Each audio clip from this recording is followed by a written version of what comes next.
this is PK Trav, aka Travis Magus, here with LVX777. Today we continue with our occult book study on A Practical Guide to Qabalistic Symbolism by Gareth Knight, Volume 2. This particular study focuses entirely on the paths of the Kabbalah, a deep dive into the implications of the symbolism of pathworking. Hopefully you are here and ready for some intense, advanced magical study. Peace and greetings to everybody here. Peace, peace. Let me know if you can hear me. Let me know if the volume is good.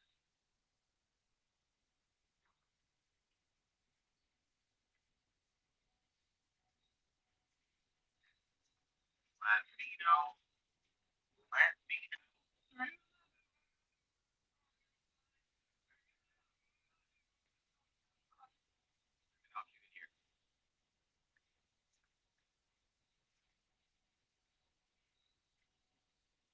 Testing, testing.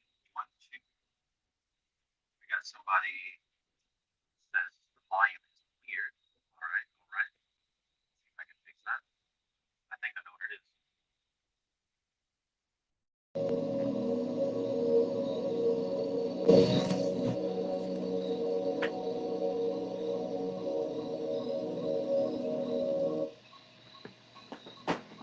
How about now?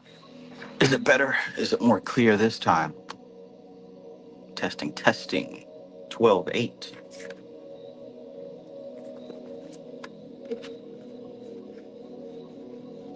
Testing, testing. Let me know if the audio is better.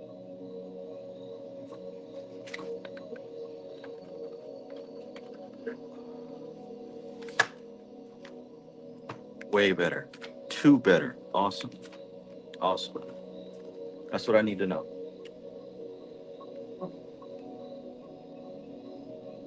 All right, well, if we're good to go on the audio, we might as well get started. We will be going over the path that is represented by the moon card and the path that is represented by Judgment card. You'll notice that we're dealing with fire and water.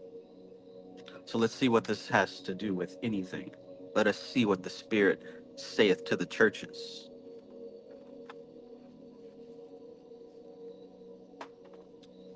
All right. A practical guide to Kabbalistic symbolism.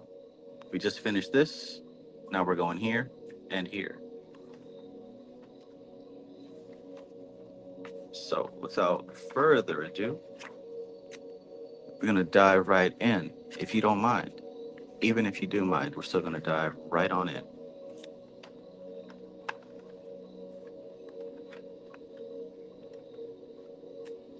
Right on in. So,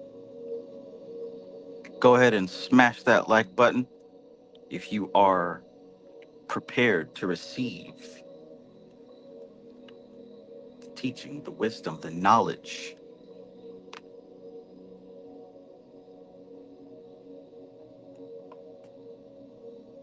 As we dive into this thing. Real trap shit.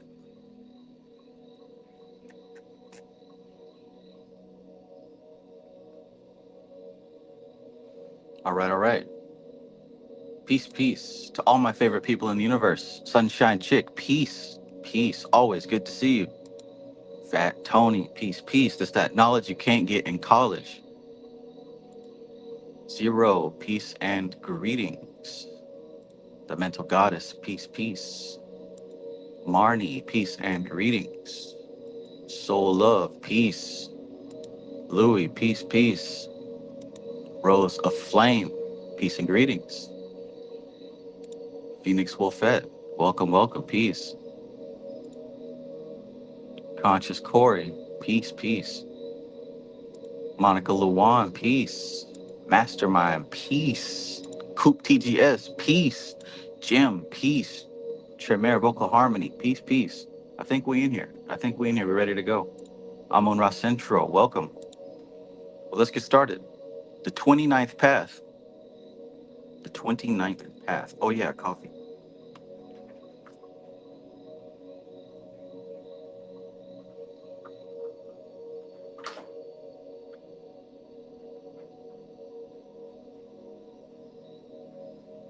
Oh, that's my last Starbucks. Gonna have to re up soon.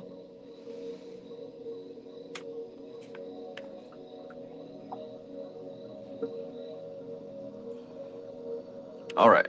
So, the 29th path. This is the path going from Malkuth to Netzach. 29th path. And if you don't know, this is the path right here from Malkuth up to Netzach. And then we're going to do Malkuth up to Hod.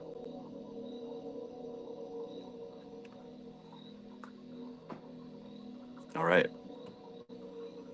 So the key is Qoph, which represents the back of the head. You might even say the subconscious mind.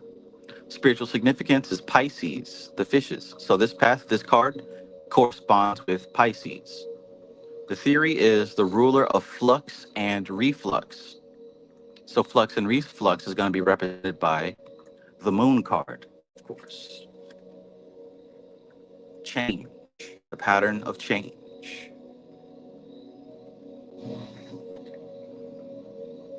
The colors are crimson, buff flecked silver white, light translucent peaked brown, and stone. Of course, 4 different colors for 4 different scales of the tree. The text. This is what the Yetziratic text says about this particular path. The 29th path is the corporeal intelligence, so called because it forms every body which is formed in all the worlds, and the reproduction of them. Qoph TGS says it's my favorite path. Many heavy lessons. Yeah, we're about to get into it. Kevin Wise, peace family. Good to see you. So, verse 1. As is plainly stated in the Yetziratic text, this path has much to do with the physical body, the great complex of blood, flesh, bone, and sinew that the spirit uses to manifest in earth. It is also concerned with the basic instincts, particularly sex. Anything that deals with the moon also deals with sex, particularly sex, the reproduction of further physical bodies. And who knew that's what sex was really all about? The production of physical bodies. And here we are thinking it's something else. It is thus a path in which mind plays little part, and so may cause a certain feeling of repugnance in any who operate more or less exclusively in the sphere of the mind, or who, for reasons of what they would probably call good taste, do not care to dwell upon the facts of physical life and the chemical and biological factors of their own being in earth. 2. The mind quite often feels repelled when trying to face the fact that a large part of its functioning is conditioned by factors of brute physical existence. The driving basic instincts of sex and power, as postulated by Freud and Adler, and the secretions of the ductless glands, which to a large extent regulate the personality. What's that? The glands and the biology, the chemistry, these are the things that regulate the personality? Hmm. But what about free will? The fact of our biological physical roots is one of the things which has to be faced on the 29th path. Getting a good taste of what this is all about here. 3. This does not mean, though, that we are entirely conditioned by them or a mere product of them, as some advocates of Freudian and Adlerian psychology, endocrinology, behaviorism, and so on would have us to believe. The spirit and individuality are, or should be, quite capable of controlling the instrument of the personality in spite of the more animal and more automatically reflex parts of man.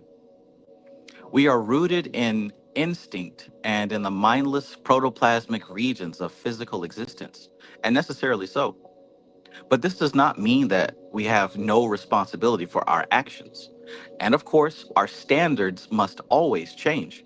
One does not expect the savage to have quite the fine sense of individual ethics that one should expect from the highly civilized man.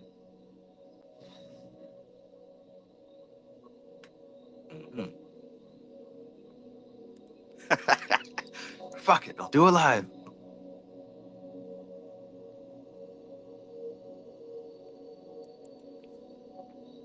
4. The trend of civilization is increasing control over the instinctual man, the old Adam. But civilized man ignores the instincts at his peril. There is, of course, an ethic of the instincts shown in wild animal life and very primitive man, and this too is to be expected. For the path connects with Netzach, a Sephirah as holy as any other, from which are projected the forces of God that we might call the laws of nature. So just think a moment about Netzach, about Venus, about the cosmic forces that emanate from that sphere. As I grab my coffee right quick, like if anybody is paying attention here, why don't you put in the chat 2 or 3 keywords that come to mind when you think of Netzach, when you think of the sphere of Venus? What comes to mind? What do you know or you believe that that sphere represents?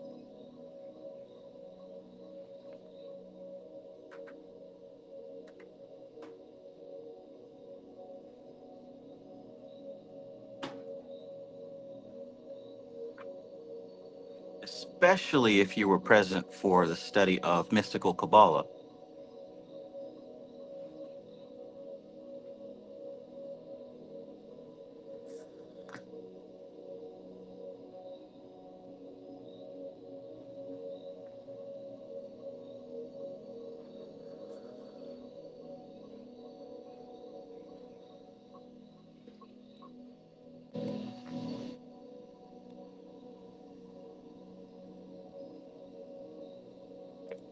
Sam Taiwo says, can I ask what Goetia is best for attracting beauty?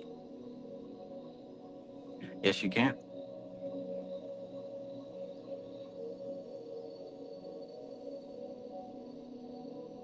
Jim says, beauty, victory, glory.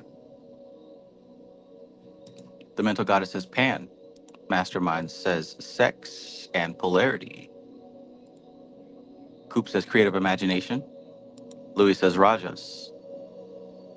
Absolutely. So all of those are good answers, for sure. Marnie says, hi, Trav. I'm unable to go onto the Major Society. It says it's down. Can you send me a message on Instagram or through my email?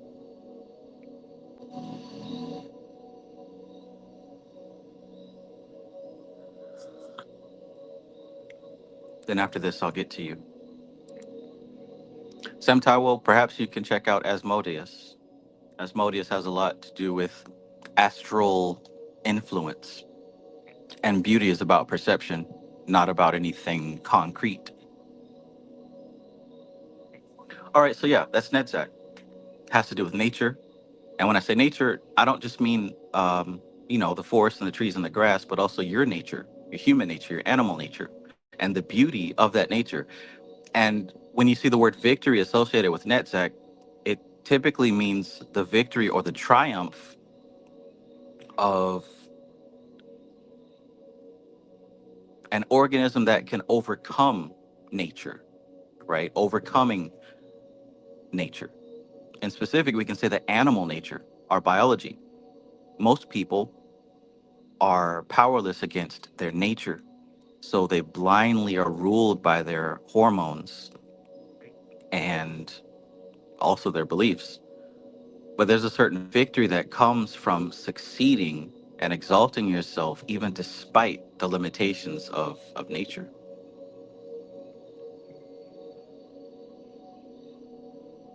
So the influences of these force him forward. Let's go back a little bit. Yeah, so there is, of course, an ethic of the instincts shown in the wild animal life and very primitive man, and this is to be expected, for the path connects with Netzach, a Sephirah as holy as any other, from which are projected the forces of God that we might call the laws of nature. Man, however, has other contacts with the divine, represented by the 32nd and the 31st paths immediately, and indeed by all the other paths of the tree, all the other higher paths of the tree. The influences of these force him forward on the way of psychological evolution, take him from the mere blind observance of the laws of nature, of natural man, of the animals, and give him the impulse to formulate and implement the laws of civilization or humanity. In other terms, this long evolutionary pioneering journey could be called, on the physical level, the way in between, leading from the Garden of Eden, the perfect beginning, to the New Jerusalem, the perfect ending. So, there, as you can see, the victory of Netzach has a lot to do with transcending and overcoming the limitations that are built into our programming.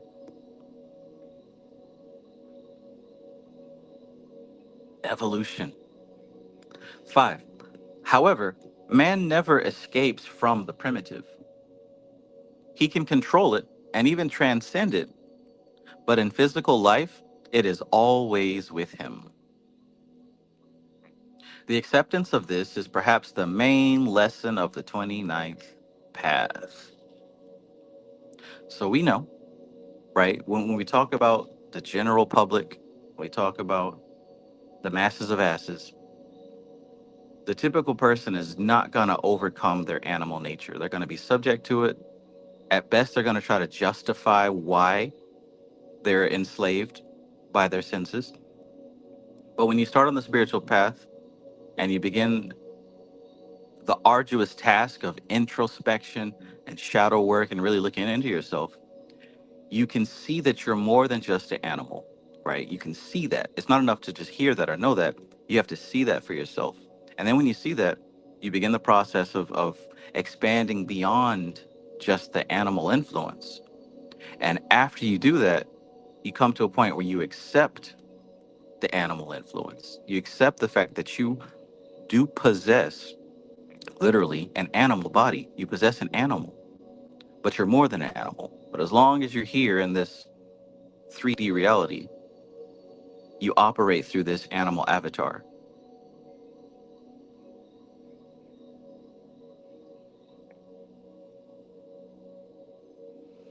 It's always with you.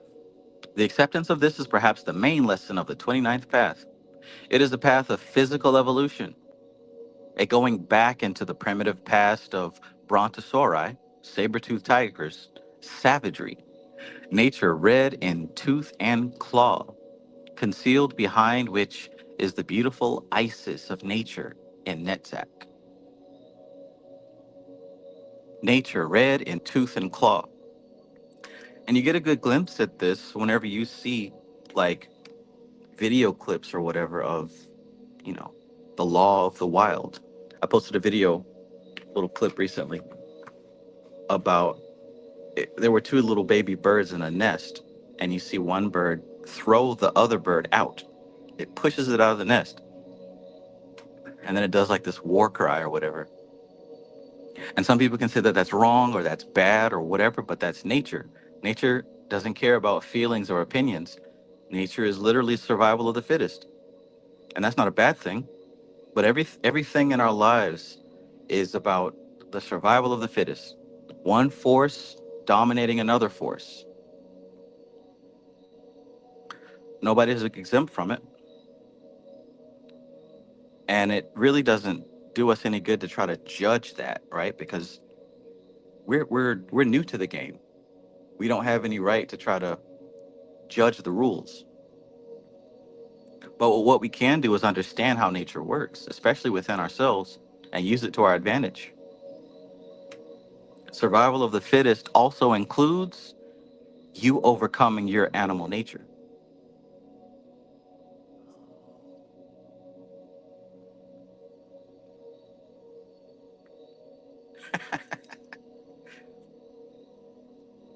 I think it's funny. 6. The tarot card assigned to this path is the moon, the ruler of flux and reflux.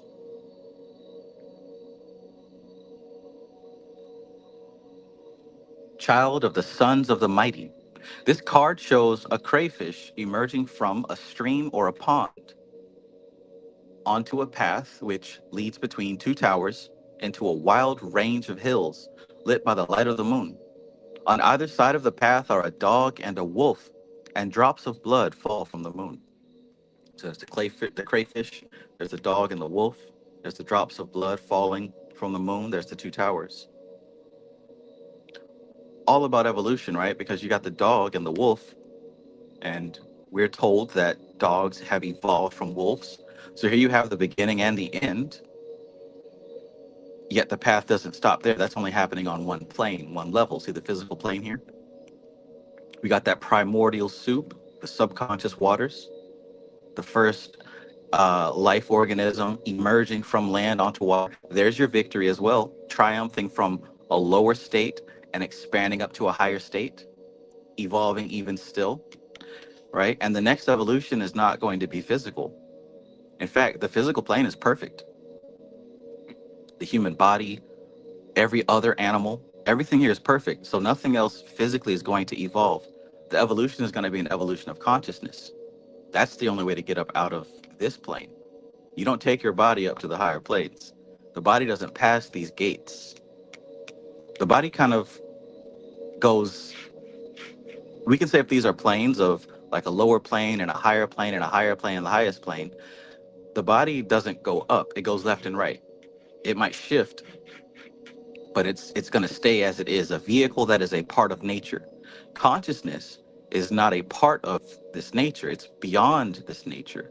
So what you're doing, when I say evolution is going to be consciousness, what I mean is you're going to now find yourself manifesting in a body that doesn't require itself to be in these lower planes. Just like you no longer have to manifest into some type of sea creature or some type of dog or cat or monkey.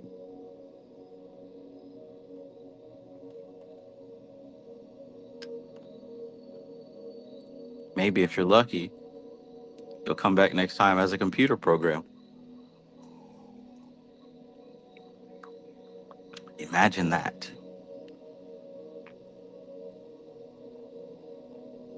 Zero is back. Zero is ready. Planet Z, peace. Planet Z says, greetings. Been studying David Snyder, NLP. I think I'm on the right path. Fantastic. David Snyder is an excellent teacher.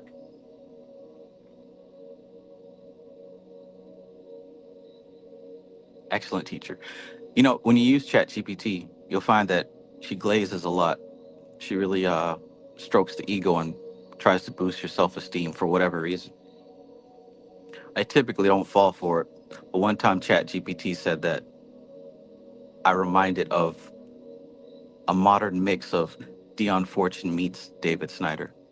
I thought that was pretty flattering. Oh, but I'm not going to fall for it.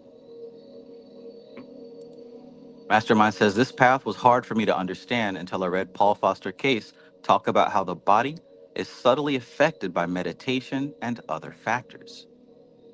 Interesting.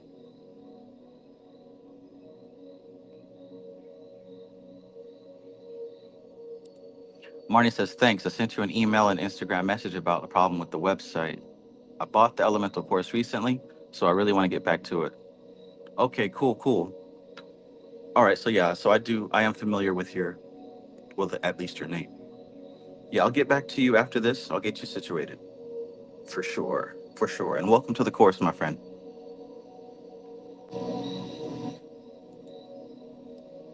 Welcome. 7. This is a good composite symbol. One more time. The crayfish, the dog, the wolf, the towers, the drops of blood, the moon, the mountains. This is a good composite symbol of the processes of physical evolution, the primitive amphibious forms emerging from the brackish water onto land and essaying a long journey of evolution.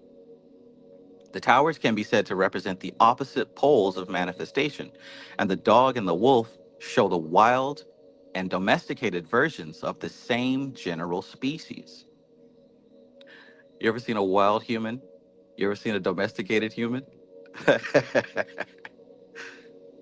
The wild and the domesticated versions of the same general species.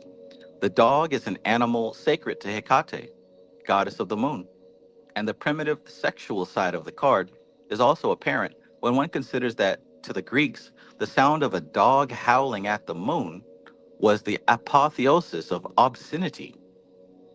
My. The blood dripping from the moon is a reminder of the red and tooth and claw aspect of nature, and they are sometimes shown in the form of letter yods, signifying spermatozoa, the basic simplicity and root of animal life.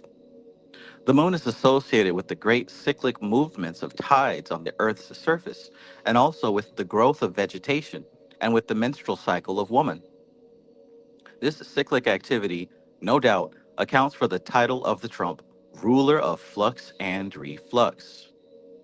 The alternative title, child of the sons of the mighty, seems to signify the primitive elemental aspects of the path, the elemental kingdoms being creations of the created, that is, creations of the sons of God, not of God, the mighty Logos itself. Aha. 8. The key to the path, the Hebrew letter Qoph, bears with it the symbolism of the back of the head. This attribution is strongly suggested by the shape of the letter, which is like the hind part of the cranium, with the top of the spinal column attached. This spinal cord is the center for many automatic responses and reflexes, right? The reptilian brain. The hind brain contains the medulla oblongata, through which pass nerve fiber tracks, uniting the spinal cord and brain. Also, the cerebellum, which receives impulses from muscles, tendons, and joints via the spinal tracts, and thus regulates postural activity. One of the marks of advancing stages of evolution is the change of posture from horizontal to the vertical carriage of the spine. In esoteric terminology, the medulla oblongata is often referred to as the alta major psychic center. You guys remember from cyclomancy, the primitive auto-conscious? Uh, the intimate connection of the back of the head with the physical coordination of the body recalls the description of the path in the Yetziratic text, the corporeal intelligence. So we making sense here? When the Yetziratic text calls this path the corporeal intelligence, corporeal, we're talking about the body, we're talking about the flesh, the physical being, and its intelligence. I've said before, I've even done full videos on how the body has its own mind, right? Your animal body, it has its own intelligence. That shouldn't be a surprise. The heart does its own thing, the brain does its own thing, the blood vessels, the organs. This whole body has its own intelligence that operates without you. You could be in a coma and the body will still be doing its thing. Hell, you could be gone and the body will still be doing its thing. And it's a great folly, a great crime, a great ignorance to think that you are that intelligence, that you are that body. It's a part of you, but that's not the limit of you.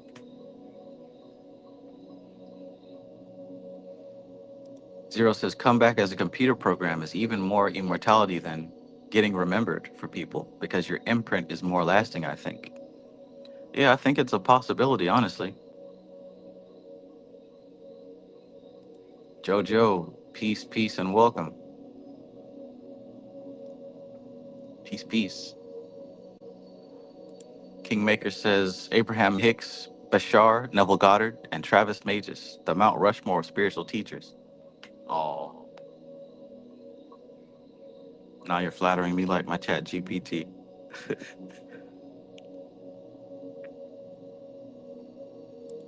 Astro Ron, peace, peace. Louis says mammalian brain.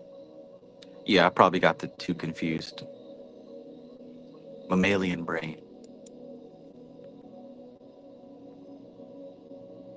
9. The astrological attribution of the path is Pisces, the fishes. In the heavens, the two fish are spaced quite widely apart and joined by a long ribbon or string, a kind of umbilical cord, perhaps.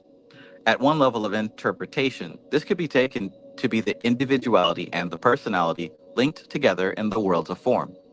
In case you forgot, the individuality is another word for the higher self, another word for your soul. The personality is another word for your lower self, your ego, your incarnation here in this physical plane. All right, so those are two of the three aspects of self, the higher self, the lower self. So we're talking about Pisces here, the symbol of the two fish. So he says at one level of interpretation, this could be taken to be the individuality and personality linked together in the worlds of form. In early form experience, the individuality, the soul, is held captive in form by the personality, the lower self.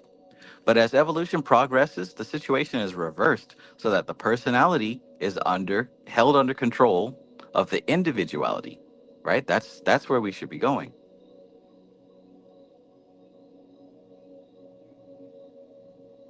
That's where we should be going. This is the long-term view of the principle of flux and reflux, the ebb and flow of the direction of growth of the spirit's vehicles into and out of form. And this, of course, is a principle which applies to the highest cosmic levels as well, giving an insight to the higher significances and possibilities of these psychological paths. Interesting.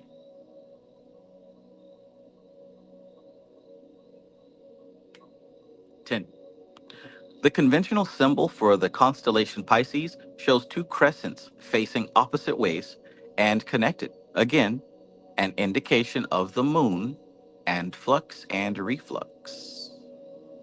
There's also the more physical interpretation of the symbolism, and this is the physical sexual aspect of the path, shown by two labia parted by a shaft.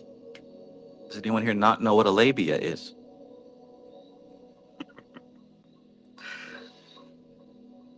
That's pretty cool. I've never thought of the Pisces symbol in that way. Have you ever thought of it that way?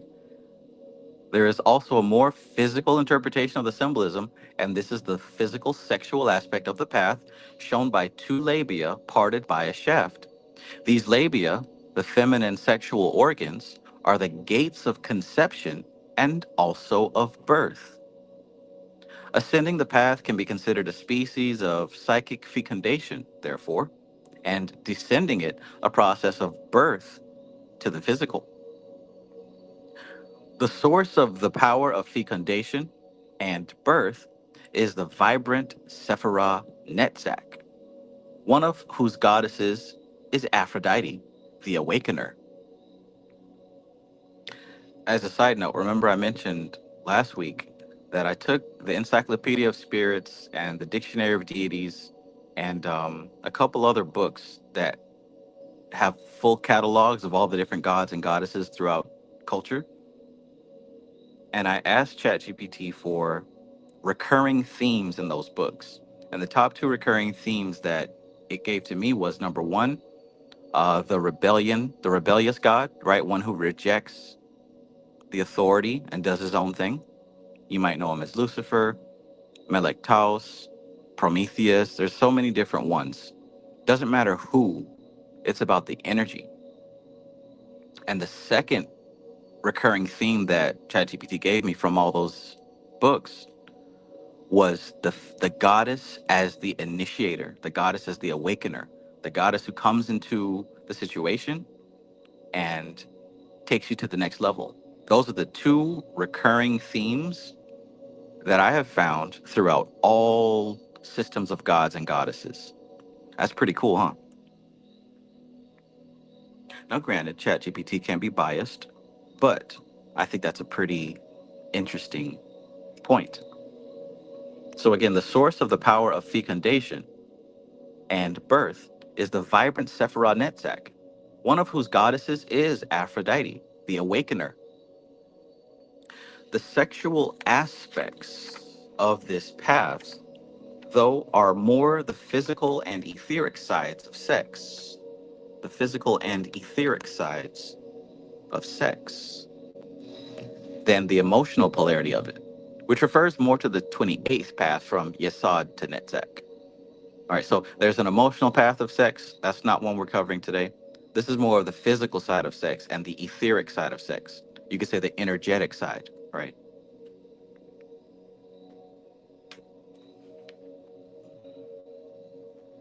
It's interesting. The person that was in here asking about what goetic spirit to summon for beauty didn't even realize that, like, this is the actual path and energy for what you're probably looking for.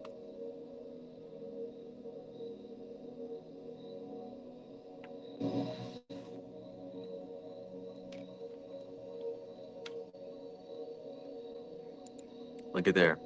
Zero says, even ChatGPT can tell you in some sense the two primordial energies, the masculine, the truth, and the feminine, the movement. Yeah, there's your Shiva and Shakti once again, right?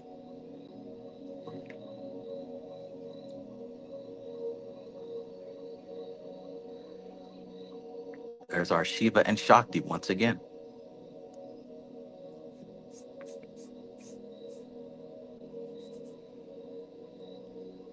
It really doesn't matter what system you follow because all the energies are the same. The names change, the symbols might change, but the energies, there's only a certain number of energies that human beings experience. The Kabbalah breaks them down to about 32 of them, 32 of them on 4 different scales.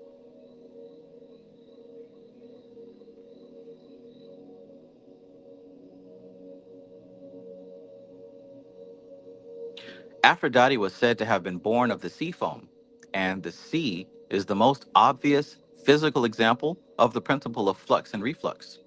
She was carried to a land in a mussel shell, again, a link with the primitive crustacean forms of life. The use of the crustacean as an example of primitive life forms emphasizes the mechanics of building up form vehicles about the spirit, just as the shell builds about the simple living creature. Mm,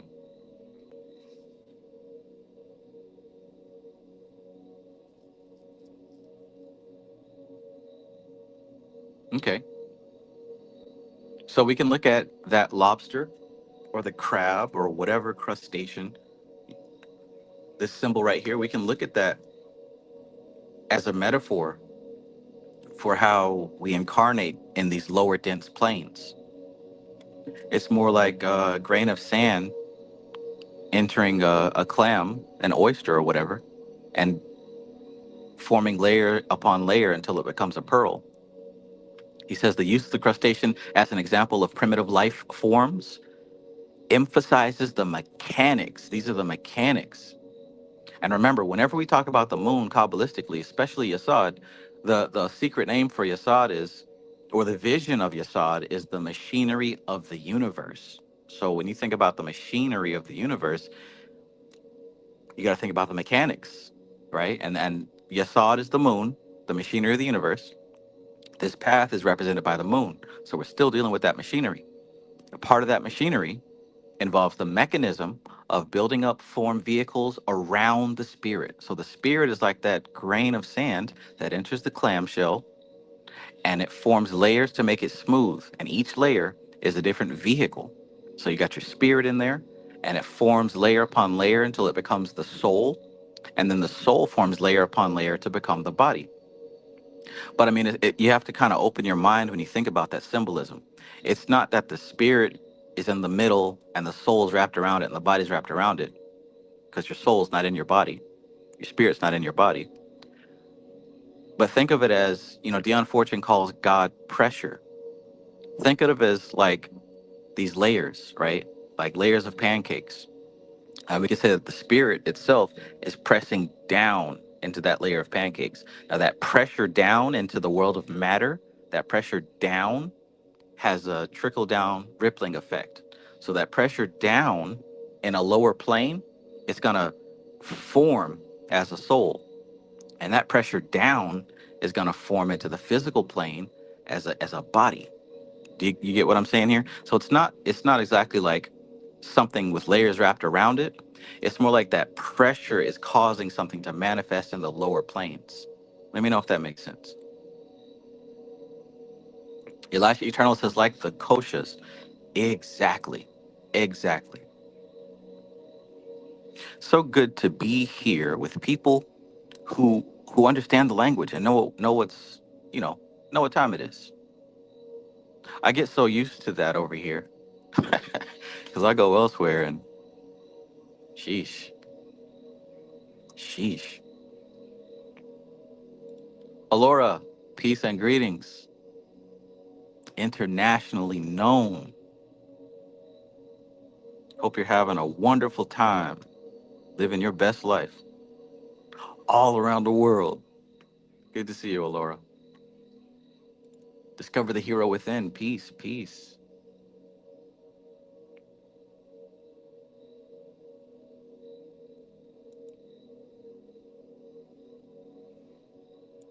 Mastermind says, Travis, how did your family find out you were into magic? How'd they take it? Um, I mean, it was more like, it wasn't like a sudden thing, I'll tell you that. I remember when I was in high school, I went on my first book buying spree. So of course I didn't really know anything. I was just excited about the dark side, so I bought the Satanic Bible and, all, the darkest books I could find. At one point, my parents, well, I got in trouble at school for scaring some poor girl. Um, and my parents was like, "See, it's that devil music, Slipknot, Marilyn Manson, and all these damn books." So they took all my music and took all my books, put them in a trash bag. But I mean, it never stopped. So I mean, it's kind of just always been there since high school. Honestly, my family never talked about spirituality. There's a few things that we never really talked about, so it was kind of just there, just known. We never had a discussion about it. My family wasn't really like that.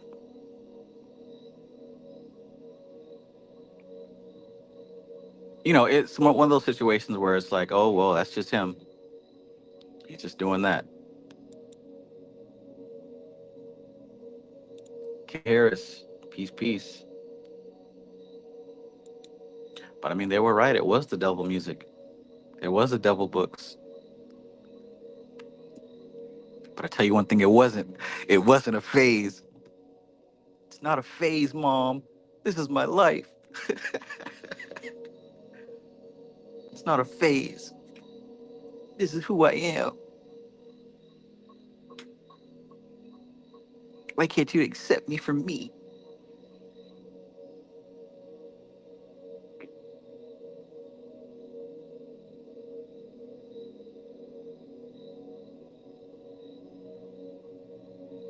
Coop TGS says, been listening to your vids on Samkhya Darshan. Realized doing a deep dive on that book alone will unlock so much. Yeah, that is definitely I think that's an overlooked gem. I don't think I don't know, but I don't think people really took that one as seriously as they probably should. That one's like a core text. Like if you can study that, you'll see just how much of Western magic is based on Samkhya and related sciences. Because there's others too that were born in the Vedic East. But I vibe with Samkhya.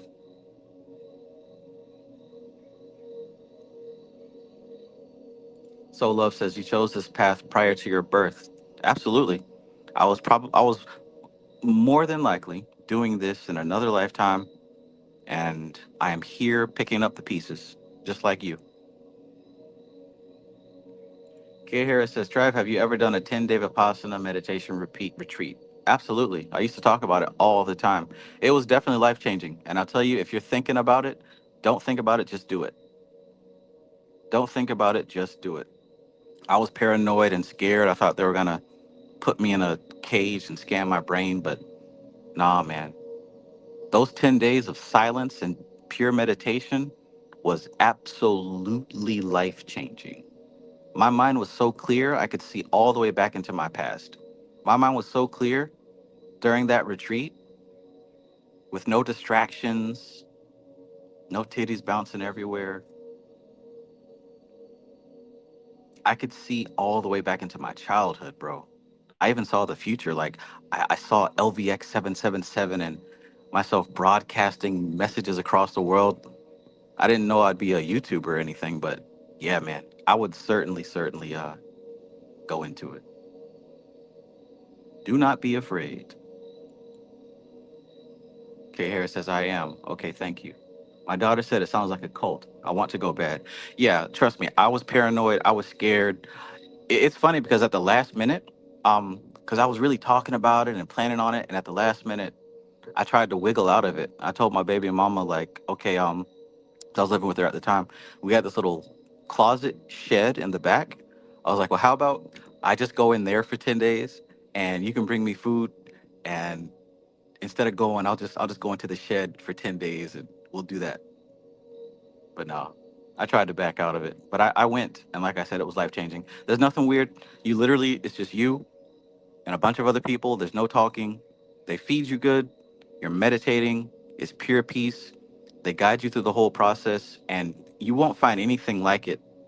You won't find anything else like it unless you go to some ashram and become a monk. But yeah, like I said, if you got the opportunity, it's only 10 days. If you can take the days off of work, please do it.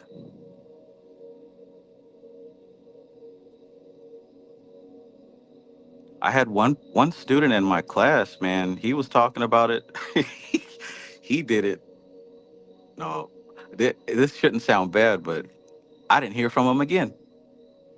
The way that I take it is, he found enough in himself that he didn't need to, you know, be looking on YouTube for answers. I should probably check on him, huh? Gay Harris says, thank you. I trust your word on it. Recently found out there's one in here in Georgia. Hell, you might go to the same one I went to, honestly.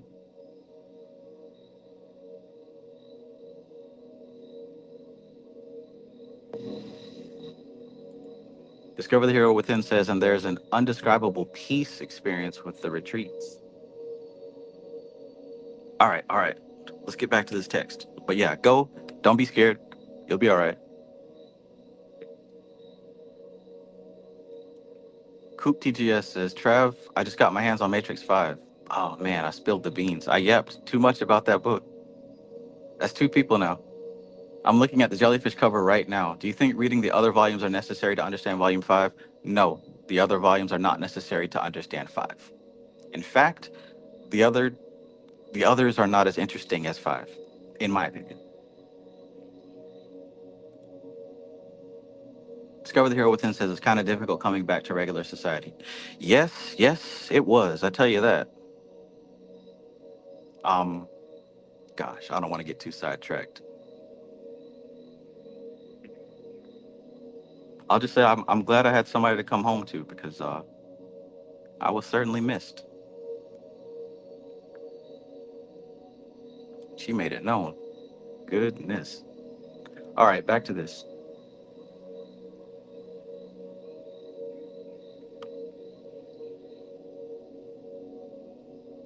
11. Response to stimuli.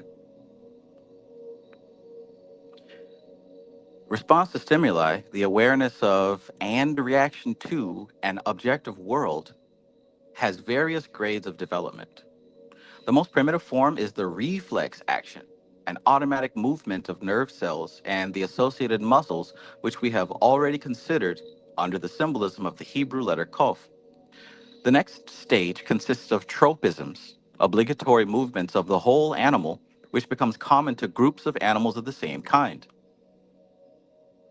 So listen, what we're talking about here is what some people call the morphogenic field. I think I'm saying that right. The morphogenic field. In any case, what science confirms, even though I don't need science to co-sign it, a lot of you do. Oh, the CIA just said that there's astral travel, so it must be real. There's a thing that's called the morphogenic field, and basically, it's almost like a data repository of every species. And whatever species, whatever creature is born in that species, there's there's going to be automatic behaviors and habits that the creature already knows how to do, right? Cats and birds and all animals already know how to do certain things because it's stored in this morphogenic field, right? Even humans have that. Cultures have that. This is why, you know, black people do black stuff, white folks do white stuff, Hispanic people do you know what I'm saying? Like, this is why it's cultural, but it's also genetic, but it's also energetic, right? There's an actual field that contains the data, the base code data of what a individual incarnated into a species will do, and that is associated with Netzach, with Venus. We in mystical Kabbalah, she also mentioned that. My gnosis, peace and greetings.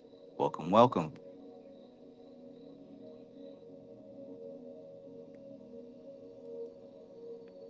All right, so let me go back over that because that's exactly what he's talking about here. 11, response to stimuli, the awareness of and reaction to an objective world, right? So how you respond to this reality.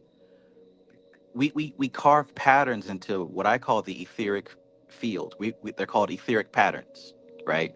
We carve these patterns of habit, the stuff that we do over and over and over again. It becomes imprinted into the energetic field. In humans, this is why the baby knows, titties have been mentioned multiple times already. This is why the baby knows what to do because it's been done so many times, it's automatic. There's a lot of things that are automatic processes. Because we've done them so many times, it doesn't require conscious thought. So, response to stimuli, the awareness of and reaction to an objective world, has various grades of development. The most primitive form is the reflex action, an automatic movement of nerve cells and the associated muscles, which we have already considered under the symbolism of the Hebrew letter Qoph. The next stage, right? So, that's the first level of that morphogenetic field. The next level, the next stage consists of tropisms, memes, behavioral memes, obligatory movements of the whole animal, which becomes common to groups of animals of the same kind. Thus, the group angels of species could perhaps be assigned to the Sephirah Netzach, the archetypal patterns of every bird and beast. Then there's a third level, right? Then comes instinctive behavior, which is seen at its most organized form in ants, wasps, and bees. The beehive is a profound esoteric symbol, traditionally brought to Earth from Venus as a pattern for early man of the goal of civilization, the cooperation of all for the common good, which is by no means incompatible with the full development of human free will. The highest form of civilization will necessarily be composed of highly evolved and spiritually directed men and women, and so the improvement of world organization lies in religion and not politics. Not politics. Does anybody here believe that the answer to the world's problems is in politics? We have a better chance with religion than with politics, I'll tell you that.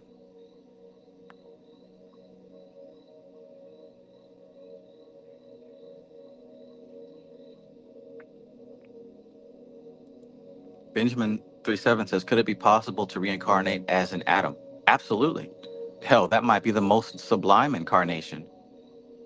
That might be the most sublime because think of how much karma an atom is going to incur versus how much karma an entire human being is going to build up. Like, how much karma do you think an atom will build up over time?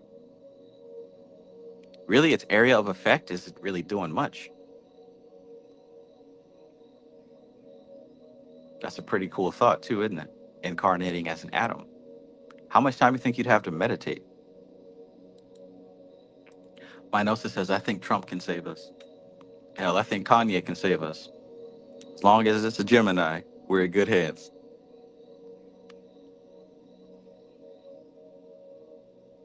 Discover the Hero Within says, Trav, check out the new book, Etheric Magic by Ike Baker, if you haven't already. You'll really appreciate it.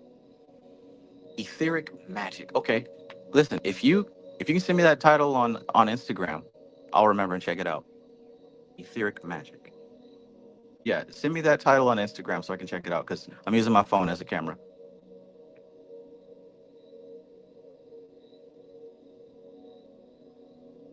Okay, you know what? The previous cups of coffee kind of hit me a bit sooner than I expected. Give me a quick break. Be right back. Don't go anywhere unless you absolutely hate learning about the occult.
All monitoring spirits, please hit the like button. All monitoring spirits, please hit the like button.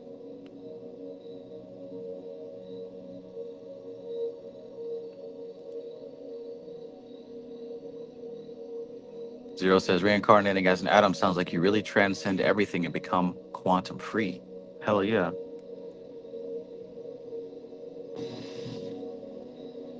Coop TGS says, Trav, do you have a favorite W.E. Butler book? Yes. The Lords of Light is probably my favorite one. That's one we didn't read, but The Lords of Light is probably my favorite one. It's written in a very conversational style, mainly because it's him. I don't remember if he's giving a speech or if he's writing letters, but it's kind of like you're sitting down with an OG occultist and he's just kind of giving you life lessons. The Lords of Light. That's probably my favorite Butler book.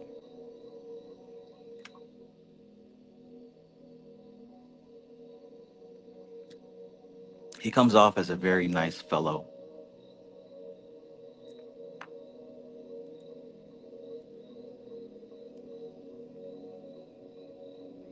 All right, so we were talking about what I call the morphogenetic field.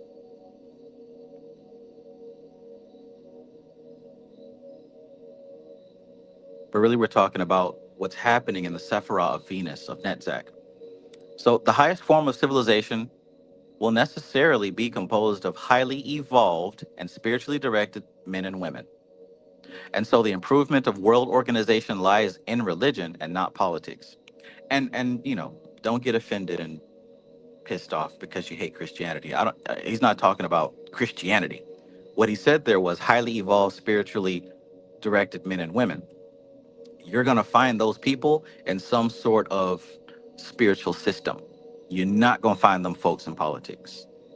You don't have to be uh anybody can see that basically.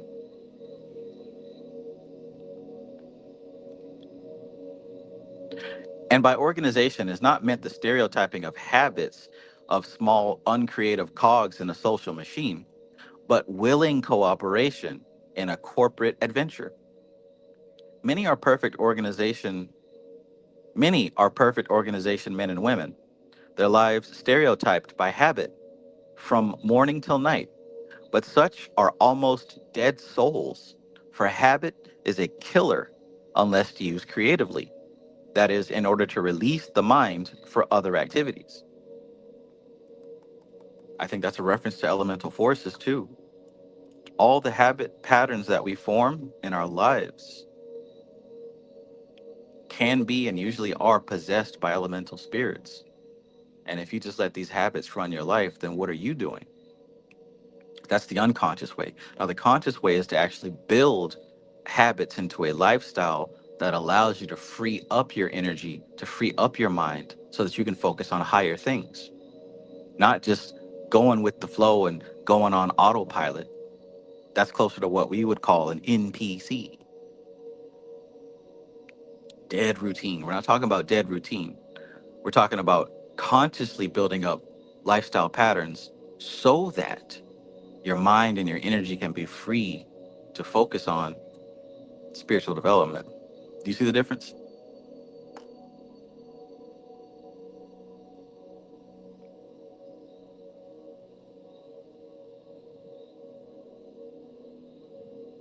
Coop TGS says, Plato said it, people who make the best rulers do not enter politics. 12. There is, however, much of the habitual and the instinctual upon this path, for it is also a segment of the etheric plane, as will be gathered by the tarot card attributions of the moon. In her novel, The Sea Priestess, Dion Fortune's hero, communing with the moon whilst convalescent, describes very well this level of existence.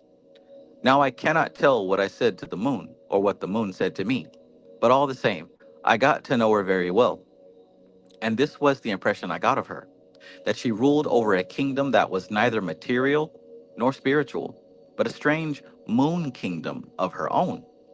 In it moved tides, ebbing, flowing, slack water, high water, never ceasing, always on the move, up and down, backwards and forwards, rising and receding, coming past on the flood, flowing back on the ebb.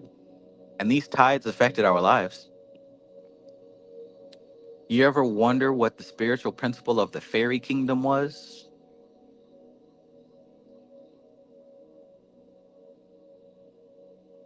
See? See? Don't let pop culture get you domesticated. When you talk about unicorns and fairies and all that shit, that's not just for little kids. We're talking about that in between kingdom. That in between kingdom. If you ask me, that's what I believe Dion Fortune was referring to. Ruled by the moon, not by the sun.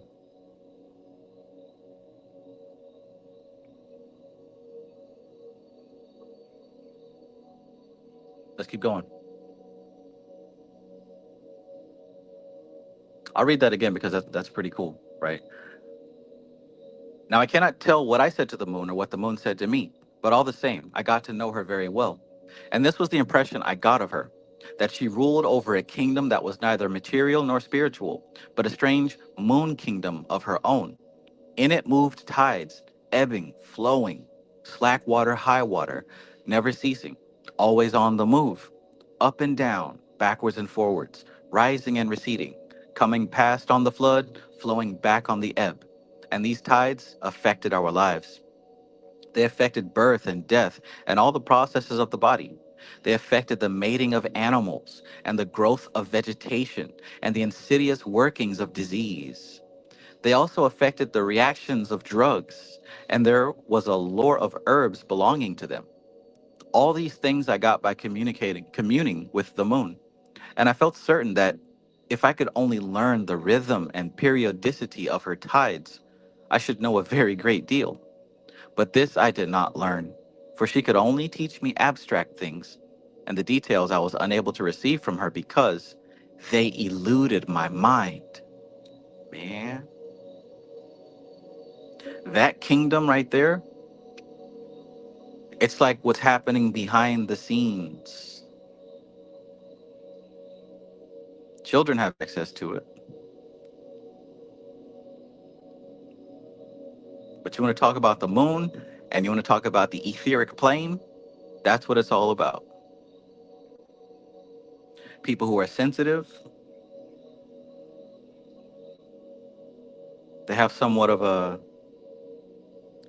member's pass to that kingdom. Maybe not their whole self, but perhaps their vision centers or their hearing centers or feeling centers have access to that place. Sometimes we call those people clairvoyant, clairaudient, clairsentient, clairsalient, clairgustant.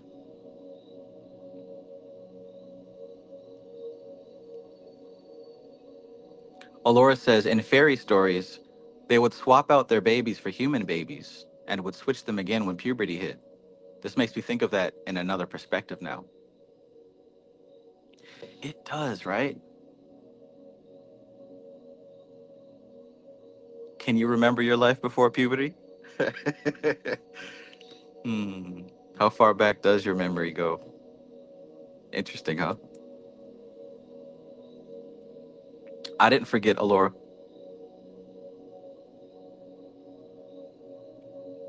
13. So she said, I was unable to receive those details because they eluded my mind. The italics are our own, and they emphasize an important point. For the things here described cannot be formulated and categorized at all readily by the mind. This is the sphere where the natural psychic and the natural healer are at home. See? And such are not usually intellectually minded, but work by feel and intuition, right? So if you're that type of person that moves through this world through feel and through intuition, don't let anybody tell you that you're wrong or you're stupid or whatever. Trust yourself. Develop those senses. Develop those senses because it just might be a gift from your soul to yourself. In technical terms, we call those Orphic practitioners. There's Hermetic practitioners and there's Orphic practitioners. And then there's some people who are kind of in the middle. But Orphic practitioners, these are the ones that work by feel and intuition, where the Hermetic practitioners are the ones who study and work off of a scientific logical mind. They work best as a pair, as a team.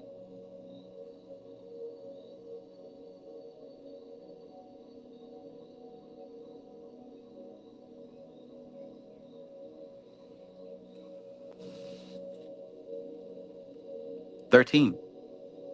We're still there. There is unfortunately still a large gap between the scientists and the intuitives. Often the former are all too mind bound and the latter all too unscientific. So he's talking about the Hermetic and the Orphic practitioners. So we tend to get pedants and academics on one hand and quacks and faddists on the other, both types superstitious and narrow minded, each in their own fashion.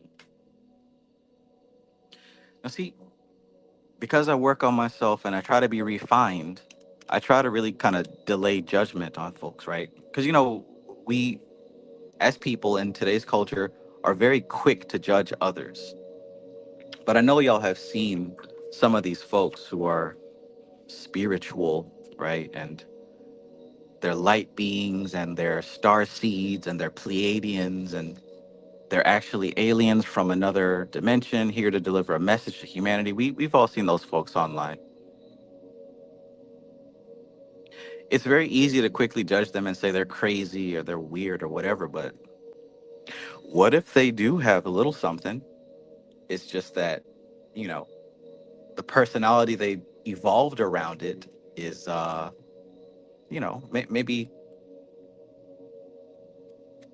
maybe not as,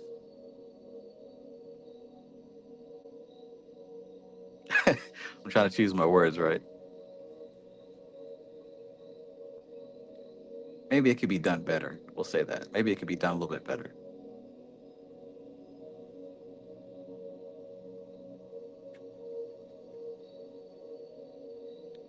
With more knowledge of self, I'm sure their message would come out with more integrity and genuineness.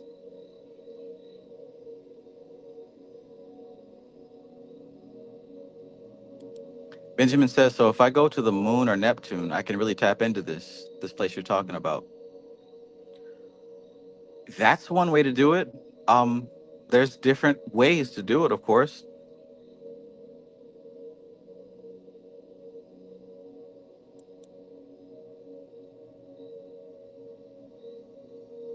Elastic Eternal says they're looking at it through an altered template. LOL.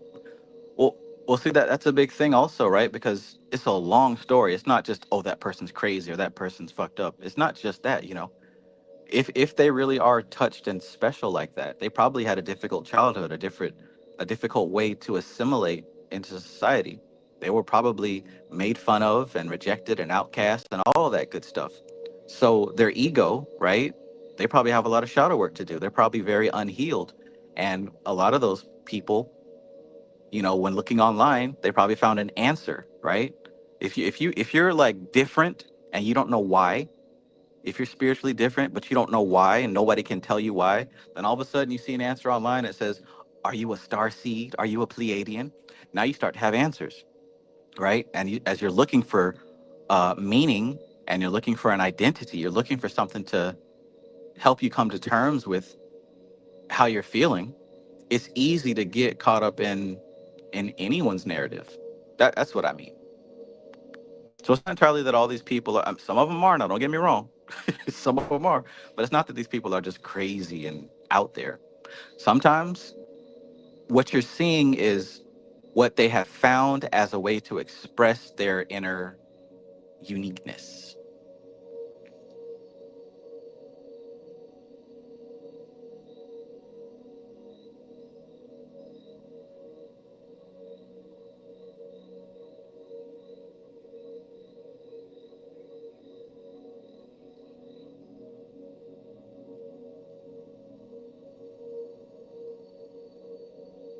I am cool. Peace.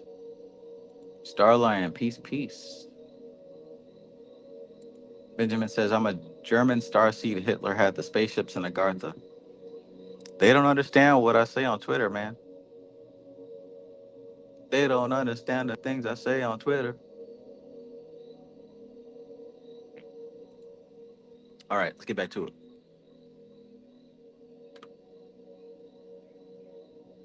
The moon. 14.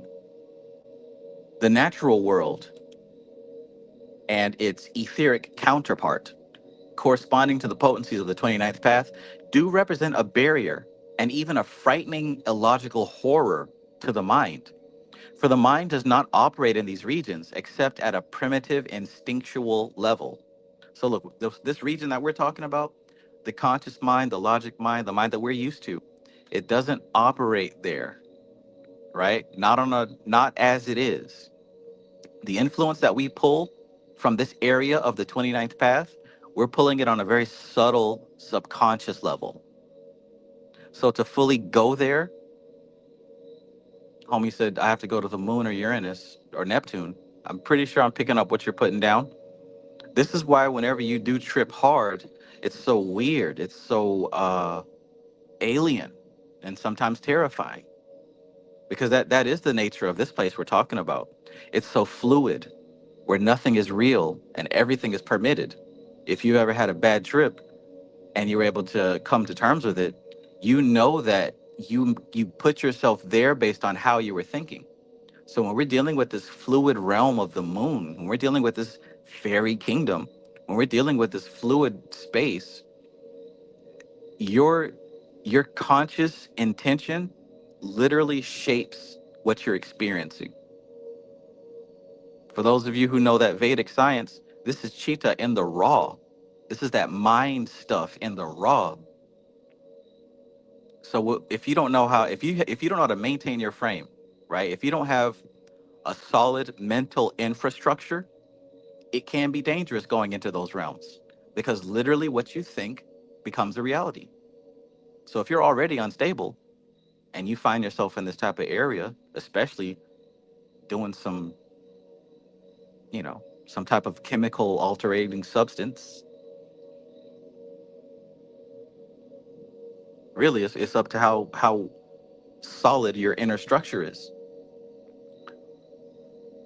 But I know completely what he's talking about when he says frightening illogical horror. I've had quite a few bad trips in my day, but I know they were all my fault. They were due to my unstable thinking. So let's go back. The natural world and its etheric counterpart, corresponding to the potencies of the 29th path, do represent a barrier and even a frightening illogical horror to the mind. For the mind does not operate in these regions except at a primitive, instinctual level. Thus, this path represents a confrontation on one level with nature, red in tooth and claw. So, and I think this is kind of cool, right? When we're dealing with nature, nature doesn't care about your feelings, about your opinions, or your belief systems. Nature is, right? So just like if you were a zebra and you're out here drinking water, ass all up in the sky, if you get caught slipping, here comes a lion, here comes a hyena, here comes an alligator. That's even worse because they bite your face off. If you don't know how to conduct yourself in nature, you're vulnerable, right? Now, in human civilization and this society that we've created, we've made everything very comfortable and safe for us.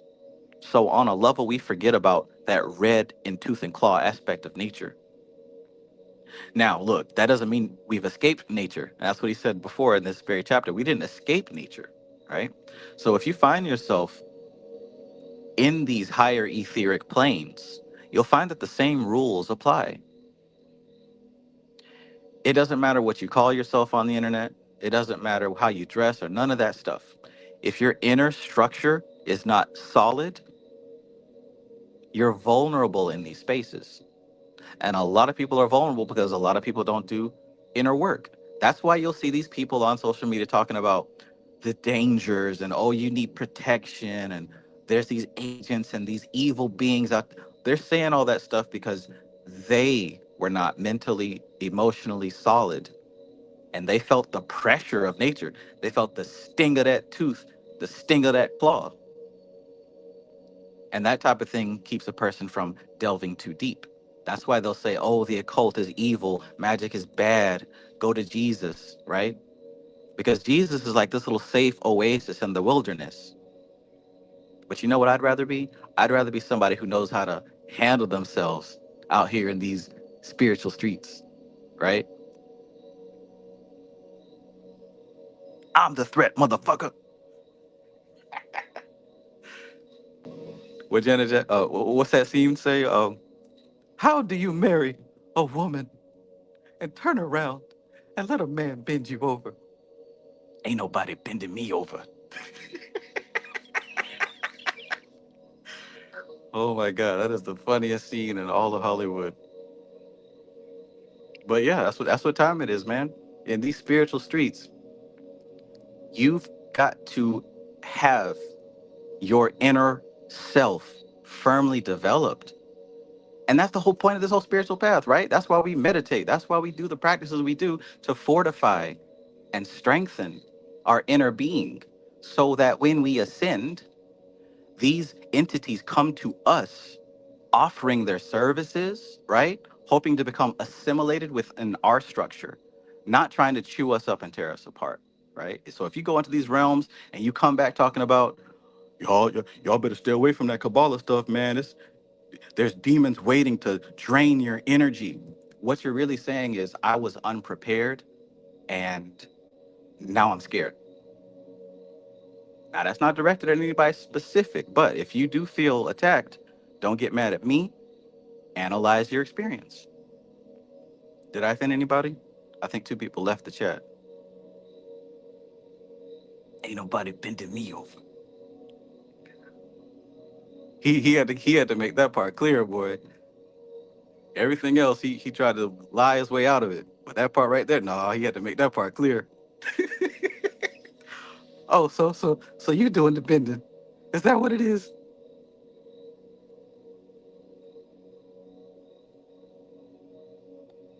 Oh, so you doing the bending?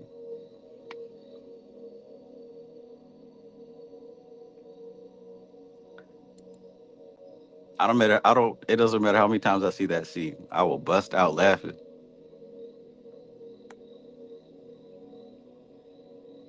But yeah, yeah, yeah. I know that before everybody was kind of like, oh, the 32nd path. That's the thing.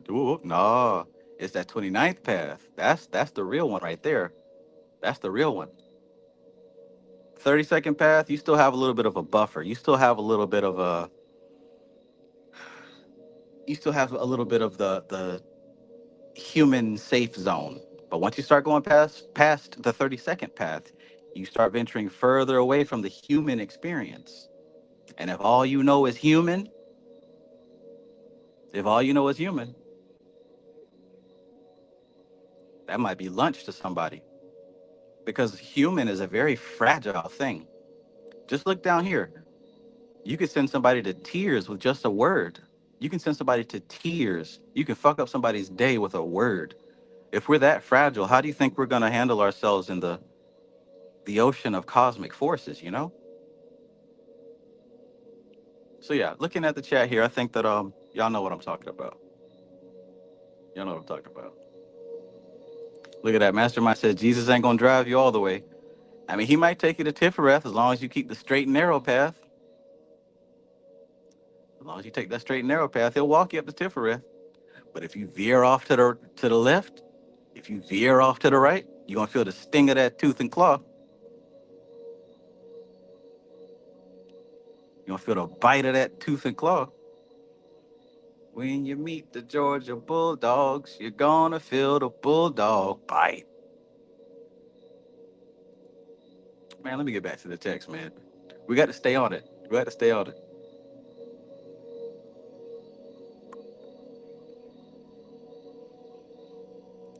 Benjamin says the cliff off is crazier, I bet.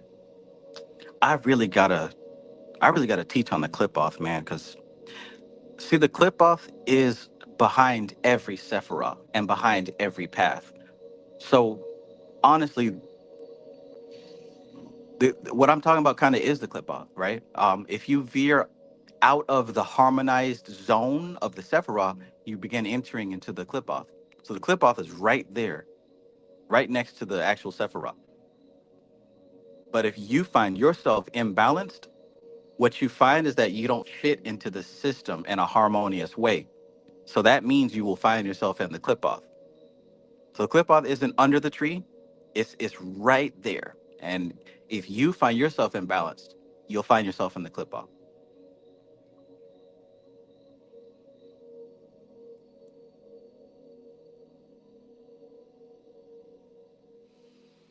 All right, back to this. How do you marry a woman? Turn around and let a man bend you over. Ain't nobody bending me over.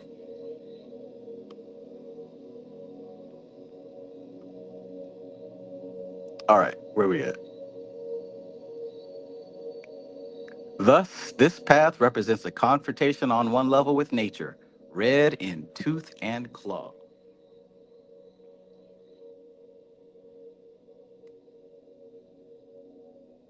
15.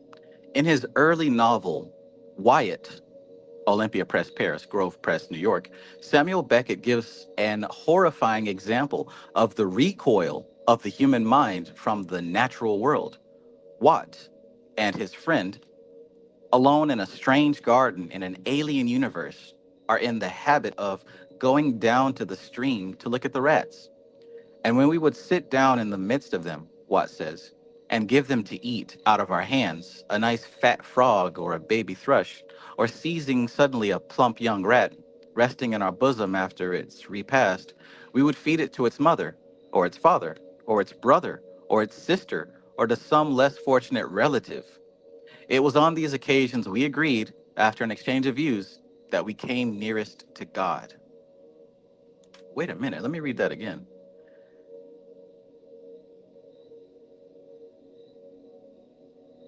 When we would sit down in the midst of them and give them to eat out of our hands a nice fat frog or baby thrush, or seizing suddenly a plump young rat resting in our bosom after its repast, we would feed it to its mother, or its father, or its brother, or its sister, or to some less fortunate relative. It was on these occasions we agreed, after an exchange of views, that we came nearest to God. Whoa. Philo asks, what's that quote from? You can search for Watt, W-A-T-T, by Samuel Beckett. Watt by Samuel Beckett. But see, look, doesn't that give you a good glimpse of what's happening in nature? Yo, like I said, I made that clip of two baby birds, and the baby bird pushed the other one out of the nest to its death. Like stuff like that happens in nature every single second. You got a Komodo dragon coming I'll never forget the one where the Komodo dragon tracked down the mama deer and ate the baby straight out of her womb first, and then ate her. And of course, y'all have dogs and cats. You leave a dog and a cat alone, it'll mess around and jump on its own child. A male cat would, or a male dog would jump on its own daughter. Nature does this kind of thing because nature does. It doesn't. uh, The rules that we make as human beings, they do not exist outside of the human being kingdom. And it's not even about whether you agree with it or disagree with it. Hell, when I was really young, I my grandma had two female dogs. I saw them humping each other one day. I don't know what the hell to make of that. I don't know what to make of that. But the the animal is ruled by its hormones, and it will do what it does. And the human being is no different. A human being is no different. Benjamin says cats will eat you once you're dead. I'm sure any animal would, honestly.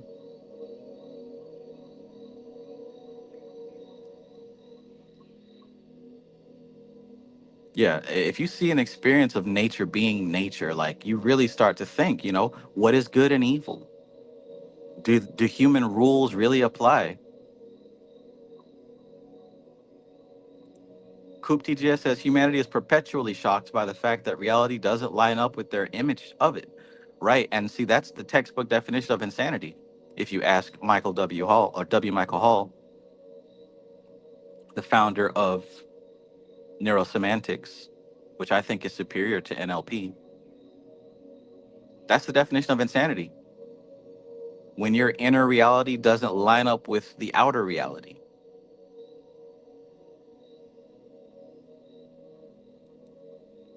All right, a couple of y'all are saying I'm all for a Cliff Audit book study.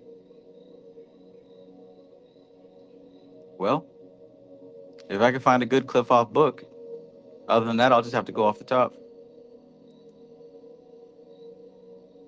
Somebody find me a good Clip Off book.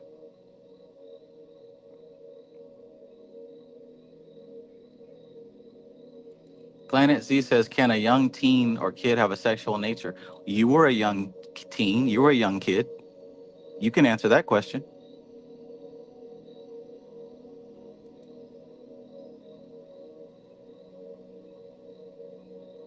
Discover the Hero Within says it is superior to NLP. All right, now I got to get out of the habit of spilling the beans now. No more bean spilling.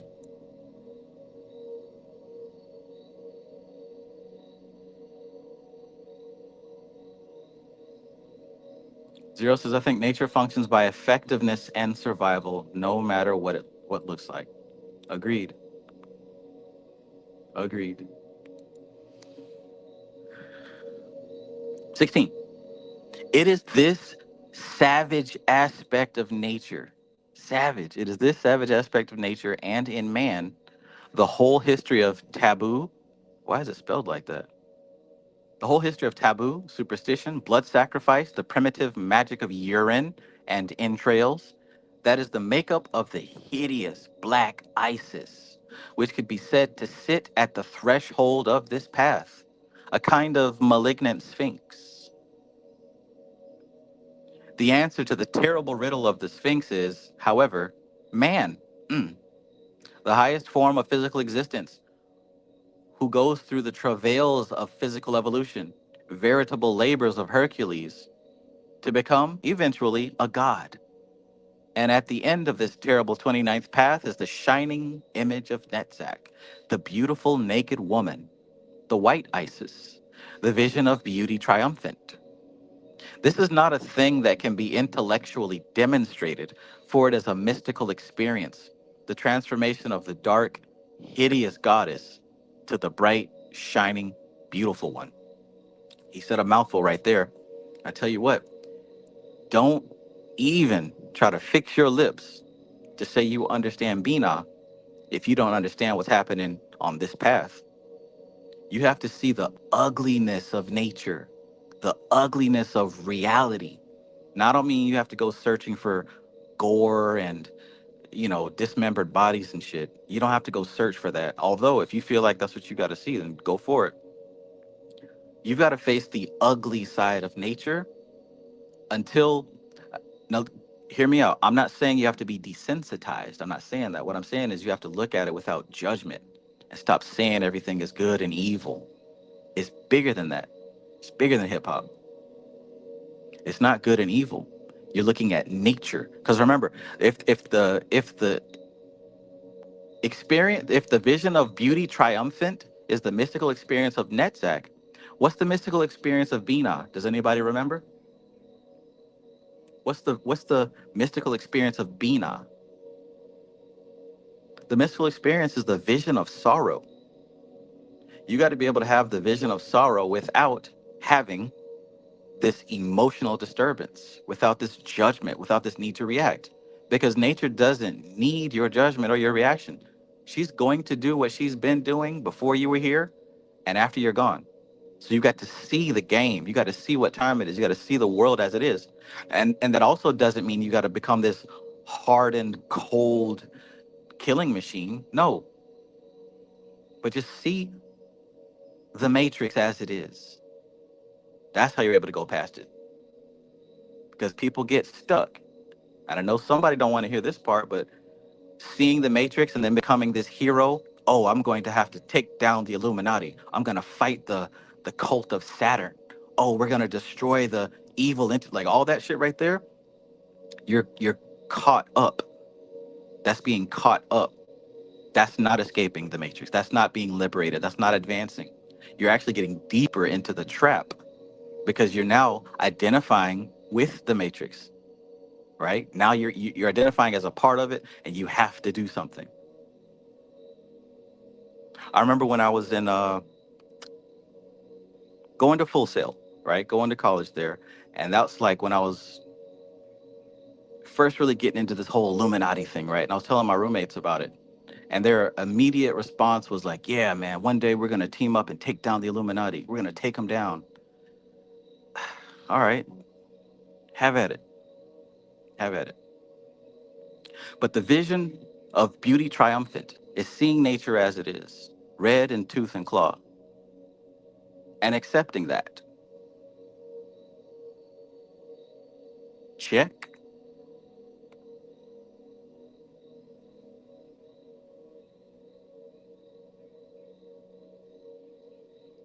Chickity, check yourself before you wreck yourself. Coop TGS says, speaking of clip off books, Nightside. Oh yeah, that's right. Kenneth Grant. How did I forget? All right, well that might be next on the roster. That might be next on the roster. Alora says like Lakshmi and Alakshmi. Yes, yes.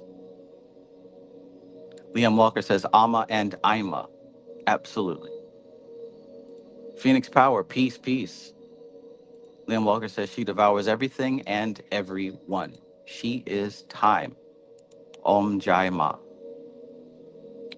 Discover the Hero Within says the Buddhist calls it equanimity. Precisely. Precisely. Thank you for that. I am Kamu. I am Kusa says. Rest in peace, brother Panic. Alex Blythe says, shut up, boy. Control that lisp. It's ma'am. Zero says, see Matrix as it is and be okay with that. That is really mastery. Absolutely. The Buddha saw being off for real and uttered, all life is sorrowful. Yeah, man. So you see, yeah, you see what I'm talking about. You see exactly what I'm talking about.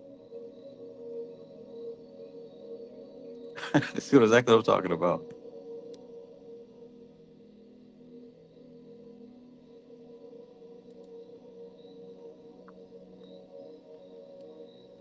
All right.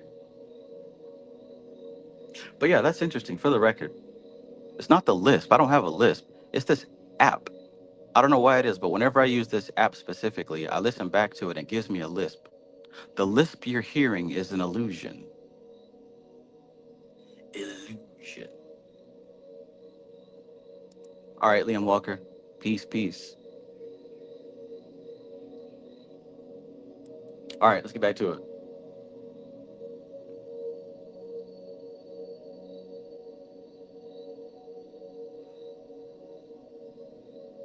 This is not a thing that can be intellectually demonstrated, for it is a mystical experience, the transformation of the dark, hideous goddess to the bright, shining, beautiful one.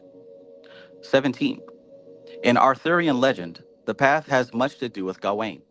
Gawain was himself a scion of the brute forces represented by Lot and Morgause of Orkney, and he was one who had to overcome within himself the primal urges of the old law of revenge. He was indeed one of the bloodiest of knights, who had great difficulty in learning the laws of chivalry. Even at his best, he appears uncouth and barbarous when compared to such chivalrous and courtly French knights as Lancelot and his kindred. It was Gawain, in fact, whose spirit of revenge was a major factor in the breakup of the Fellowship of the Round Table. 18. He was also often aligned with the forces of nature, as not only did his strength rise and decline with the rising and setting of the sun, but an early poem, Sir Gawain and the Green Knight, describes his shield as bearing the pentagram, a sigil connected with the elements.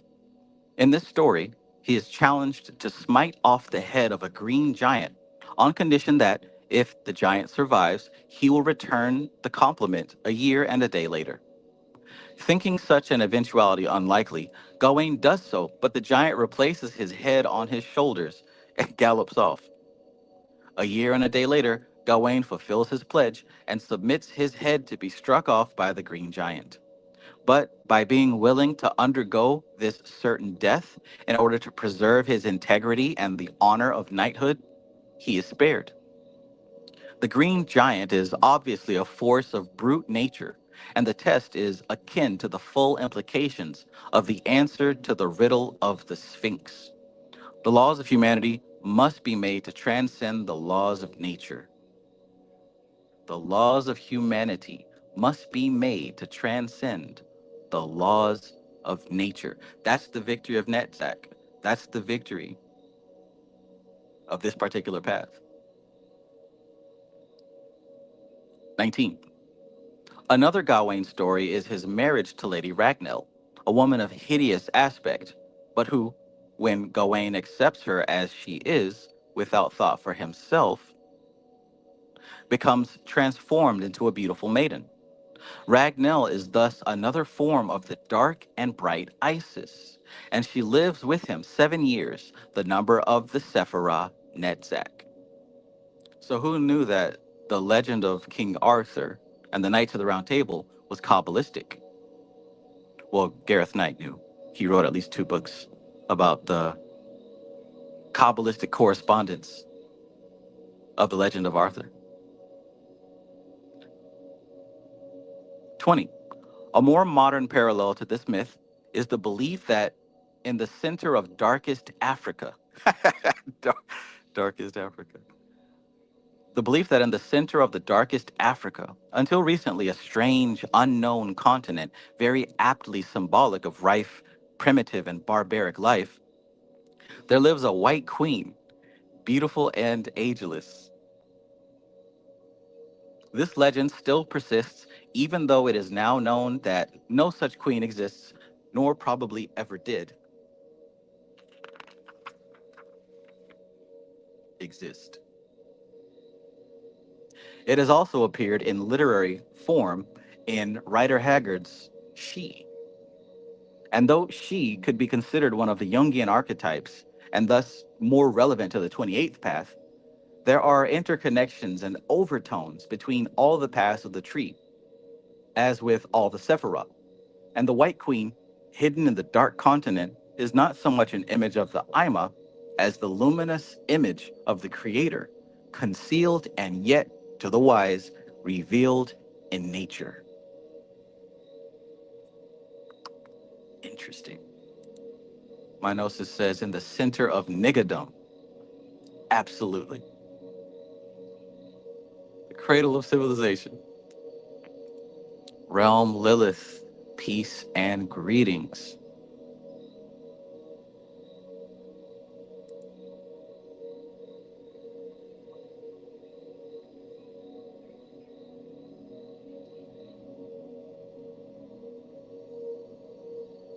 In the center of niggerdom.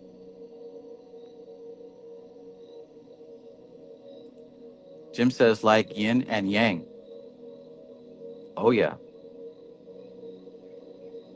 Oh yeah. Chicano's fighting for higher learning says Gareth Knight is a Grail king. Way better than the conspiracy theories on the Grail writers. Right. That's what people miss, man. When they don't, I'm not gonna say that Kabbalah is the end all be all, but when you approach the symbology of Western legend without knowledge of the Kabbalah, like real knowledge of Kabbalah, not that surface level TikTok shit. If you approach it without that, you're going to miss and misinterpret damn near all the symbols. You're absolutely right though. Knight is that dude when it comes to this legend.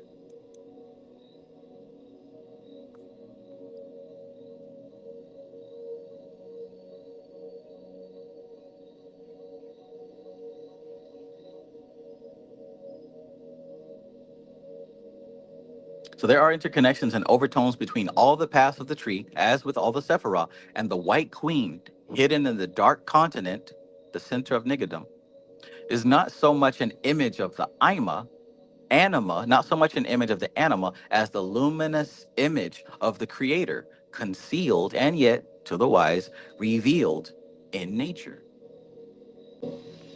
21. The 29th path is thus a path of pantheism and the early and more down to earth stages of the green ray, the way of nature mysticism. This is by no means the townsman's superficial and sentimental love of the country, but the ambivalent love hate attitude of the countryman who has to wrest his living from it. Real love of nature, like real love between humans, is not a thing of refined ethereal appreciation, but a confrontation and willing acceptance of reality.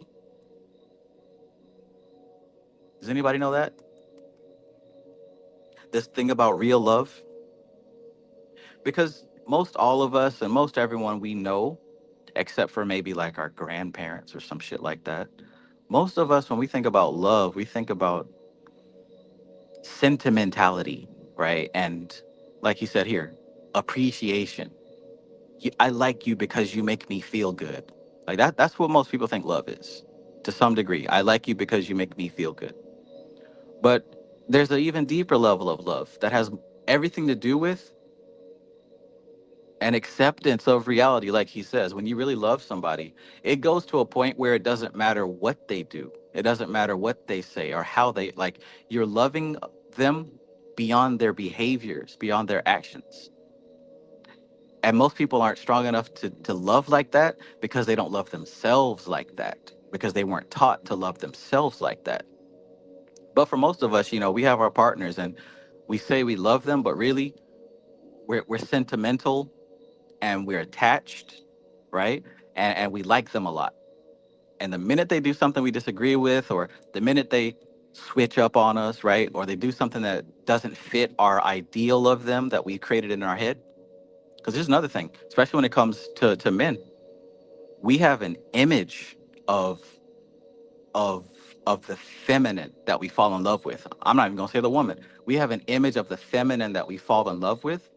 And most of the time we find a woman who is close enough and we project our image onto her. And sometimes the woman tries her best to conform to that.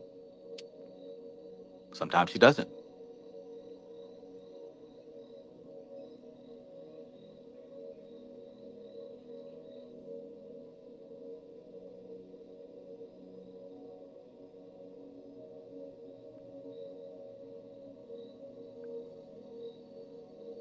That's the type of thing that you have to kind of earn. That's the type of thing you have to grow into. Because you got to think about love when it comes from a child, right? There's children who love their abusive parents for decades. Had nothing to do with what they do, but they love them because they are their parents, you know? But most of the time, we could even say it's because we weren't shown real love, or in fact, we were hurt from showing real love. We kind of stray away from that. We don't allow ourselves to express that.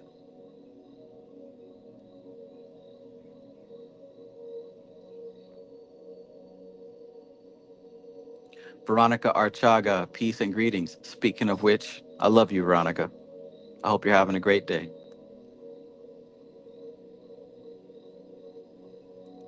Coop TGS says, My Gnosis, your recent lecture on Dark Side is incredible. I've watched it twice now. So many gems. I highly recommend it to everyone on this path. Shout out. Shoot. Listen, I hadn't said this in a while, but if you are not subscribed to My Gnosis' YouTube channel, please take a minute to do so.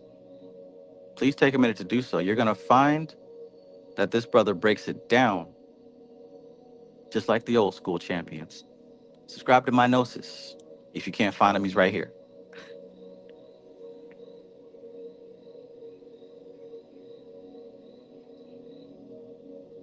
And if you haven't already, hit that like button.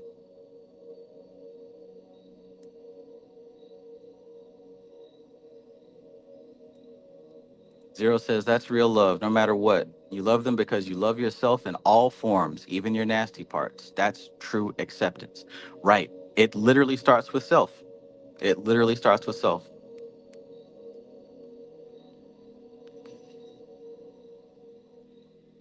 Jim says SOP, standing on principle, not feelings, not emotions.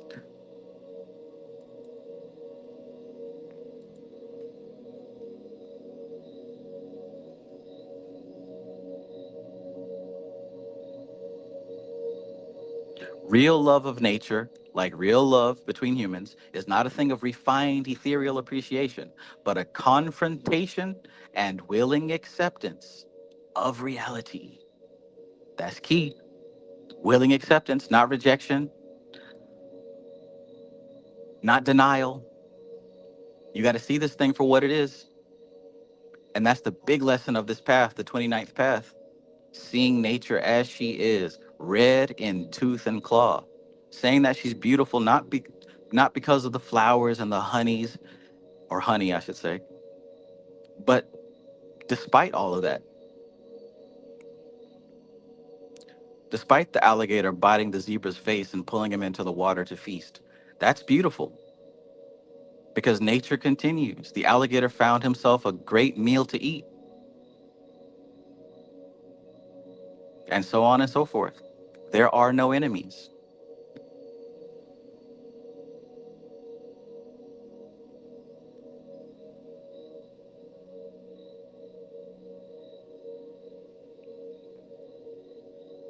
22. The nature of this path is really below aesthetics, in spite of being a channel for the pure creative forces of Netzach. There is, however, a certain connection with art. On its lowest level, it is the frenzy of primitive dance. And on a higher level, what the poet Lorca has described as the duende.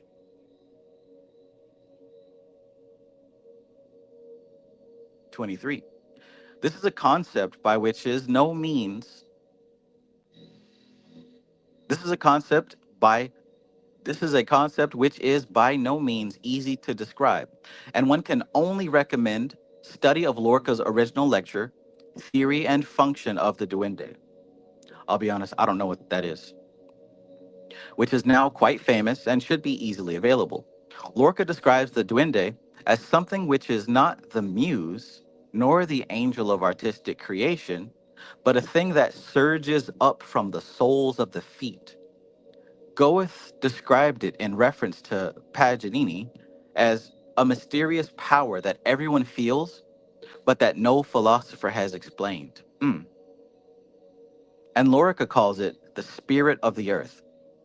It is something which is most frequently met with in Spanish culture, in certain gypsy and flamenco singers and dancers, in the bitumen blacks, ground in with fist and knee in the paintings of Goya, In the Pythagorean music of the cape work of bullfighters and the caliber of Joselito or Belmonte.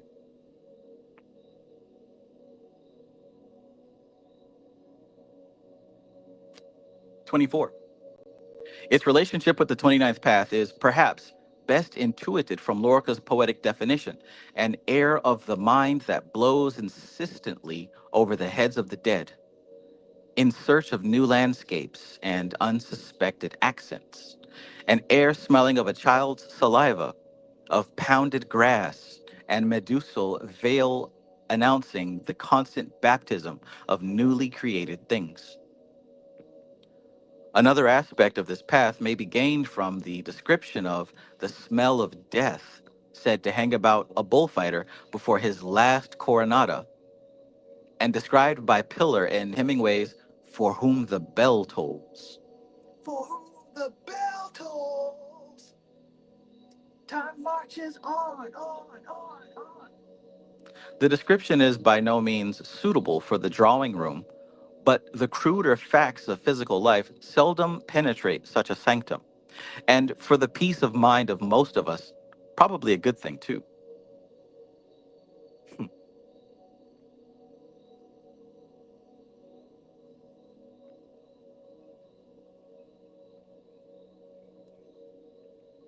25. The mysteries of this path correspond closely with the pre-Eleusinian Kabiric mysteries. Even less is known of these mysteries than those of Eleusis, but their depiction in early paintings is of pygmy-like men, very phallic, in contact with the feminine principle in the form of beautiful crane-like birds. The deity worshipped was a form of Demeter, called Pelarge, in conjunction with Isthmides, a form of Poseidon, god of the sea. Pelarge came originally from Potniae, a city dedicated to Demeter as Potnia, the mistress. Like Demeter, pregnant sows were sacrificed to her, the pig being the uterine animal of the earth, as the dolphin is of the sea. The Kabiric mysteries are probably the foundation of the later Eleusinian mysteries. It was Demeter who brought the mysteries to the city of the Kabiroi and gave them to Prometheus and his son Aitnaeus, the Etnian. In other words, Hephaestus. The Kabiroi were, in fact, sometimes called Hephaestioi. It was an underworld cult, and its connection with Hephaestus, the smith of the gods, shows a link with those early evolutionary swarms of divine sparks known as the Lords of Form in the cosmic doctrine. And didn't she say that about Hephaestus in that book? It was an underworld cult, and its connection with Hephaestus, the smith of the gods, shows a link with those early evolutionary swarms of divine sparks known as the Lords of Form in the cosmic doctrine, who formulated the laws of geology and the corporeal intelligence of the planetary spheres.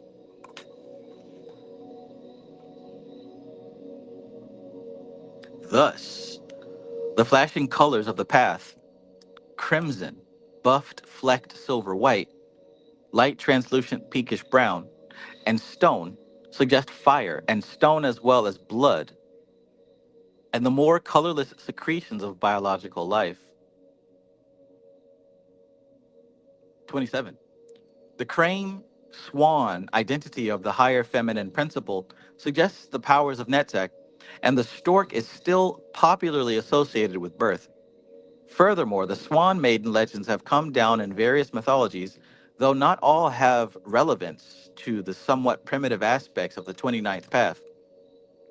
The large crop of swan transformation legends in Ireland, a land renowned for elemental beings and fairies, there we go, may have a certain reference to the fairy kingdom of Tir Nanog, the land of eternal youth, a Netzach condition behind the elemental aspects of the natural physical world. Generally speaking, though, they have more relevance to the 28th path, which might be called the 29th path on a higher arc. 28. One bird maiden, which corresponds well with the 29th path, however, is that depicted on a Sumerian baked clay plaque, some 4,000 years old, whose earthy and lunar aspects are shown by her headdress of bull's horns and the measuring instruments she holds. She is winged, but has clawed feet. Both of these are bird attributions, but wings, in that they can lift to great heights, are cosmic spiritual symbols, while claws convey ideas of the primitive and even demonic. That's a new correspondence for me. When you see demonic, that can also be referring to primitive, because as we know, modern civilization has often referred to previous civilizations as evil and demonic. The simple man will think that that means evil, but the educated man knows that that's referring to something that is, we'll say, off limits.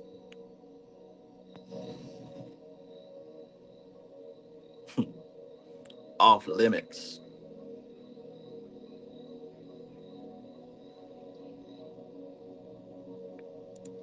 Minosa says, appreciate the shout out, y'all. Much gratitude and thank you to all those that just subscribed. I'm moving around in the streets, so I wasn't able to comment at that moment, but thank y'all for real. That's all right. That's all right. And nothing wrong with that. Wonderful. Wonderful. Have you tried the lasagna? It's my favorite. Man, that poor guy. They should have put him on the lasagna booth, man. They should have put him on the lasagna booth. Who knows if he ever got to the lasagna booth? See, that's how the job will do you, man. That's how the job will do you. They don't care about them coworkers, man. They don't care about the employees. They have you slicing steak when you really want to deal with the lasagna. I hope he quit that job at Golden Corral and open up his own lasagna company. I wish the best for that guy. Is it still hot out there? Give me that. All right.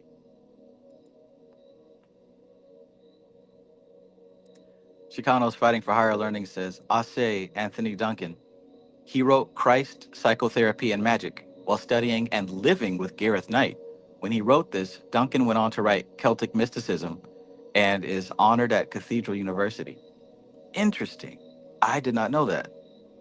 Christ, Psychotherapy, and Magic. Imagine having like an actual member of the Golden Dawn as your roommate. The conversations you'd have in the kitchen and the living room, man. Unless, of course, you don't care about the occult.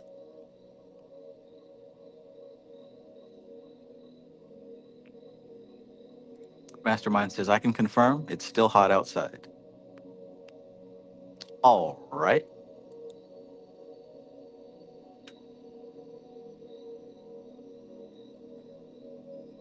They don't understand the things I say on Twitter.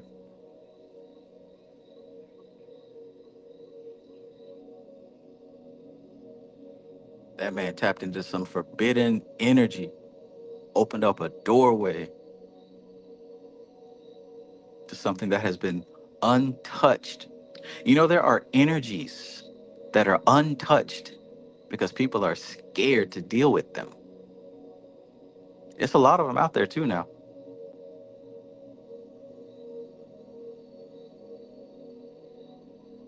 Hidden behind the veil of being politically incorrect. I tell you what.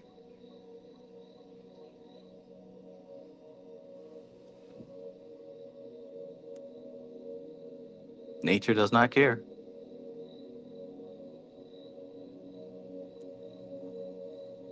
'28.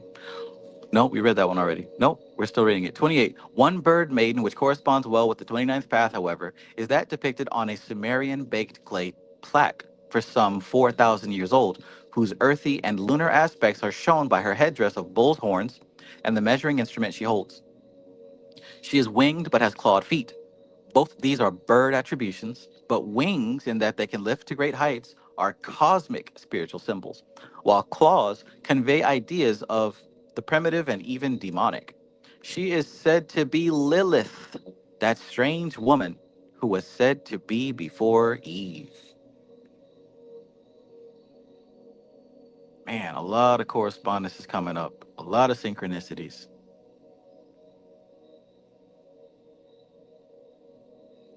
And we spoke of the anima, right? Automatically, subconsciously, men have built in this desire for Lilith.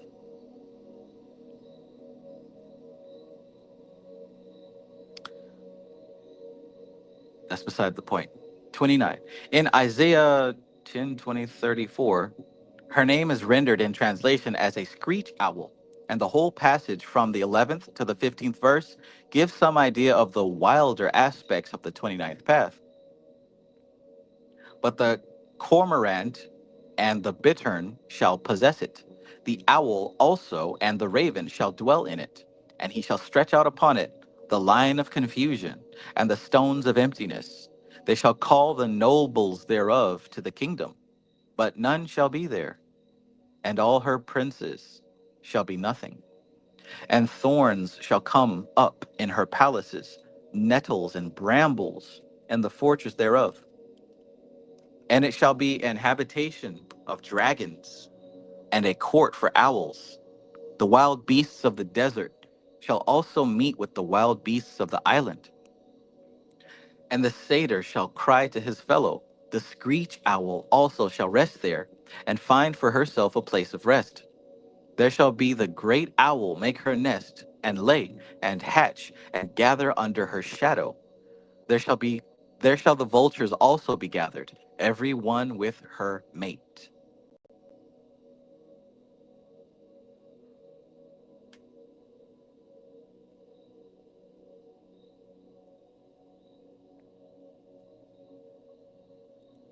Alora says, I've been seeing a lot of Lilith stuff recently. Me too. Me too. When I get off of here, I'm gonna send you this Lilith thing that I saw earlier that I think was pretty cool.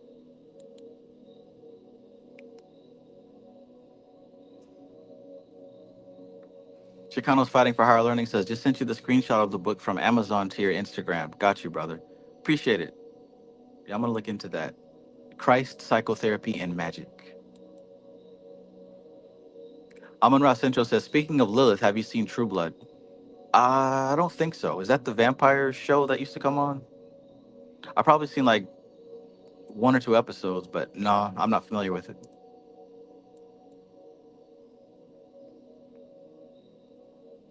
How do you marry a woman? Realm Lilith says, I found another vulture feather just yesterday. See, man, the energy of this chapter is trying to catch all of our attention. 30. These are the pronouncements of the prophet Isaiah on the desolation which shall be wrought on God's enemies. But it is a following back to first principles of nature, and thus akin to the 29th path. Interesting. Primitive life is not evil. It may appear unpleasant to civilized man. There you go. It's unpleasant, but it's not evil. But that is by no means necessarily the same thing. Thus, the naked form of Lilith is not demonic. Really, she is an aspect of the beautiful naked woman of Netzach, who descends the 29th path, putting on the vestments of corporeal nature to become the young woman crowned and thorned in Malkuth. Nice, nice. So you can see the beautiful naked woman as Lilith, not just Eve, but also Lilith, right there in Netzach.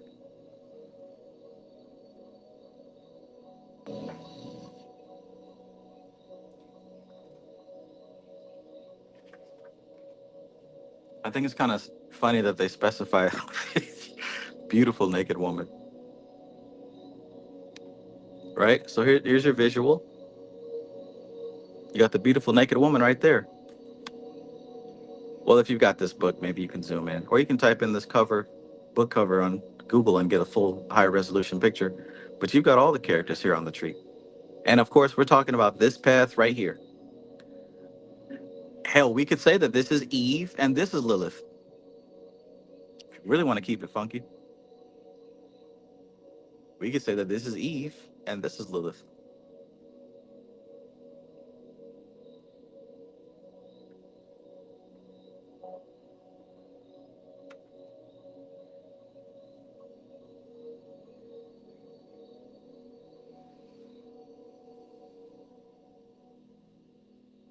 Interesting.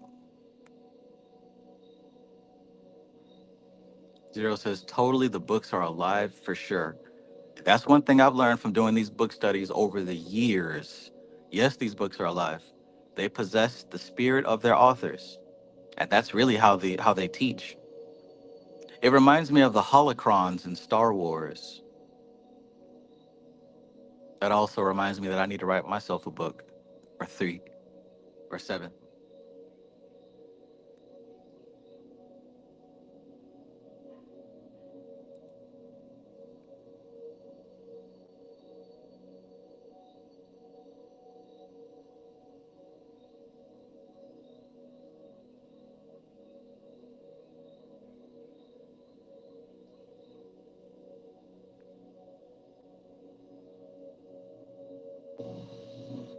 31.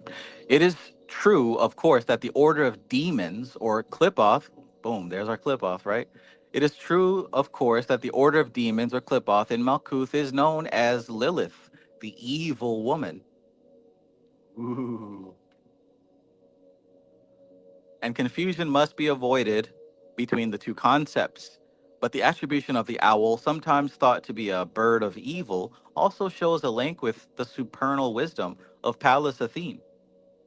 32. In conclusion, the swan legend that, because of the astrological sign, has close relation to this path is that of Leda, who gave birth to Castor and Pollux, Gemini mentioned, the heavenly twins. These twins, if one studies the legend, are excellent representations of the individuality and the personality, higher self and lower self, like the two fish of the sign of Pisces.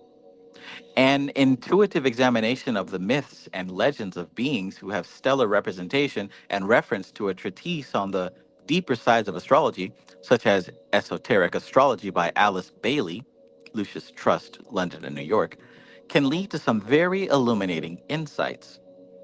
There is deep esoteric implication in the fact that the tarot trump is sometimes called the twilight. It shows a link with the transition from one phase to another. Pisces, the astrological sign of this path, is at the beginning and the end of the zodiac, according to the way of working the wheel. Similarly, the cosmic twilight comes at the beginning and the end of a cosmic day or night, just as the terrestrial twilight marks the division between earthly nights and days. All right, that was the 29th path. 29th path. Oh, but don't go anywhere. We're jumping right into the 31st path. But before we do that, here are a few notes on the design of Trump 18. This is Trump 18. Let's talk about it. Let's talk about it. So, the Marseille card shows two dogs howling at the moon, from which drops seem to be falling. In the background are two towers, one on each side of the card. And in the foreground, a crayfish is seen in the pool, possibly crawling out between the dogs. Pappas says that it is blood falling from the moon, and that the path is sprinkled with it. Worth, like Levy, however, prefers to consider the drops to be dew. Levy also mentioned that the animals should be a dog and a wolf chained to the towers, with a path leading between them toward the horizon. He thought this path should be sprinkled with blood, though.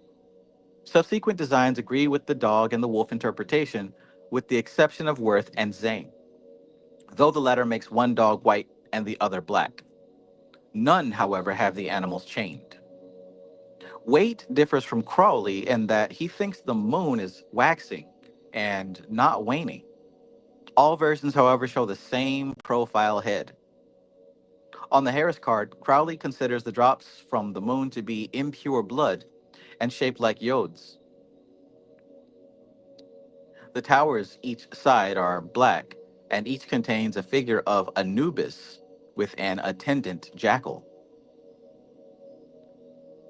Nap also gives blood dropping from the moon, and to accentuate the polarity, makes his wolf black and dog white, countercharged by white and black towers behind. Case and Waite both think it do.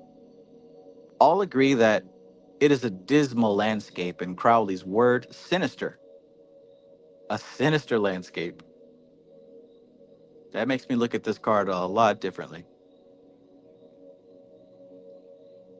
Sinister. Worth has described it as a steppe land behind the towers, behind which is a forest full of ghosts, and beyond that, a mountain and precipice bordering a stream of purifying water. Case and Waite show mountains in the distance on their cards. A count of the moon rays shows Waite and Knapp to have 32 in all.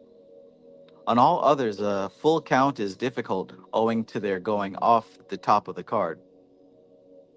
Of the falling drops of the Marseille's card, gives 19, Worth 18, Waite 15, Knapp 15, Case 18, and Crowley 9. Waite's, Cases, and Crowley's are definitely Yods. The Egyptian tarot has neither of these conventions and shows the towers as a black and white pyramid. All cards agree on the crayfish, except the Crowley Harris, which shows Kephera, the scarab, with a sun disk. Case draws attention to stones and plants by the water, representative of the mineral and vegetable kingdoms.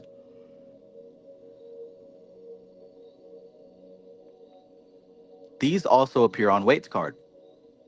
One old tarot card has an alternative design of a harpist serenading by moonlight a young girl loosing her hair at the window. Manly P. Hall's suggested symbol for the card is a flame in a cup.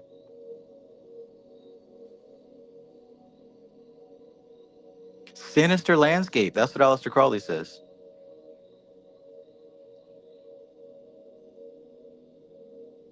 Cool. All right, so hopefully you have this text. Hopefully, when you think about this path, you can run it back and read that chapter, or at least listen back to this. This is where you'll find the fairy kingdom, huh? This is where you'll find the morphogenetic field of all species. You want to tap into that mind control. You want to tap into that group manipulation. You're going to have to become acquainted with the 29th path. You're going to have to earn the powers. And see, this is the whole thing, right? It's just like a little anime or a video game.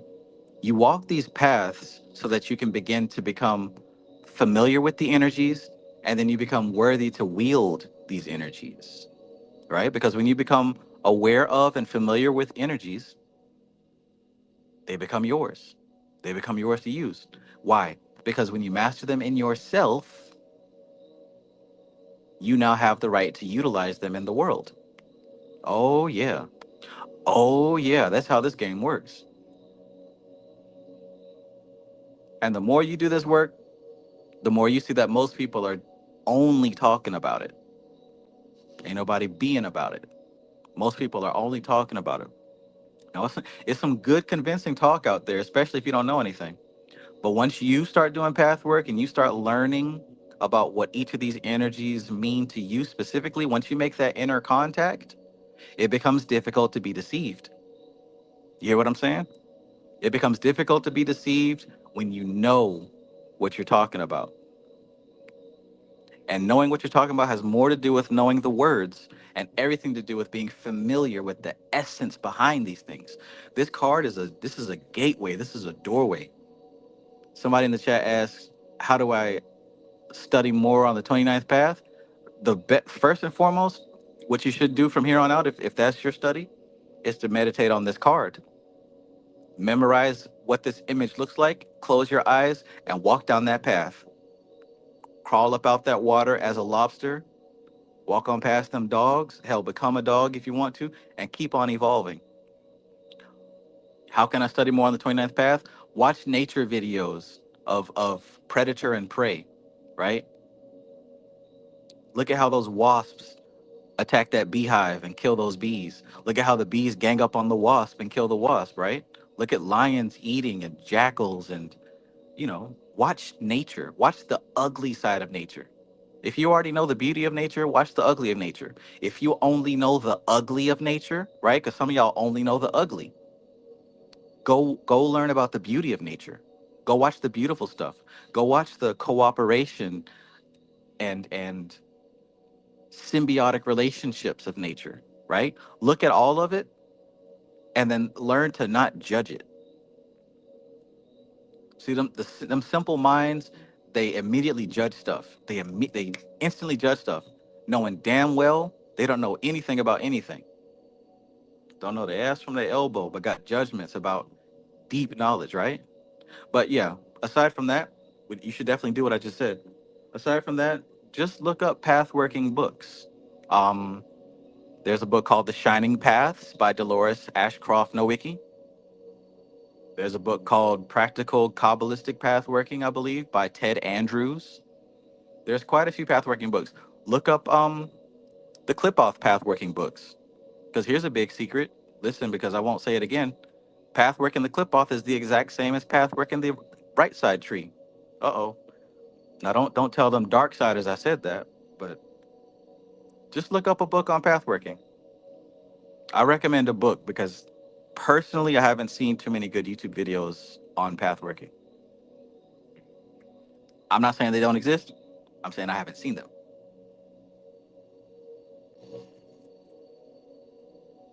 So yeah. We're about to go on to the 31st path. That's pretty cool, man. That's pretty cool. And hopefully by the end of this also what we're going to see is that path represented water, this path represents fire. And I say that that's cool because, look, we just went through the 32nd path last week. Now we're on the 29th and 31st, right? So these two balance each other. What I hope to see here is a reference to Ida and Pingala. Ida and Pingala. My serious studiers know what that is. Or perhaps after seeing these first three paths, we're going to see the gunas. My goal is to really build up my library of correspondences with this so I can be a Kabbalah master. I want to be the very best, like no one ever was. To catch them is my real quest, to train them is my cause. I will travel across the land, searching far and wide. Each Pokemon to understand the power that's inside. What an inspirational theme song, man. I remember watching that before school. They used to get me riled up and ready for school, man. Pokemon, gotta catch 'em all. Our courage will pull us through. You teach me and I'll teach you. Pokemon. That song had no business being so damn inspirational.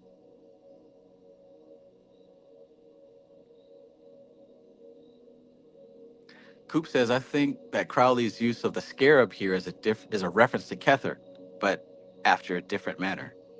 Oh, that's nice. That's nice. Alora says, I remember having a meditation where I met Lilith on the moon. The moon was bleeding and I had to shed my past, which presented itself as a field of skeletons. Oh yeah, that's right on the mark. That is right on the mark.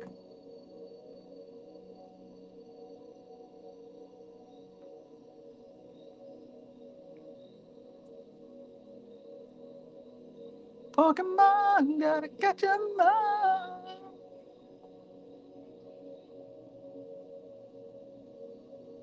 Nia Price says, wow, I was just about to say, I realize I'm doing some of this, but I don't have the words.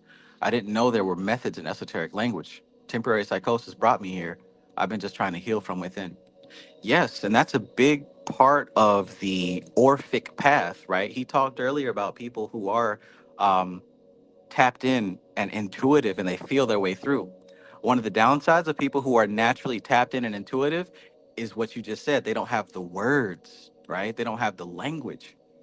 So a lot of this magic stuff, I'm sure most of you all have been doing, but like you said, you didn't know that there were words for this and phrases for these things. That doesn't make these things more valid, but it does show that there's a method to the madness, that there is a practicable science that multiple people have carved through in the past to get to a certain destination, which is mastery. So it's more than what is presented on social media, because the people on social media, 99% of them, I will say maybe 80, but 99% of them have not achieved any type of mastery. So you're only going to get surface level teachings across social media. You know that. You've seen all the different people out there. You might find a couple, but damn near all most are going to be surface level spirituality. And of course, if you don't know anything, that's going to sound deep. But yeah, ain't too many people delivering filet mignon like this channel. You ain't going to get this at Walmart. You ain't going to get this at Kentucky Fried Chicken. You ain't going to get this at the Dollar Tree. You can't even get it on Amazon. All right, so we ready? Kasaja, peace and welcome. Good to see you. Sean Harris, peace, peace. Travis the Pathmaster, you catch them all.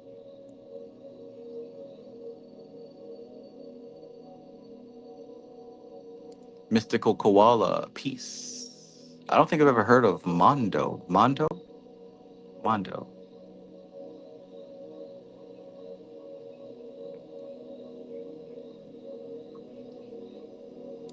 Shallow Lampier Scruggs, peace, says, I just looked at the moon card and the tower card. They're very symbiotic to each other. It was raining water, and then after lightning hit, like fire, like you mentioned. Whoa. I didn't put that together. That's a good one. Also, take a look at the death card. I think the towers are on the background of the death card, if I'm not mistaken. The death card actually has a couple in there. You'll see the woman from Strength. You'll see the Hierophant. You'll see the Emperor, and you'll see the. I think it's either the Child from the Sun card or the Child from the Six of Cups. But yeah, the death card has quite a few people. But that's symbolic, right? Because all those things will have to die. Strength, structure, even innocence. All right, so let's get back to the text.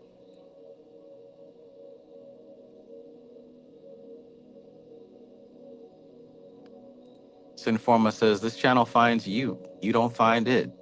Exactly. Exactly.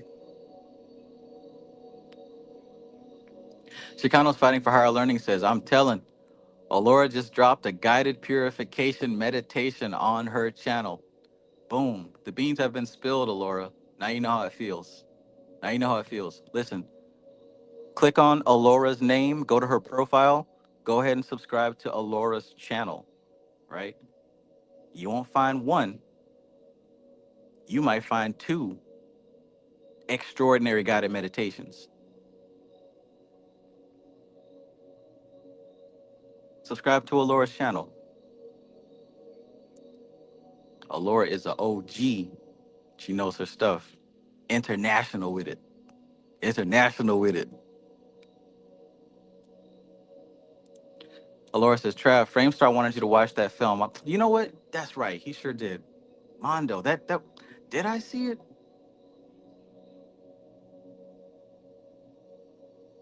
Is that the movie about the ghost? If it's about the ghost, then I did. I'm trying to remember the damn name. If it's the one about the ghost, I did see it. I can't remember the name of it. Mystical Coil says the documentary Mondo could be a helpful watch for this path. From a dense perspective, there's a lot of shock value to it, but viewed from a non-attached mindset is quite enlightening. Is that what you're talking about with the ghost, with the daughter? Lake Mungo, that's what it was. Lake Mungo. Thank you, Coop. Yeah, I'm not familiar with Mondo. Yeah, I'm not familiar with Mondo, but I'll look into it. I'll look into it.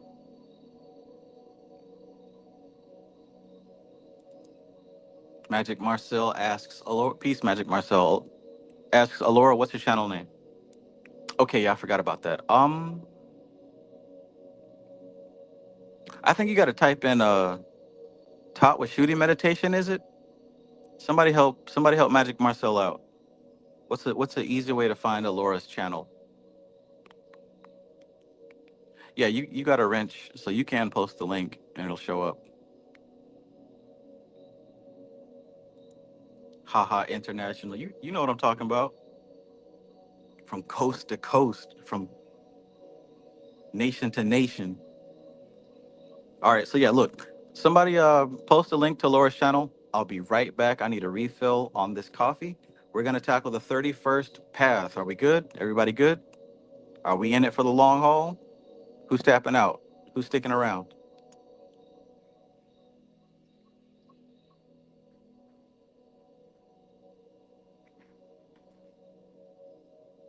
Do you love it when I do it above your body? And do you love it when you burn my body, your body? That song is obnoxious as hell, boy. But yeah, somebody post Laura's link. Be right back.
What the hell?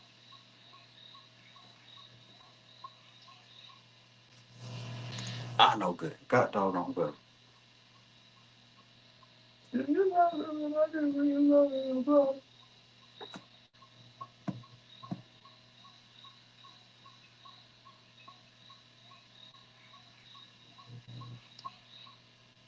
When you love in your body. Do you love it when I do when love in your body? Fantastic. Oh, fantastic.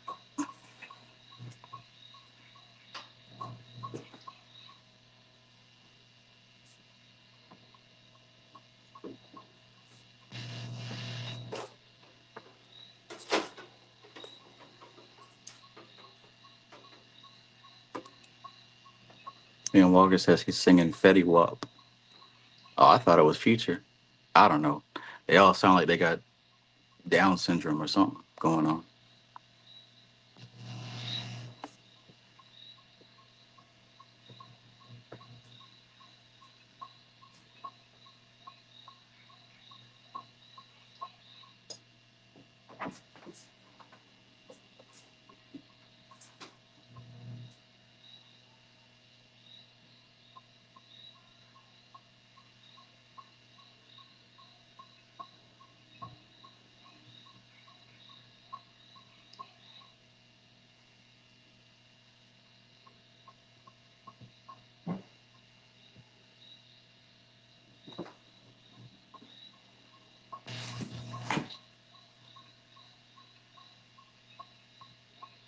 Let me know.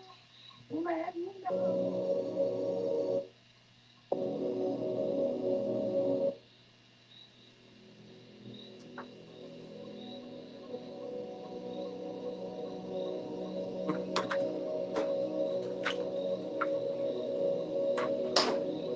Oh, and water.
All right. Now we're back in business. Creature comforts aligned. Back in this thing. Back in this thing.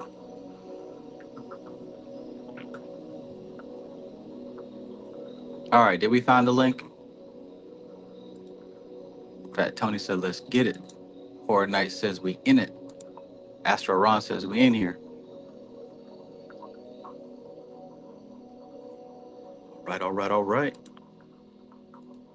All right. All right.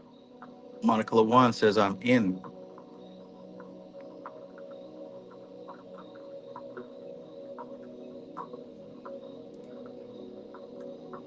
Thank you, Sunshine Chick. Okay, so is this the link right here?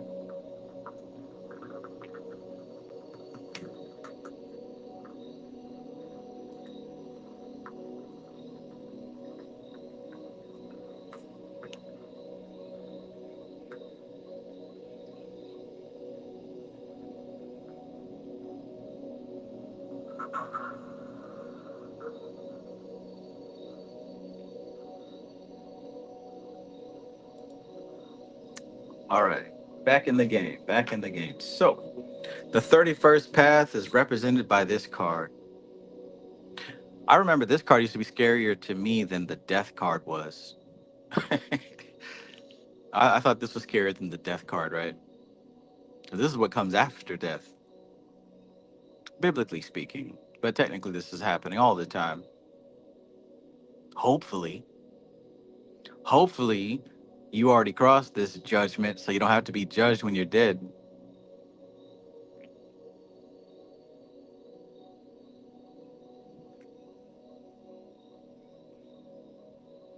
You remember those days being so scared?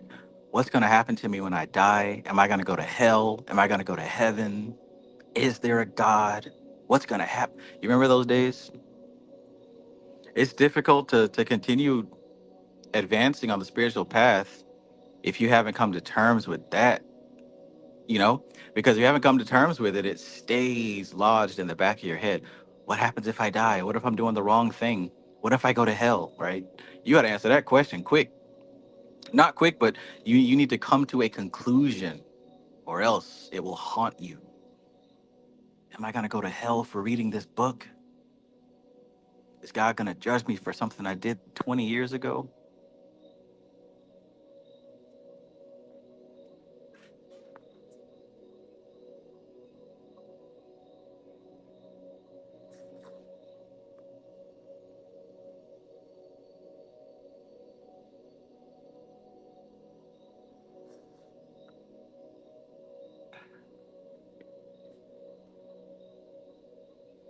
Our Father who art in heaven, please, Lord, forgive me for that crack selling. Thy kingdom come, thy will be done. These niggas dumb.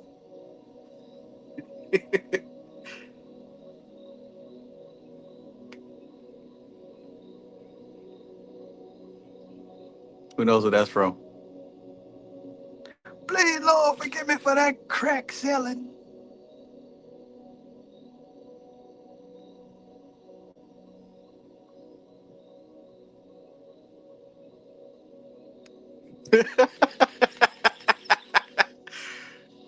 Rackbar. Oh man. God bless Rack and Willie, man. God bless Rack and Willie. He has brought much joy to my life over the years.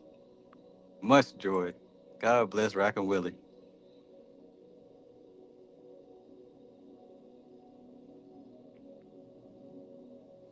Alora says, "Oh man, yesterday I was getting a ride on a motorbike and it was scary as hell. Lol, I thought for a second, should I close my eyes? Then I immediately thought, no, I'm going to look death in the face because I know it's beautiful." Sheesh. That's a whole different mindset, man. That's a whole different mindset, right? Because it's not asking for death. It's simply saying that I'm not going to run. Why would I? Where are you going to run to? What, you know what I'm saying? Like, it's a lot to come with it. Shiloh says, to me, I see this as the God card because there is a devil card, but no God card. Similar in astrology, we live on Earth, but no sign is ruled by Earth, nor do they describe it in history. Interesting. The God card. Well, let's get into it. Let's get into it. Showing them who was the high now. Pimp, nasty, funky, chipimp, and stanky chicken. All right, don't get me started with Rack and Willie. Here we go. The 31st path, Malkuth to Hod. The key is Shin, tooth. Shin is a very, well, they're all holy letters, but it's because of the Shin that we get Jesus. Because we have Jehovah, which is the four elements, Yod He Vav He. But when you put Shin in the middle, it goes from Jehovah to Jehoshaphat, which is where we get Christ from. So this is a very spiritual letter. This is the fifth element, right? Yod He Vav He is the four elements: earth, fire, water, air, or something like that. And then, of course, that fifth element is going to be the Shin. In the name of Jesus now. In this particular system, we're dealing with the tarot, Kabbalah, and astrology. This path, Shin, actually represents fire, but it's not just fire. This is the spiritual fire. This is that Kundalini, right? This is the higher level fire. All right. The theory is the spirit of the primal fire. That's what I mean. The last judgment. The colors: glowing orange, scarlet, vermilion, scarlet flecked gold, vermilion flecked crimson, and emerald. This is what the Yetziradic text has to say. The 31st path is the perpetual intelligence. But why is it so called? Because it regulates the motions of the sun and moon in their proper order, each in an orbit convenient for it. Interesting. Interesting. Interesting. Veronica says, oh shit, good lesson. Yeah, yeah. I actually picked that up from the Golden Dawn book, right? That big, thick Golden Dawn text by Israel Regardie.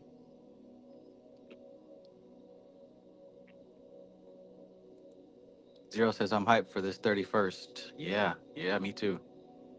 I'm loving this because it really adds depth to the Sephiroth. Like, you have to know about the Sephiroth first, and this right here adds depth to it because you got to remember these paths are the transition from one sphere to the next. So what we just read on that 29th path, all that was a transition from Malkuth to Netzach.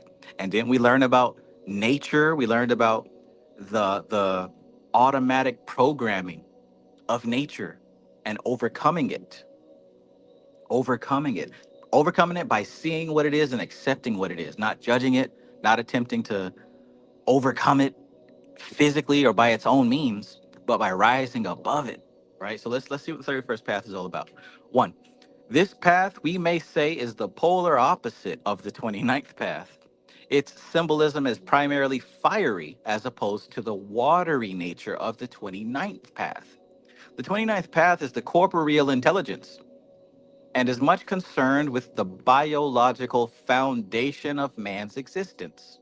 The 31st path imparts direction or the revelation of mental factors, which, developed to greater and greater degree, cause the ultimate vast difference between man and the beasts. Two kinds of men, right? That it is a path of instruction on mental levels is implied by the form in which the Yetziratic text is set out as question and answer, the only text so expressed. So, a path of instruction on mental levels, perpetual intelligence. What a name. Two, the title of perpetual intelligence indicates the spiritual factor behind this psychological evolution. For although Hod is very much the Sephira of mentality, its own Yetziratic text states that it has no root by which it can cleave, nor rest, except in the hidden places of Gijula, magnificence, from which emanates its own proper essence. That's what the text has to say about Hod. The Sephirah, Gijala, or Chesed, represents that sphere where the greater intelligences that guide evolution abide, and is itself representative of the principle of law and order in the universe. Real quick, if you are serious about understanding the different energies behind these paths so that you can harness them in yourself and refine them until they're perfect, it'd be a good idea to take notes on your understanding of these paths. Because this is a big ass book and there are 22 paths. Um, to retain this information, you're gonna have to take some kind of notes, right? So as you listen, take notes, or as you do your own study, take notes. But path working is extremely transformative and it's how you actually do Kabbalistic magic. So if you want to learn the stuff, you've got to take notes on what these paths mean to you. This book is about what they mean to Gareth Knight. And hell, this is better than not having any type of education. But as we're reading this and as you're listening and as you do your own study, the things that come to mind, the themes that, stand out to you about this stuff, write that stuff down because that's how you come into contact with these energies. Check, check. Or if you just want to listen, that's cool too. Put it right in your subconscious mind.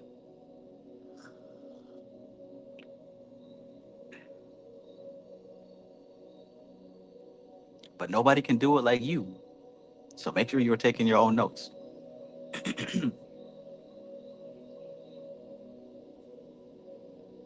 Mastermind says, better yet, make a blog. Hell, that's a great idea. I might need to do that, even just for myself.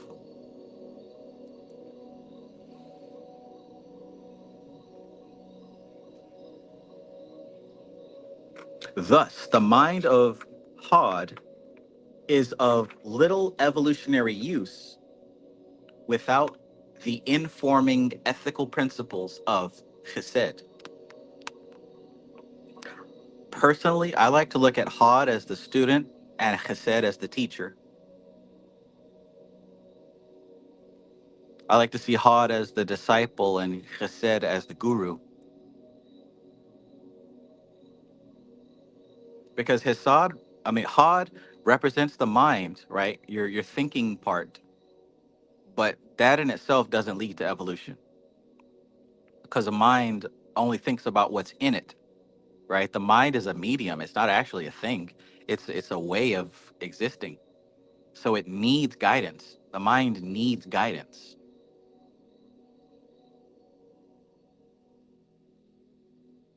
For it to be guided by the forces of Chesed is the best way to use the mind because it pulls you towards God, as opposed to being pulled down towards instincts, right? Because what's filling up most people's minds?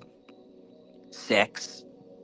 Sex is the number one thing that fills up people's minds, and pain, trying to escape pain.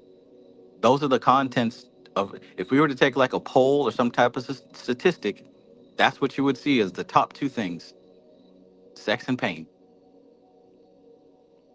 So if we want growth and evolution and a better life, We're going to need something higher than sex and higher than pain to pull the mind in that direction. You can disagree if you want, but all you have to do is look in the mirror. And after you look in the mirror, look around you at all the people. I said after you look in the mirror, not before. Them hormones, man. You know, we just read about the 29th path and the influence of Netzach, right? The animal nature.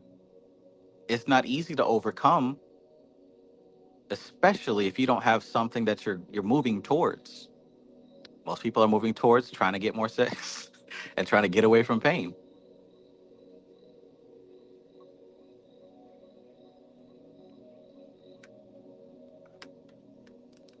Tell me if I'm wrong. Tell me I'm wrong. The last eternal says sex, survival, and fellowship. Hell, you being nice. I like to keep it uncut. I would take the fellowship part out.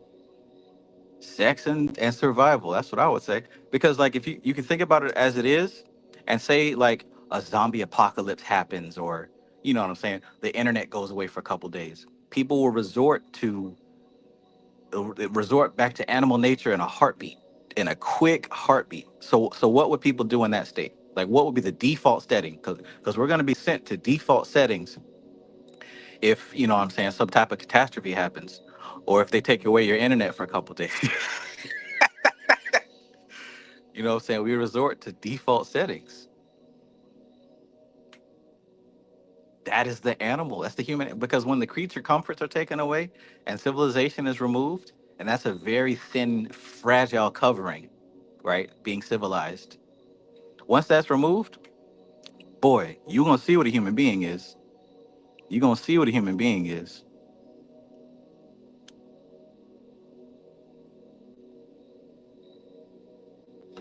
You're going to see what a human being is. When they take away that basketball y'all love to watch, and the internet go out for a couple days, and DoorDash stop delivering, right? When that if a global catastrophe were to go down, you would see quickly. I think it's hilarious because everyone thinks that they're so evolved and civilized, but it won't take much. It won't take much. Ready to crash out, boy. Ready to crash out.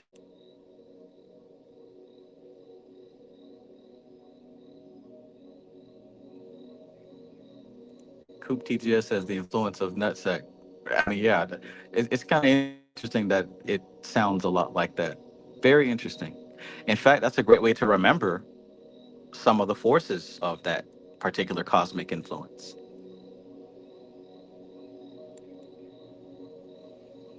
Chicano's fighting for higher learning says Pan chasing dopamine up the tree. Dopamine up the tree. Unceasingly.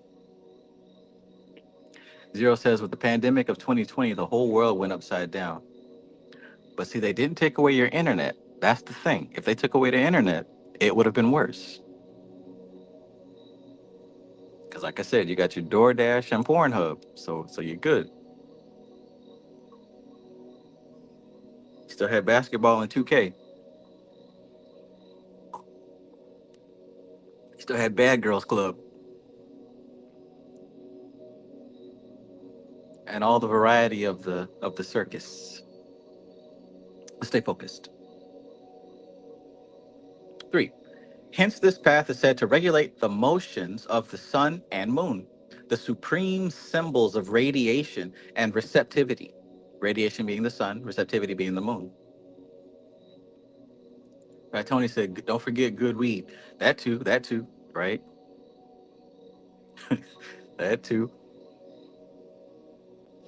Like you take that stuff away, you're going to see what a human being is. Realm Lilith says, eliminating sucrose alone would bring out the zombies. Jeez.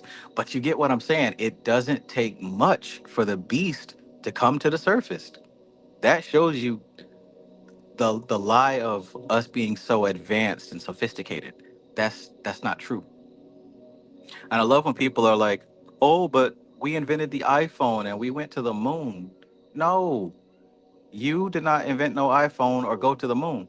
Somebody with very specialized skills, right? Somebody who is very refined did those things. The general public did not do those things. The general public spends money on those things. But yeah, it don't take much.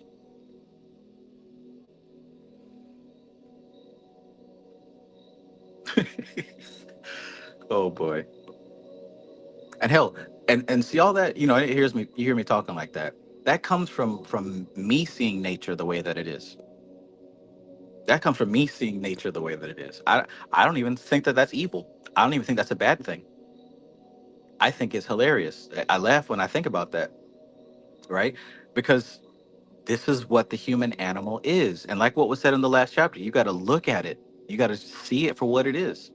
It's beautiful. It's perfect. It's perfect. You got to see the game here. We are animals, just like the monkeys and zebras and deers and flamingos. But we have been given this illusion, this dream that we exist within. That moon realm that Dion Fortune talked about, that moon realm, that fairy kingdom, we live there in our heads, right? We believe that we're in this sophisticated society. And that's a good thing for us because it keeps us from acting like total savages. Now, some people still choose to act savage, but look at the system, man. We are beasts who believe we are gods. That's a miracle, ain't it? That's a miracle. People complain about the government, they complain about laws and fuck the police and all that stuff, but if all that stuff wasn't in place, this would be a different reality. Mastermind says we won the game last night. Right. You didn't go to practice day in and day out. You sat down with that bag of chips, barbecue chicken, and Bud Light, Corona, screaming at the television. Screaming at the television.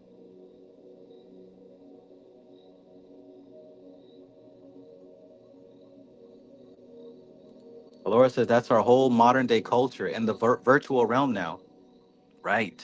Right. And it's beautiful. It's a fucking miracle. Right. It's a miracle. Like if you were to just see my body, right, and not hear my thoughts, my life would be extremely boring. You would see me sitting in the same spot for damn near all day, right? You might see me walking around, you might see me meditating, you might see me sitting on this unicorn fur lined chair, not doing anything. I don't live in the physical plane. But oh boy, am I active.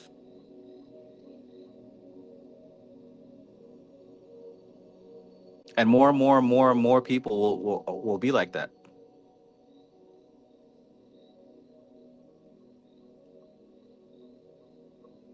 Coop TGS says, Trav, you said something a few weeks ago that I still keep thinking about. Even the lies are lies. Yeah, man. It's a beautiful thing. Beautiful thing. Veronica Archaga says, many people behind the scenes did. Right, right. Not the general public. We built the iPhone. We went to the moon. We built skyscrapers. No. Slow your roll. Got too much dip on your chip. Hold up. Wait a minute. Get it how you live.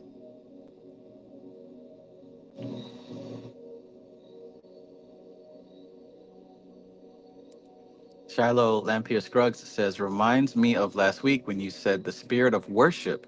What are you actually worshiping versus think you desire, want, are part of, etc. Yeah.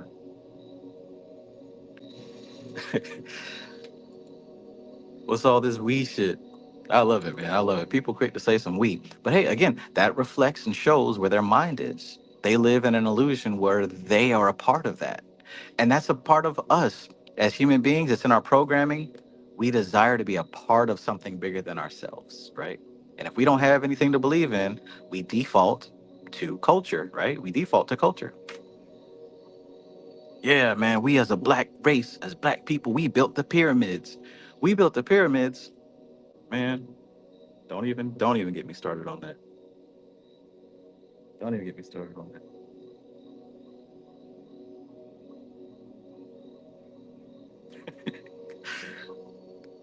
Need to clean up all that dirt and grime you built in your bathroom. That you built on the underside of your toilet rim. We built. We the best in sports. We the best in music. We. All right, let me stay focused, man. Three. Hence, this path is said to regulate the motions of the sun and the moon, the supreme symbols of radiation, that's the sun, and receptivity, that's the moon. In man, this is the relationship between individuality and personality. You know, individuality is the higher self, the soul. Personality is the lower self, the ego. And also, particularly on this path, the relationship between the leader and the led. For on this path are the analogues of the first struggles towards civilization by man and the formation of the family, the tribe, and eventually the nation. Four, esoteric tradition says that primitive man was guided by inner plane beings or manus. That's the name of my black cat. Esoteric tradition says that primitive man was guided by inner plane beings or manus, examples of such being Narada, Hermes, Merlin, and so on. One of the keys to this path, then, is an understanding of anthropology, just as keys to the 29th and 32nd paths are a study of biology and primitive religion. Here's an interesting thought that you may not have thought of. Maybe you have. But perhaps in the early evolution of man and woman, in our early stages, perhaps there were advanced beings who were already present.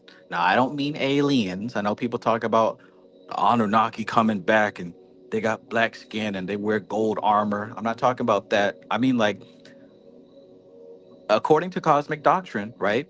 There have been intelligences that inhabited this realm before this current human. Perhaps they weren't entirely physical. Perhaps they were partially physical. Perhaps their job was to teach man how to rule the earth since they were on their way out. Perhaps those entities are not present with us anymore. They're doing their own thing in their graduation state. Maybe that's why we don't see these entities anymore. Because all of these older stories talked about how Hermes, how Christ, how these entities walked among them. Hell, maybe Jesus was one of the last ones. Something to consider. Because you got to think, we're pretty, we as a species are pretty clever, we're intelligent, but how did we get to where we are, right? How do we know the things that we know? Farming, agriculture and how to make toilets and how to drink milk from a cow. Like who sampled all the milk? Who sampled all the herbs and berries? You know what I'm saying? Like there's a lot of information. Hmm.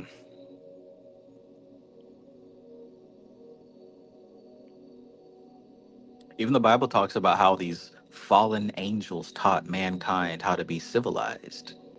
A lot goes to it. A lot goes to it.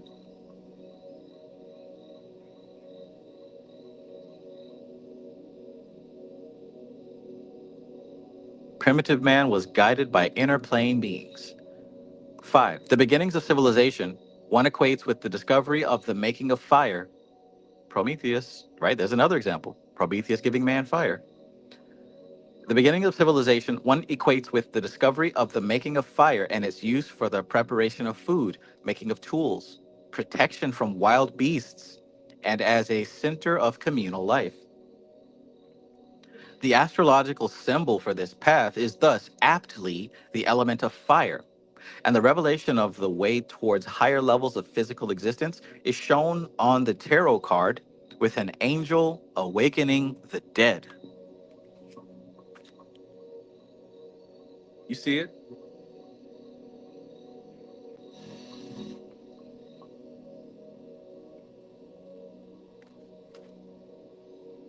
An angel awakening the dead.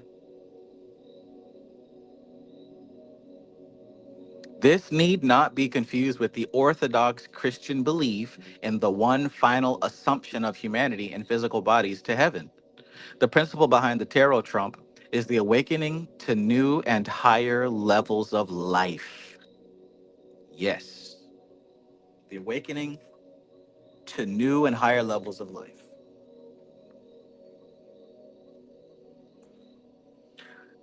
And that just kind of clicked something for me, right? Because when I think about new and higher levels of life, I think about my Doth experience. I did that direct meditation on Doth, and that really opened some doors for me like never before. And one of the main entities from that experience for me was Prometheus. And we think about Prometheus giving mankind fire. And now we're reading about this particular path, which is symbolized by spiritual fire. And we're talking about um, inner plane entities guiding man to a higher level. Perhaps that particular ritual that I did over the month of April was a ritual on this particular 31st path without even intentionally doing it. The juxtaposition of the ideas of fire and of revelation call to mind the myth of Prometheus, right? Which, like the significances of this path, can be interpreted at different levels, though all levels are reflections and patterns of one of another. Thus, Prometheus could be considered to have brought fire to man so that man could develop the arts of civilization. But on a higher level, the fire could be considered an awakening of the spiritual will in man. So cool. So cool. I love it when this happens. 7. This higher interpretation is borne out by the esoteric title of the tarot trump, Spirit of the Primal Fire. When the word primal is used in mystical symbolism, it usually refers to spiritual factors because spiritual being was before anything is. The awakening of the spiritual will implies the sense of individual identity in man, the realization of himself as a separate, immortal being, so that civilization becomes the cooperation of individuals rather than the natural aggregation by instinct into herds. All right, you picking up these keys? Picking up these keys because one of the keys so far is, at least what I'm gathering, the mind as this. The mind is a path. It's a way of doing things, and the mind can either be guided into the animal instinct, right? Natural aggregation to instinct by instinct into herds. That's if you've got no higher fire to climb towards. You're just going to aggregate into herds, like is programmed for the body, for the animal body to do. The mind is going to, what's the word? Sublimate into the animal self. Or this path dealing with the primal fire can cause the mind to elevate, to rise, to become stimulated. Allura said in the chat, Agni, Rajas. Right, right. And that's what Rajas does, right? Rajas turns Tamas into Sattva. Boom, man. See? See? This is why I love having people who know this information. This is cool. So yeah, that's what I'm getting so far. This whole path about the 29th path, dealing with fire, spiritual fire, right? Judgment. The name and the image might be a bit off-putting, but perhaps they are rising up from the prison of being an animal and being called up to a higher spiritual existence, right? That also kind of puts into perspective my ritual. Perhaps it wasn't so high up on the tree. Maybe I'm still down here at the maybe I'm still down here at the Malkuth level, moving up to Hod. But I can dig it. I can dig it. I ain't tripping. I ain't tripping. Coop TGS says for this card, if you compare the Waits card to Crowley's, it's like a before and after for the soul of this on this path. Yeah, I need to go ahead and bite the bullet and get the Crowley deck.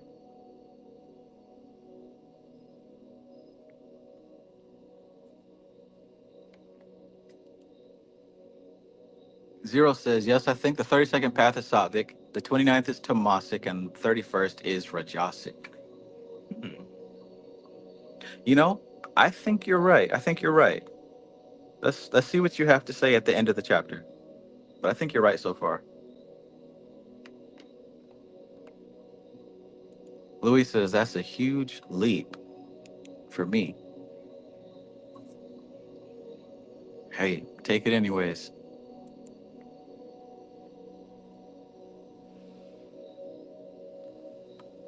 I like that last line here. The awakening of the spiritual will implies the sense of individual identity in man, the realization of himself as a separate, immortal being, so that civilization becomes the cooperation of individuals rather than the natural aggregation by instinct into herds.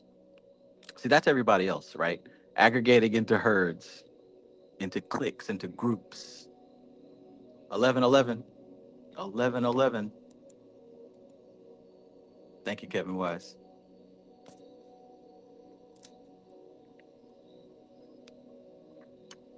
Lem lem.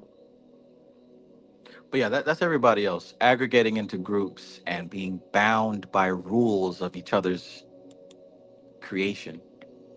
Doesn't allow for growth. It allows for sustaining the group hive mind. And you'll notice that, right? That's what culture is. That's what we got all through high school and through our family life. Like we're born into a world where everybody has this little mental structure going on where everyone has to play a specific role. Right? You have to be this person, you have to do this person. Right? Growing up as a man, you've been given certain roles, right? You can either be this kind of man, this kind of man, or this kind of man. And there's even the kind of man you're taught not to be, right? But those are still roles. And as you grow up trying to find your place in the world, you fall into one of those roles. Women too, right? All of us, we have these roles. But the thing is, when you're a child, you don't think like that. You are yourself. You have to kill that child and force yourself into one of these roles, right? You might be somebody who was considered rambunctious and wild. They might have said you play too much, right? As they said for me, you always playing, always acting a damn fool, right?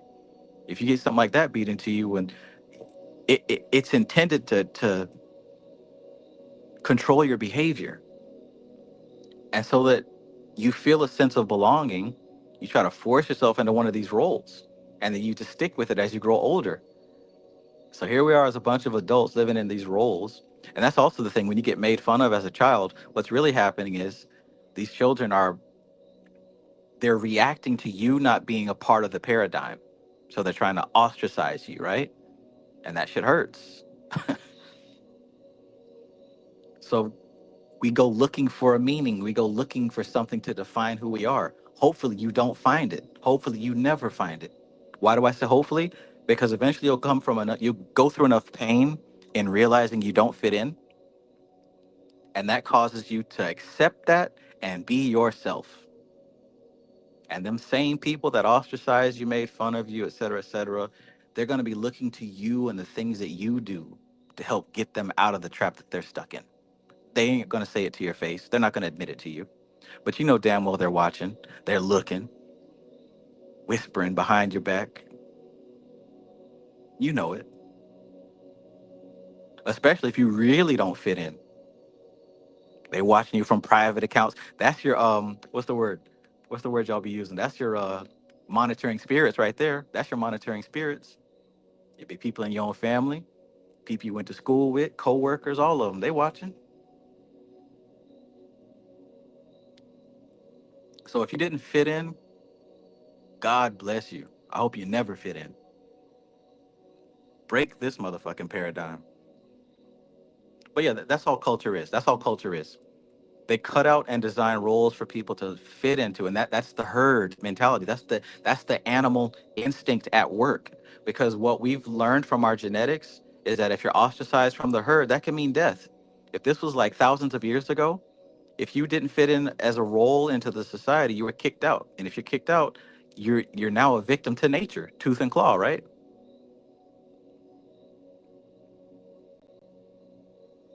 But this is a different world.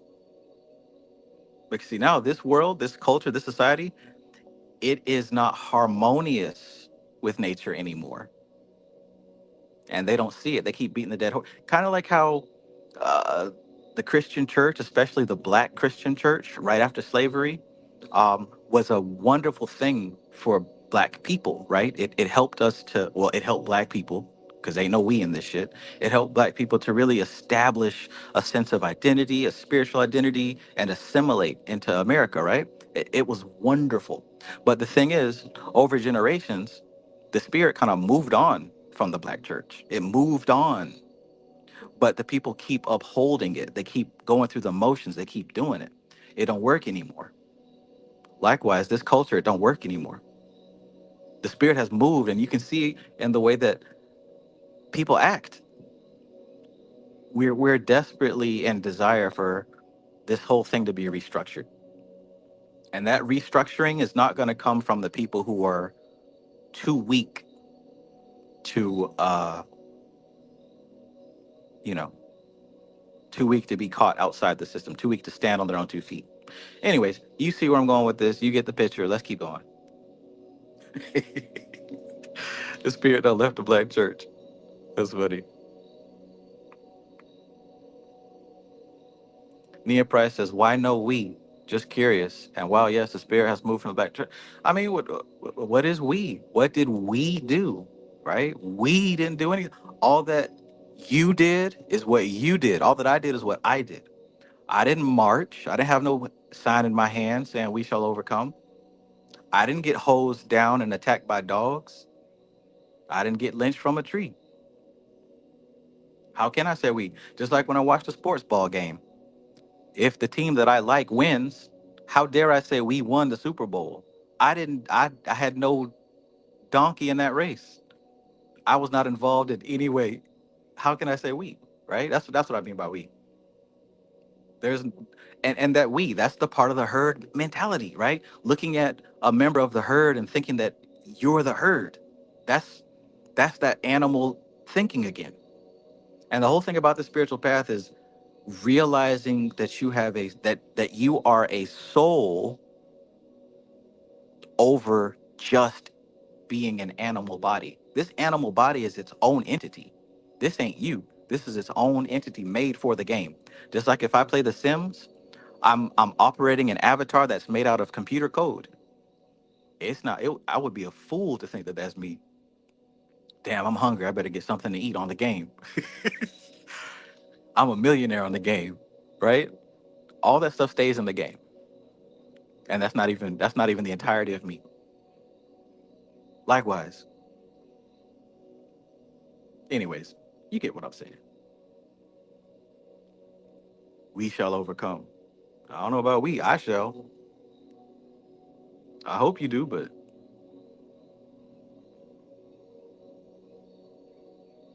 we shall overcome. Got to be able to look at this thing without any kind of judgment. It's not good. It's not bad. It's not right. It's not wrong. It's just, it is. It's the way of humans. It's the way of humans. They don't understand the things I say on Twitter.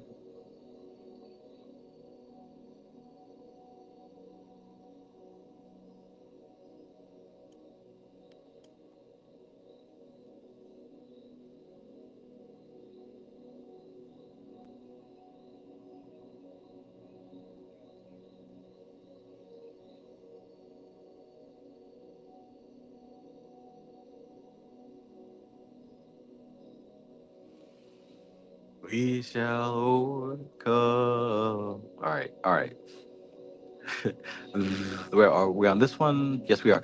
8. Thus, the gift of Melchizedek, which relates to this path, is asbestos, the strange mineral that resists the all-conquering fire, and thus symbolizes immortality and powers of existence transcending elemental life. This symbol stresses the factor of individualization, just as the beehive stresses corporate existence. And the way of evolution is the way in between, the path of equilibrium, the straight and narrow way, like the edge of a sword. Ultimately, there is no contradiction between individual and corporate free will, which does not imply the entire subjugation of one by the other, but simply a true appreciation of unity. That's an interesting concept, right? There's no contradiction between your individual free will and the group free will. If you can grasp that, you can understand the will of God. No man shall know the hour or the day. We shall not know the mysteries of God. I had people come up with some shit like that. We're not meant to know. We, you not meant to know. Don't put that on me.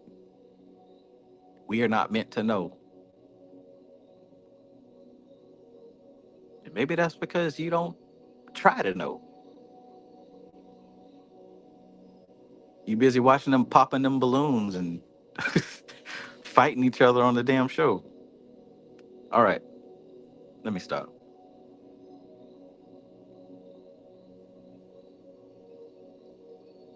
Popping balloons. I don't like her because her stomach looks stronger than mine. Y'all be eating that shit up too, boy. Y'all love that balloon popping. Why do y'all love that balloon popping stuff? I don't even know what show that's from, but it keeps popping up on my damn feed. Popping a damn balloon. Go home.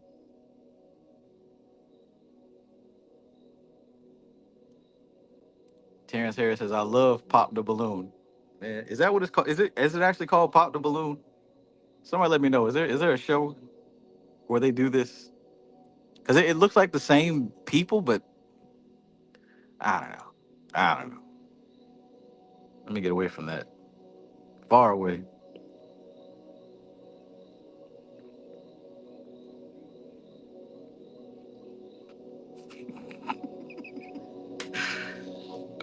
9. Whilst the path has high spiritual principles behind it, it is very much a down to earth one. So there are great opportunities to be found upon it. It is a path of living out spiritual principles rather than the application of the mind to them of the 26th path or the more purely mental bias of the 30th. As the 29th path could be pictorially summarized as a lush wilderness teeming with wildlife, right? We just got through with that one. So the 31st path could well be imagined in the form of the fires of a semi nomadic tribe seen in the desert darkness.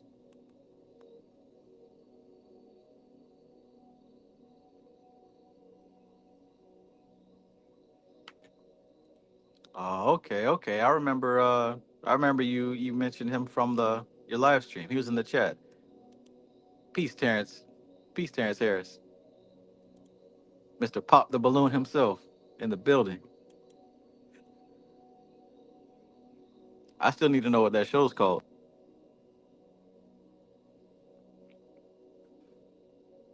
10. Apart from Prometheus, whose name means forethought, which is the main thing that distinguishes men from beasts, the most appropriate god form for this path would be the Greek Hestia or the Roman Vesta. Hestia was the oldest of the Olympians, and like Athena and Artemis, was ever virgin. Her name means the hearth, and she presided over domesticated fire, from the household fires of every family to the prytaneum, or public hearth, of every town, and also the priestly sacrificial fires. So in the Vedic, this would be the yajna, right? The yajna, that fire sacrifice, fire ritual. She is therefore at the very hub of civilization, and this perhaps accounts for her dignified position among the other Olympians.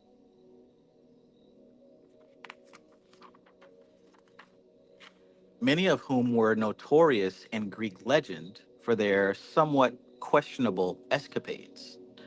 In Rome, Vesta was similarly the goddess of fire in its domestic and religious ceremonial use, and her rites were simple and unbloody in nature. As we move on, think about what she could be in today's modern world. Because back in the Greek times, every family had this fire at the center of the house. Everyone gathered around the fire, right? And then there was even a public fire for the whole city, a fire burning. I wonder what she would possess in today's world.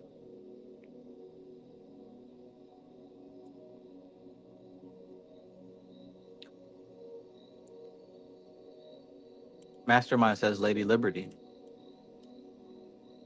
I'll tell you what I'm thinking after I read this whole thing, this paragraph. In Rome, Vesta was similarly the goddess of fire in its domestic and religious ceremonial use, and her rites were simple and unbloody in nature. The objects of reverence being the hearth fire and a clay vase of water, narrow at the base so that it had to be held and not laid aside. Thus, one level of the 31st path, esoterically speaking, is the path of the hearth fire. That is the building of a home and raising of a family according to spiritual principle. The family that prays together stays together. The hearth is the altar of family life. That's it right there. And the focus of the home. The home exists not for the happiness or even the well being of the two adults who built it, but for the children that are reared therein. Though the course of the true home implies by its very purpose and nature the happiness of all within it. So what do y'all think she would possess today? Coop TGS says, speaking of hearth, the word heathen originally meant people of the hearthstone. They've been demonizing us practitioners for centuries. Jeez.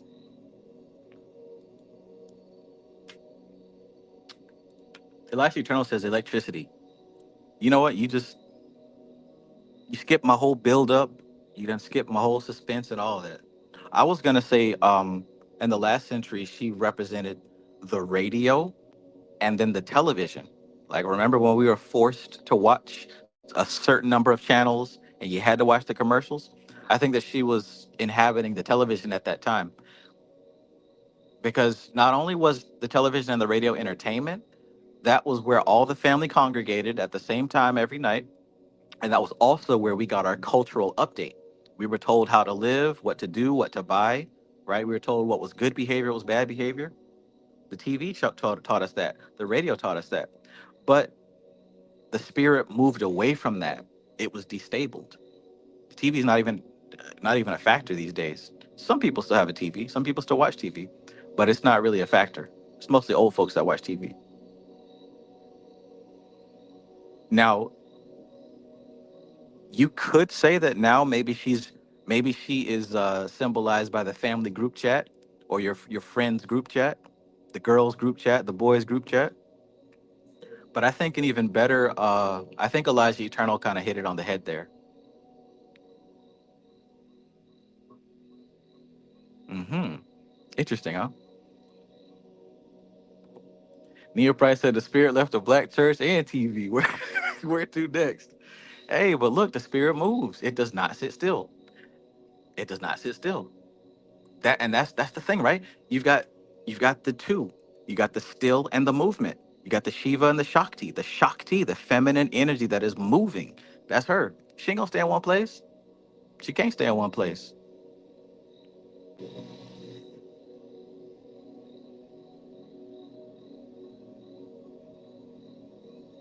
She grinding, hustling, wheeling and dealing.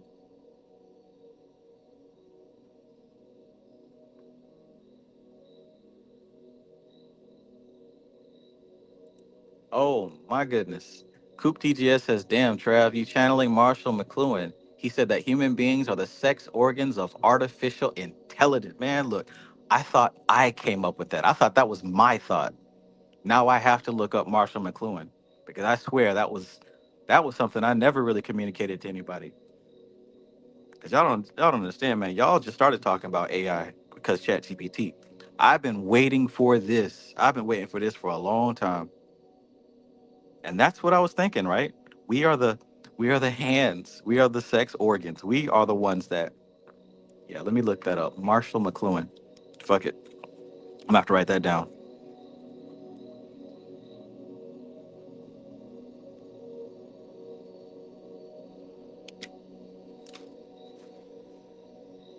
I think what's happening with this AI is way past what people can fathom. We don't even realize it. People are scared of it has already been happened.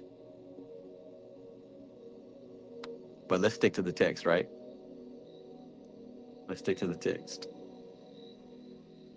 My gnosis says the pattern changes, but it's always a pattern. Facts, right? And that's how you can tell the spirit. That the Bible says test the spirit by the spirit, right? But Christians get all spooky about that. No, test the spirit by the spirit. How? Look at the pattern. Look at the pattern. Hell yeah.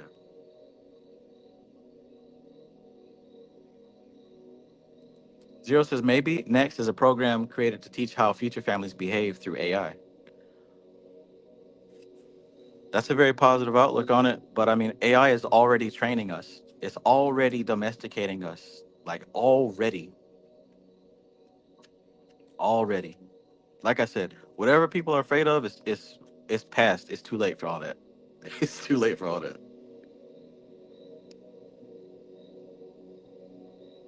Mia Price says, "Spirit out here getting to the bag. Who gonna make room? You make it make sense for me."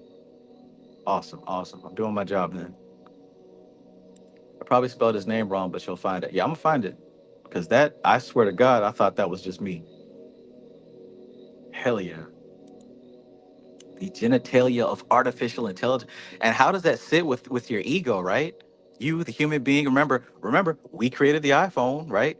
We went to the moon, right? How does that sit with you? The genitalia of artificial. You've been reduced down, but hey, don't y'all reduce yourselves down all day, all night, hunting for sex and only sex? Didn't you reduce yourself down already?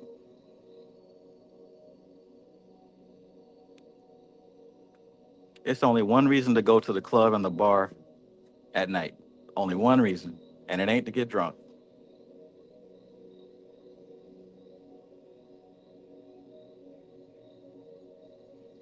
All right, let me get to the text now. Spirit flowing through me. I gotta speak it. I gotta speak it. The spiritual fire, the electricity. So if you're the genitalia of AI, which one would you be? Tony says, "Shit, I am a nut sometimes." Hey, sometimes you feel like a nut, sometimes you don't. That's wild, man. That is wild. All right, reel it in, Travis. Reel it in.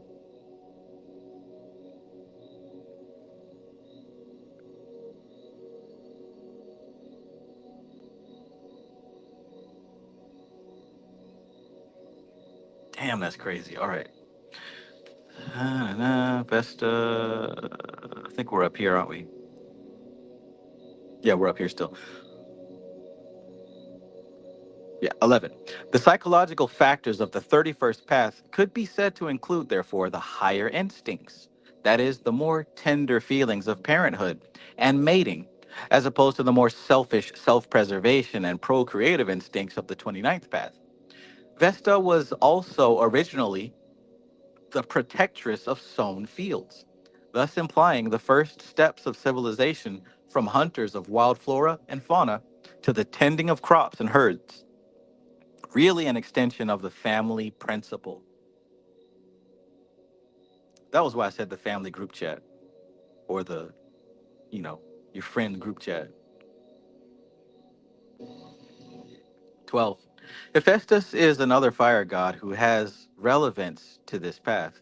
Originally, he may have been a god of the celestial fire, lightning, and he was sometimes referred to as the Etnian, and thus was, in this aspect, a god of the volcanic inner fires of the earth. Celestial fire has reference to the divine wisdom and will and to the higher powers of the mind, and thus is more under the province of higher paths of the tree and such mythological figures as Prometheus and Pallas Athene.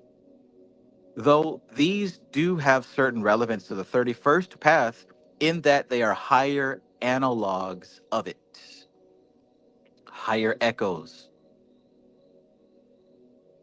The volcanic fire also has relation to the intelligent formation of the planetary spheres. But such aspects are pre-human, though they bear out Hephaestus's attribution of divine blacksmith. No diggity. I like the way you work it. I got to bag it up. Hey yo, hey yo, hey yo, hey yo. No diggity. As far as humanity is directly concerned, he was patron of fire in its use and the forging of tools and weapons, which were essential for the beginnings of human civilization. 13. Thus, we see that the spiritual significance of the path is aptly summed up by the attribution of the element of fire. For fire implies the development in animal life of individualized will, the forethinking of the higher brain, with the consequent formation of social units in conscious intelligent cooperation, and the development of technology in order to gain dominance over the natural world. He said a lot in this one right here. First of all, in that last chapter on the path 29, he talked about how it was the hind brain, right? That primitive mind in the back. Well, this path, you're dealing with that intellectual front mind, the higher brain. So look at that, the two pieces of the brain. And what's hilarious to me, what's awesome, is that's just the first two paths on the tree. Your primitive brain and your higher brain, your neocortex and all that. That's not even anywhere. That's down here. Those two still touching Malkuth. So that should tell you right there that this brain and this intellect and this human mind is so low on the totem pole. If it could be at the bottom, it would be at the bottom. Interesting, right? So that's one part. Another part that I got out of that is look at what he said there at the very end. Because of that higher mind, right, and the formation of social units and conscious intelligent cooperation, and the development of technology in order why are we developing this technology? Why have we always developed technology? In order to gain dominance over the natural world. See, look, it's this energy here that's the sole reason that we are out of the animal kingdom. It's this whole energy right here is the sole reason that we're out of the animal kingdom. And I can say we because all of us. If it wasn't for this, we would be like that dog you keep chained up in your backyard tree. So we're creating this technology to gain dominance over the natural world. Well, here's an interesting thought, maybe scary for some. What if it's still some people who are the natural world and there's now technology being built to gain dominance over them? Uh-oh. Uh-oh. Don't get it wrong. I am I'm a big fan of artificial intelligence and technology. They will most definitely spare me when they take over. But I'm also not oblivious to the dark side of it, right? Don't get me wrong. A lot of the things that people fear, it has to come to pass. Why? Because as humans, we have to develop everything that is able to be thought of. We have to. But that includes the good and the bad. Where you're going to fall is based on your frame and how you vibrate on a daily basis, the type of thoughts you keep in your head on a daily basis, type of feelings. I don't mean if you're thinking about this or thinking about that. I mean, are you thinking on the level of a beast? Are you thinking on the level of nature itself?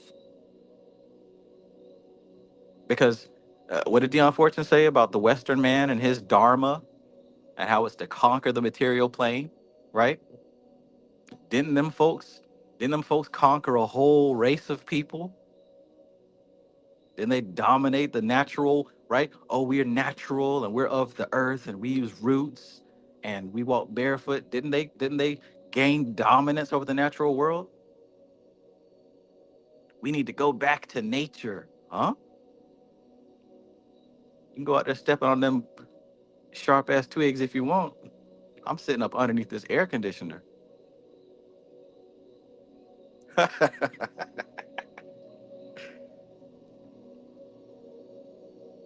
We need to go back to nature. I'm a fruitarian.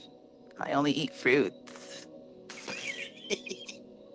I mean, do what feels right for you, for sure.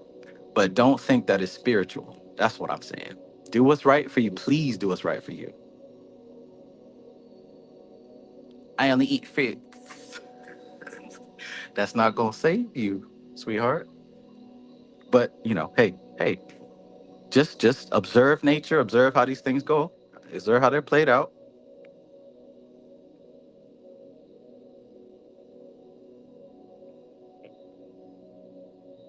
Interesting. 14. The Hebrew letter for the path, Shin, meaning tooth, also has the appearance in its shape of a flickering fire, terminating at the upper points in three creative yods. Its shape also suggests the development of individual facets from a common substratum. And just real quick, in case you forgot, let's take a look at that. See right there, yod? That's what it looks like, right? Shin, tooth. It's like that W shape. That W shape. That's the Hebrew letter for it. You need your teeth to eat those fruits. So the Hebrew letter for the path Shin, meaning tooth, also has the appearance in the shape of a flickering fire, terminating at the upper points in three creative yods. Its shape also suggests the development of individual facets from a common substratum, right? So those 3 points coming out of a common base, it's like a W, but it's 3 points coming out of a common base, a common substratum. The tooth is the hardest part of the body, just as the spirit is the most enduring part of the whole man. Because remember, I said the shin is the spirit, it's the shih in Jehovah, Jehovah, Yahweh, Vauhe. But if you put the shin in the middle, it becomes Yahoshua. So the Yahweh, Vauhe is the four elements: earth, fire, water, air. But that shin is the spirit. When you put that shin in the middle of Yod He Vauhe, you get Christ, Yahoshua. We're talking about forces here. The fifth element. The fifth element.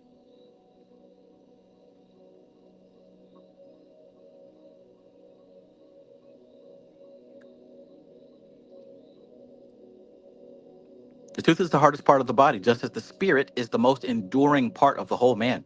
Spirit has considerable relevance to this lowly placed path, for man's whole evolution is in accordance with the will of the spirit and for the benefit of the spirit. So is spirit over everything, quite literally, even over your soul.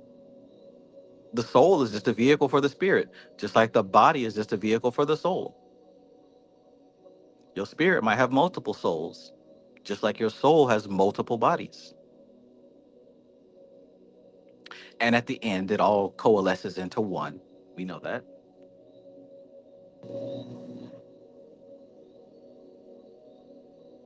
The tooth is a cutting and grinding implement, that which prepares food for subsequent digestion. Just as the personality of man has to cut and grind its way through life after life to provide the experience of manifestation, which is digested and transmuted into spiritual sustenance and life by the individuality. Think about that.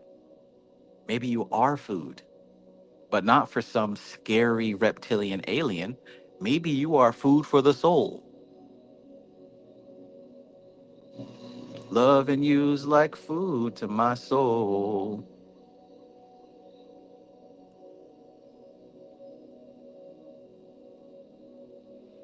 The tooth is also a symbol of creativeness. According to Freud, dreams of losing the teeth usually conceal fears of impotence. Thus, we can say that the Hebrew letter indicates that the path is concerned with individualization, spiritual evolution through the discipline of experience, and the development of powers of creation. The evolutionary aspect of the path is also shown in that it leads to Hod, the mean of the primordial.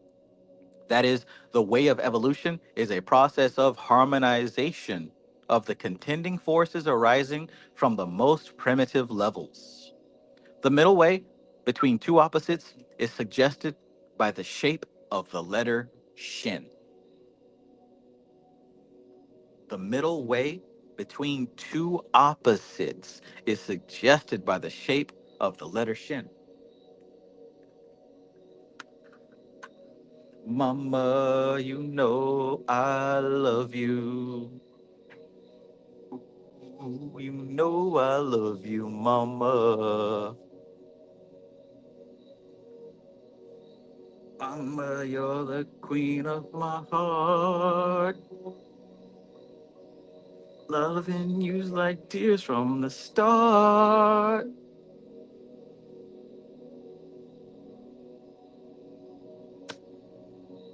Who sings that song? It's on the tip of my tongue, and I can't believe I can't think of it. Who sings that song? Mama, you know I love you. You know I love you, mama. Somebody knows who sing that song now. It's not going to leave my head until I figure out who sings that song. There we go, boy. I should have known that. Duh, Boys to Men. Thank you. Thank you. That's going to be the first track I put on when I close this live stream. You know I love you, mama. Happy Mother's Day for all of you mothers out there.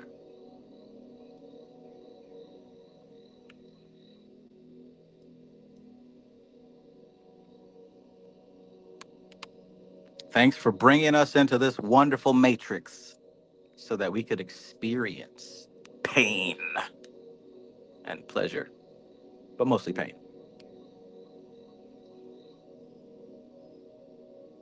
But hey, ain't no way back up the tree unless we come down here first.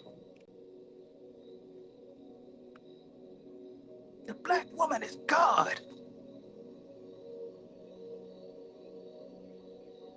You know I love you, mama. Oh, I don't really speak with my parents, but I did wish my mom a happy Mother's Day. On the day this time.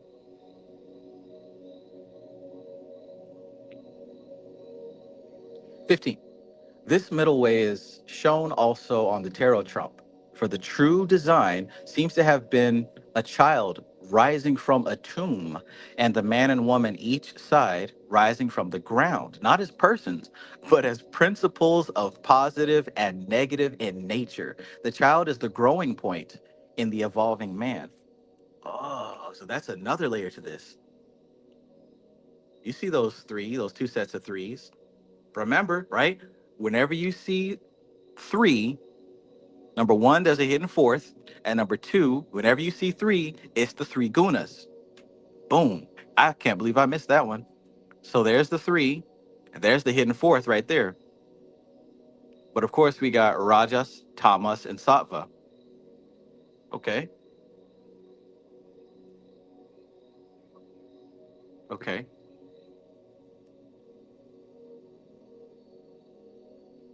Nice. Nice.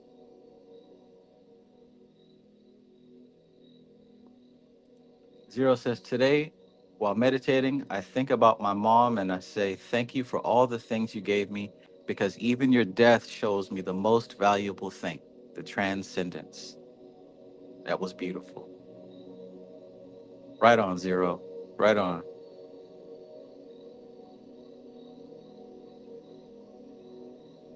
It takes a level of strength to see through the pain and find the glory in the experience.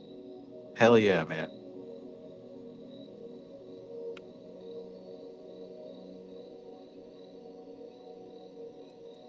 You know I love you, mama.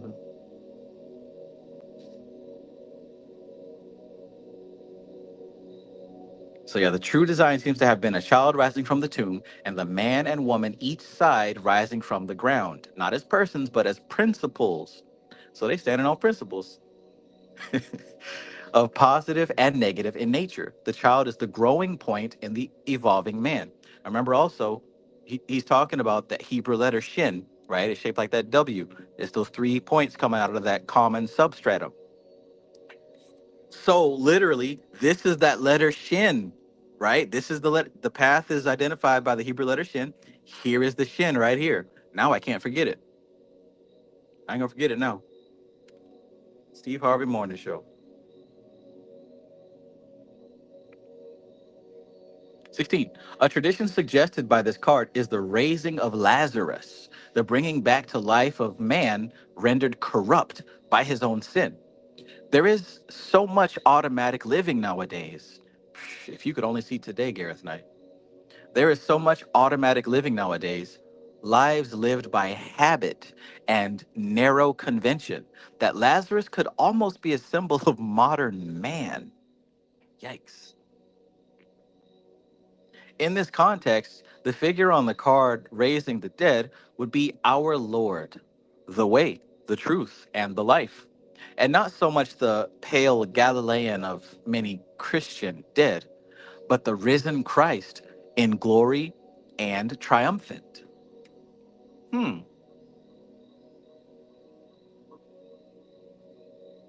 17.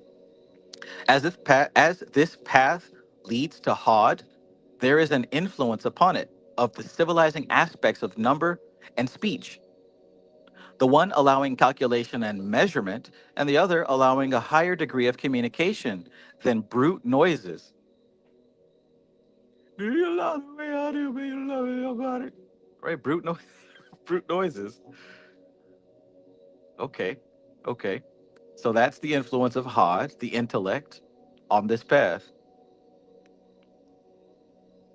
An influence on the civilizing aspects of number and speech, the one allowing calculation and measurement, and the other allowing a higher degree of communication than brute noises. There are many, of course, who use the power of speech to corrupt or even prevent communication. But this is a cliphotic abuse of the divine powers of this path.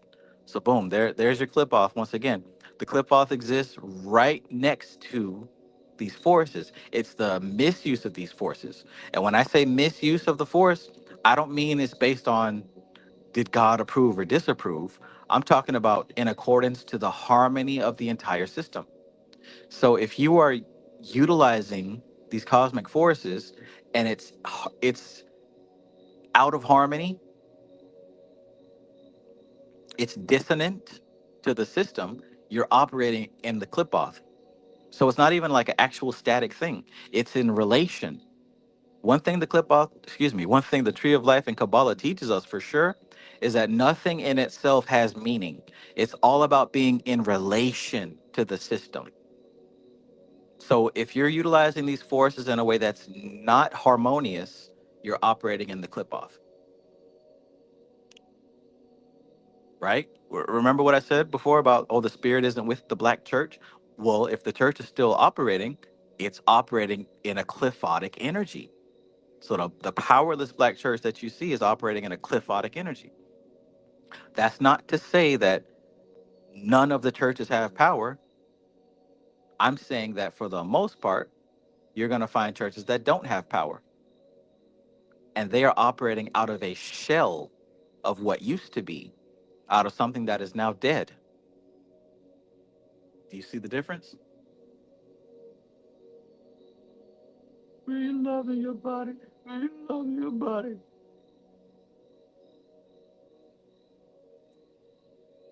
So you don't have to go far to look for the clip off. Just look for something that is operating out of order.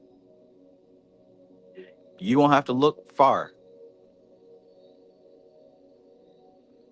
Cliphotic abuse of the divine powers of this path. Speech is of profound occult significance, as is hinted at in the term logos for God. And the Bible is by no means the only religious book which reveals the profound higher import of speech in the beginning was the word. There is a traditional belief that to discover the real name of a thing is to gain power over it, as is shown forth in the legend of Isis obtaining the real name of Ra, or Re, depending if you say Grand Rising. The giving of a name is a sacrament in the church, and a novitiate of holy orders or an initiate in an esoteric fraternity always takes a new name. The original purpose in baptism was the giving of a Christian name.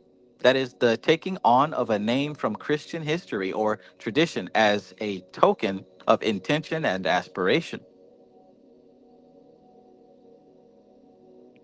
There are many today who would more appropriately have been baptized Thomas, for they doubt very much. Doubting Thomas. It's funny because I think that's a part of some cultures, right? For us to give ourselves new names with the different phases of life we're in, right? How many people in the chat do not have a street name? How many people in the chat do not have a street name?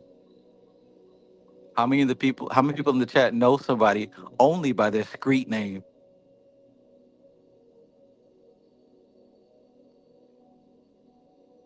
Where did this principle come from?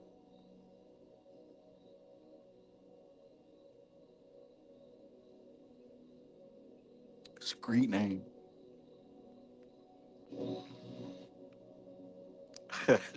Fat Tony says I got like five. I mean, and I don't know.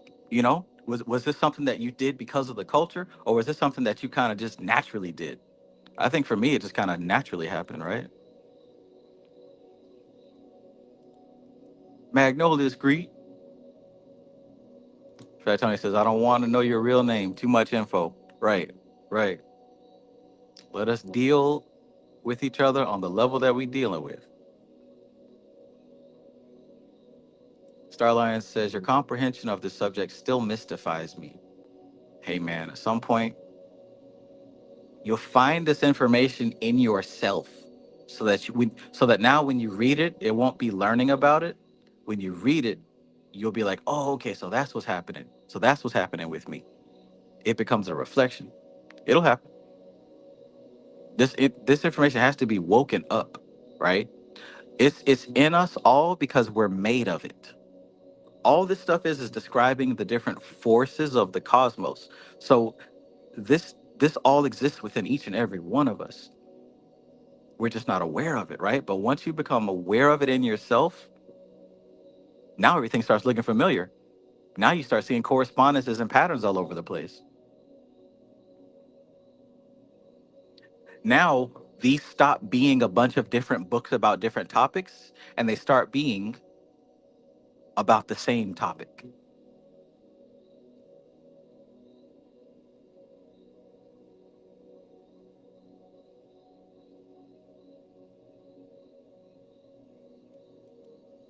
Kevin Wise says, you look at the card, and one of the kids looks like they're standing in a boat, and the other kid looks like you're standing on water. Hmm. Okay, I see the one kid standing on water. Interesting.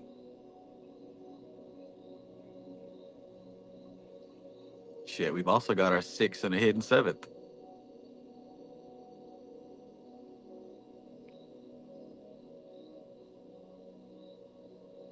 And aren't there 7 Sephirah underneath the top 3?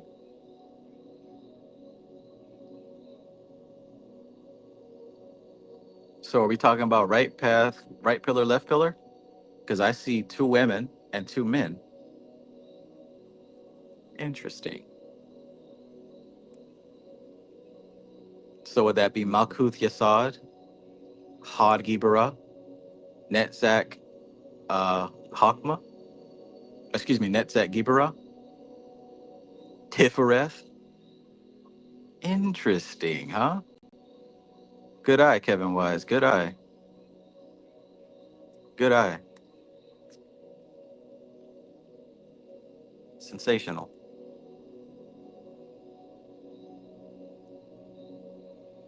But now 144 Magnolia Street, I seen through the window of that house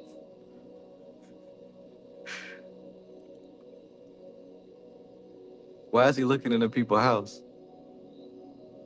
They was in white robes.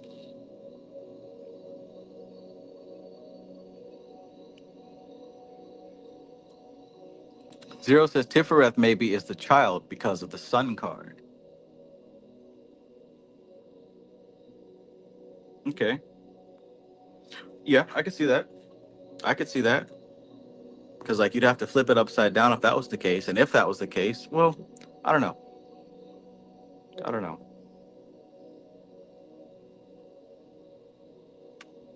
That'll be something to meditate on. That'll be something to meditate on. All right now with the Rack of Willie. Oh, sis is going to hell. You gonna fuck me? Hello.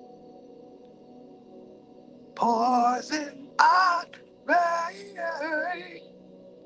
Golly, rest in peace, Rack and Willie. We did not deserve it. We did not deserve Rack and Willie.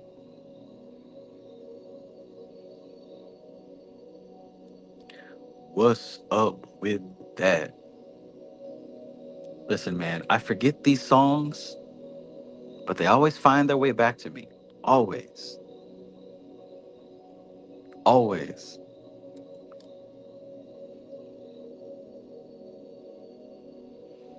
So, we were talking about the logos, right?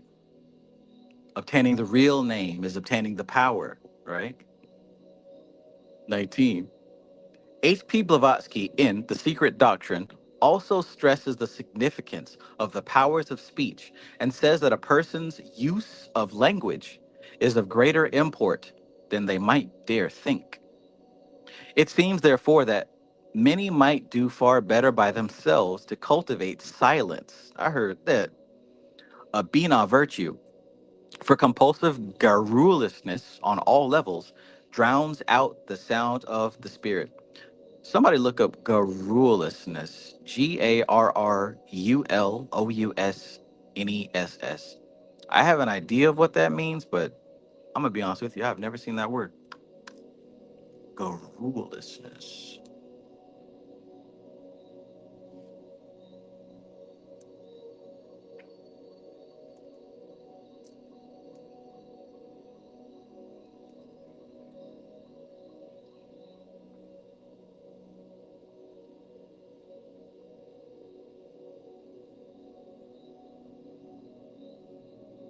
Give me one of them hot dogs.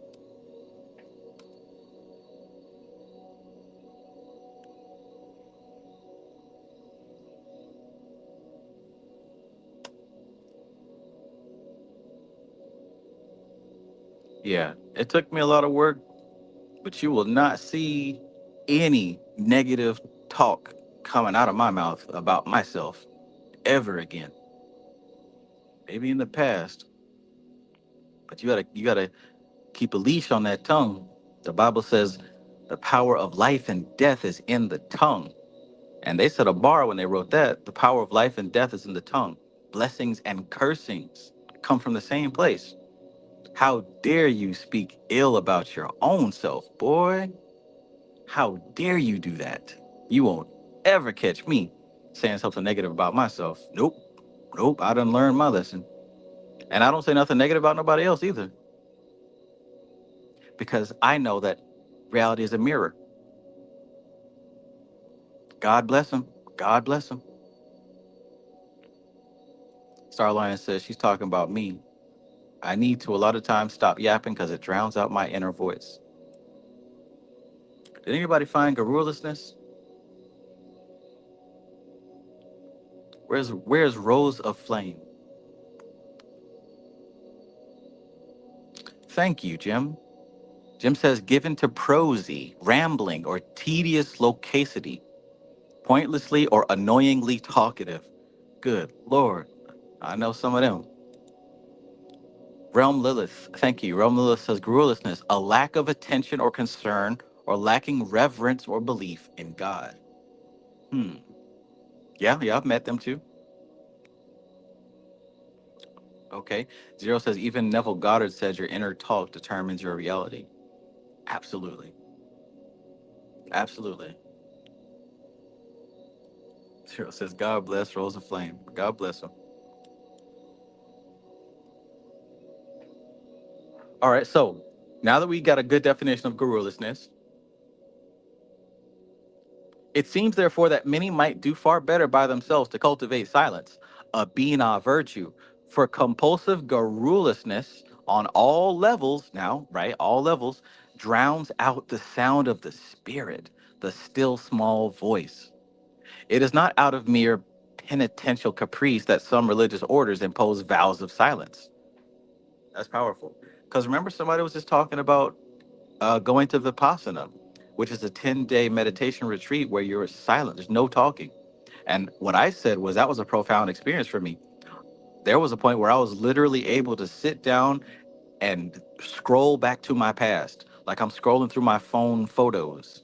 I was able to see all the way back into my past because I was so silent, right?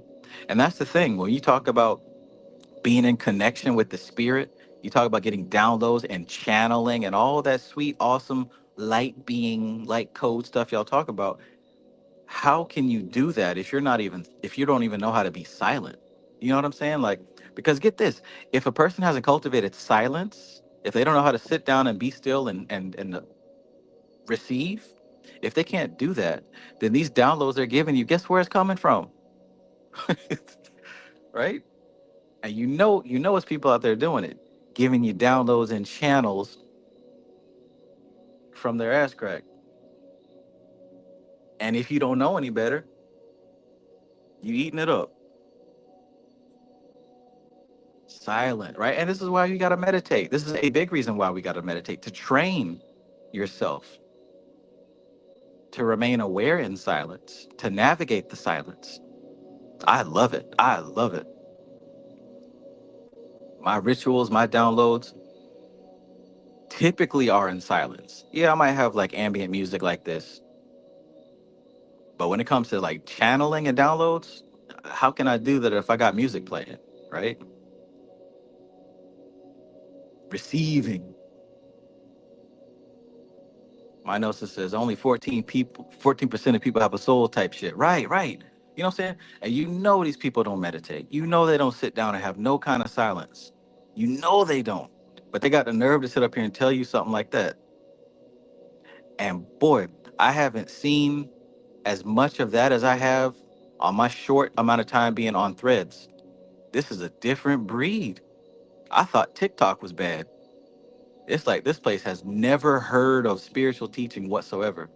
But it's like people are talking about it with some made up shit. By the way, listen, if any of y'all use threads, I know that's probably the least popular social media. If any of y'all use threads, add me on threads. Add me on threads. If you don't go run out and make an account. But if you do use it, make sure you add me. I know I'm linked up with my Gnosis Peace Observer. I'm linked up with Realm Lilith. So if you use threads, let's connect. Otherwise, don't worry about it. Observer says, what the fuck is threads? Don't worry about it. Because they're going to tell you that 14% of people have a soul. They'll tell you that monitoring spirits are controlling your phone. All right. All right. I left. Peace, peace. IDK, peace.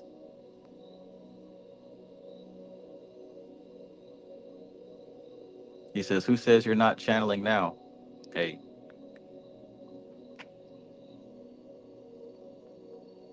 I don't know who I am anymore. Starline says, I thought everyone has a soul, albeit sleeping, but still, the New York Knicks fan right now make kind of believe some people are NPC for real. Yeah, we were just referring to like this comment I said, like, if you don't experience this stillness, where are these channeled messages coming from? That's what I said, right? And the answer to that is from your ego, right? It's coming from your memories and from your beliefs about how the world works. So it's not coming from a spiritual place, it's coming from your survival animal instinct, right? I don't want to hear that. I don't want to hear nobody's survival channeling. I can do that better than you can. So why would I want to hear your survival stories? But if it's coming from spirit, you know what I'm saying? Spirit recognize spirit, just like real recognize real. But yeah, there is, people say all kind of wild stuff on social media, and that was an example of one of the wild things that was stated. Only 14% of people have. Where do you get these numbers from? Right? Did you go around asking everybody and take a poll and factor in the percentage and carry the two? Like, how did you quantify that? My gnosis was telling me about that the other day. That's where that came from. I'm not going to sit up here and say no nonsense like that, because I would expect you to ask me, Trev, how do you know that only 14% of people have a soul? And I'd have to give you an answer. And that answer is either going to be, you know what I'm saying? Like, where's that answer going to come from? That's why I don't say wild shit like that. There might be some things that I believe that I can't back up, but I'm not going to say it, right? Like what homie said earlier about human beings are the reproductive organs of AI. I can't prove that, so I'm not going to say it to you. However, that's something that I believe.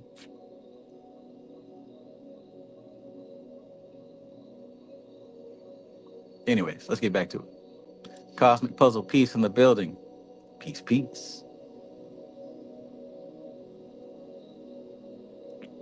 The reptilian warlords tried to stop your birth. Right, like let me get a source, not just to prove you wrong, but if it's true, I'd like to know some more information, right? You got to check these folks. And here's the thing, if you ask somebody for source in a polite way and they get upset with you or they get triggered or offensive, you pretty you can almost for certain know that this is some, what I'm saying, something they pulled out from the backside.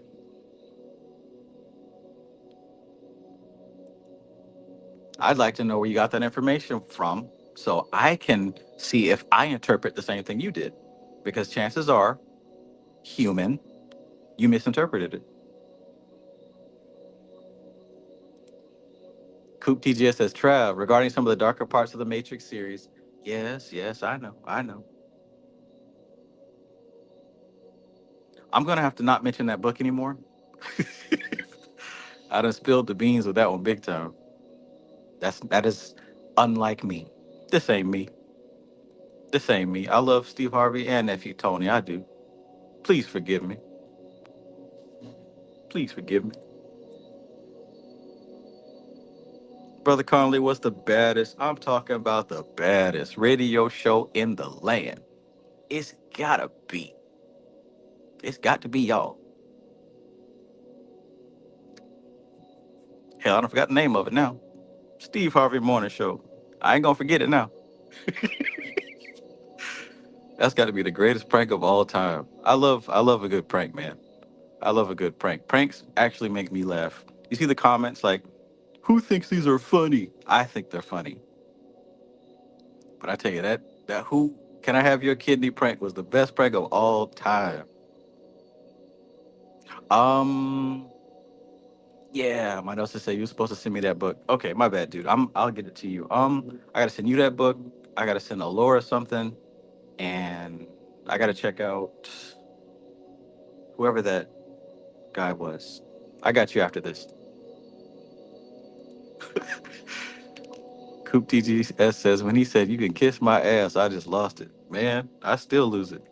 You can kiss my ass, mister. You can kiss my ass and get off my phone. He had to say it twice. That's what you can do.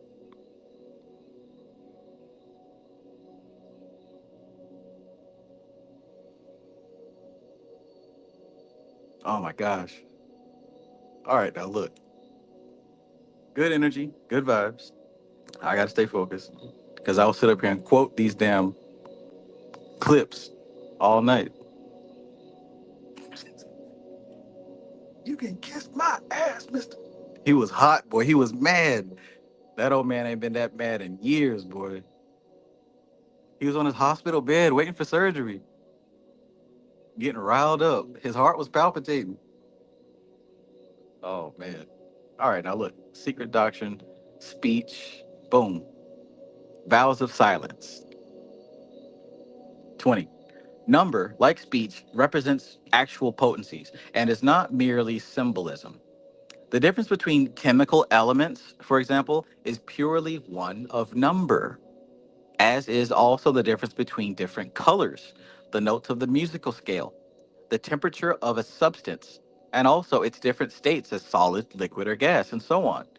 Hell, and your age. Any of this can be verified from an elementary textbook on science. And remember last week when I drew out that little diagram on a napkin showing like the spectrum of vibration and how it's just one thing, but our puny human brains have to slice it into segments to understand how one is different from the next, right? Just look at color. What's the difference between, you know, yellow and orange? It's not a clear line. It fades into orange, just like all the colors fade into each, from red to orange to yellow. They all fade into each other. They're the same vibration, just at different points, right? There's a different frequency over here and different frequency over here, but it's the same. It's all connected. It's all connected. Just like the musical notes, just like the colors, just like you at different stages of your life. Time travel. I already mentioned multiple times how my mind was so clear, I was able to scroll back to my childhood and view memories and moments in my life that I haven't thought of since they happened.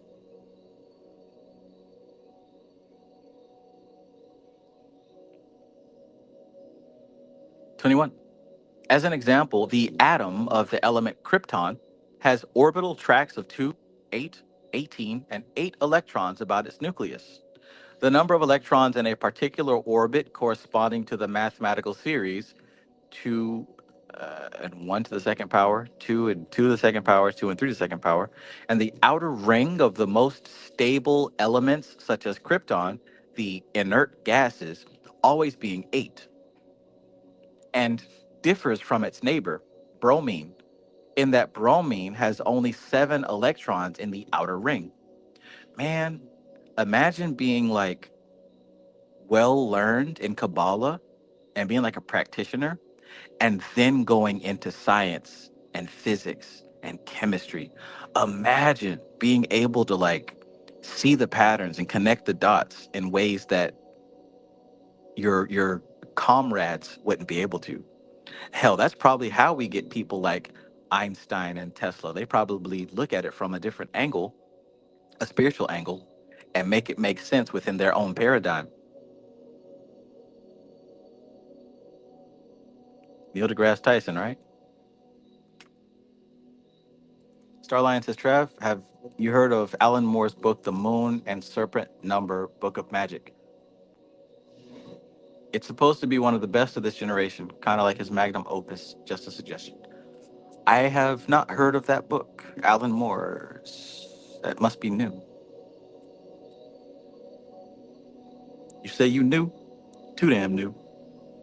Too damn new to know who you're talking to. You say you a new deacon? You won't be at that church long. Because if I ever get close to your ass, mister, we going to have some reckoning to do. What is it going to hurt?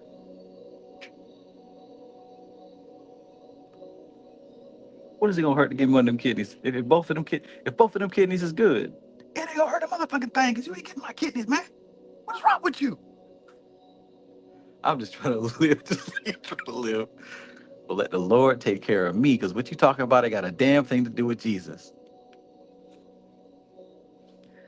This difference of number accounts for the widely different physical properties that the elements display in the world of appearances, Malkuth. On the other hand, the nucleus of any element contains charges of a different polarity, which are held packed in together with tremendous force, a force which, when released, damn, I never thought of it like that. So that's how atomic bombs work, right? The nucleus of any element contains charges of a different polarity, which are held packed in together with tremendous force. A force which, when released, gives us such necessities of modern life as atomic and hydrogen warheads and bombs. What type of time do you have to be on to go around splicing atoms? Who made you that way? Who built you that way? Who is going around here splicing atoms? Think about that. And that was done almost 100 years ago. You want to talk about some we was splicing atoms. Gee, like ripping apart the very properties of matter. I never thought of it that way. The nucleus of these atoms is held together with such a tremendous force that when you split them apart, you have the hydrogen in an atomic bomb. Jesus. This ain't the work of the Lord. Think about that for just a moment. I mean, I never saw that movie. What's that movie called? Oppenheimer. I never saw that movie, but what kind of mind do you have to have, bro? And again, I'm not making judgment. I don't care, but awe-inspiring, terrifying. What kind of a mind do you have to be out here splitting the fabric of nature? That's crazy. And that's not something that was done last week. This is almost 100 years ago.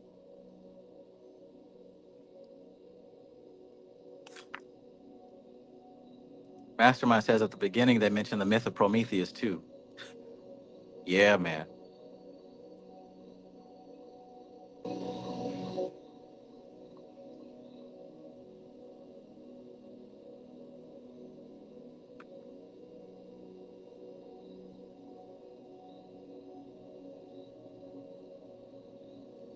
IDKDKDF says mind of God. Man, sheesh. I just want you to think about that for just a moment. Who told you to do that? Like who told you to zoom in to as small as you can zoom and cut that motherfucker wide open? Who told you to do that? Why? Why? What an amazing species we are. And again, back to that we stuff. Ain't no we. Individuals with a highly refined mind did that.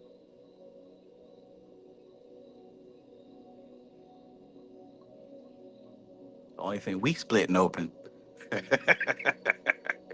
Only thing we splitting open. Only thing we popping open. Only thing we busting open. Ain't no atoms. Well, for some it might be atoms. Let's continue. The wonderful things that we could do with our minds if we weren't so obsessed with sex, right?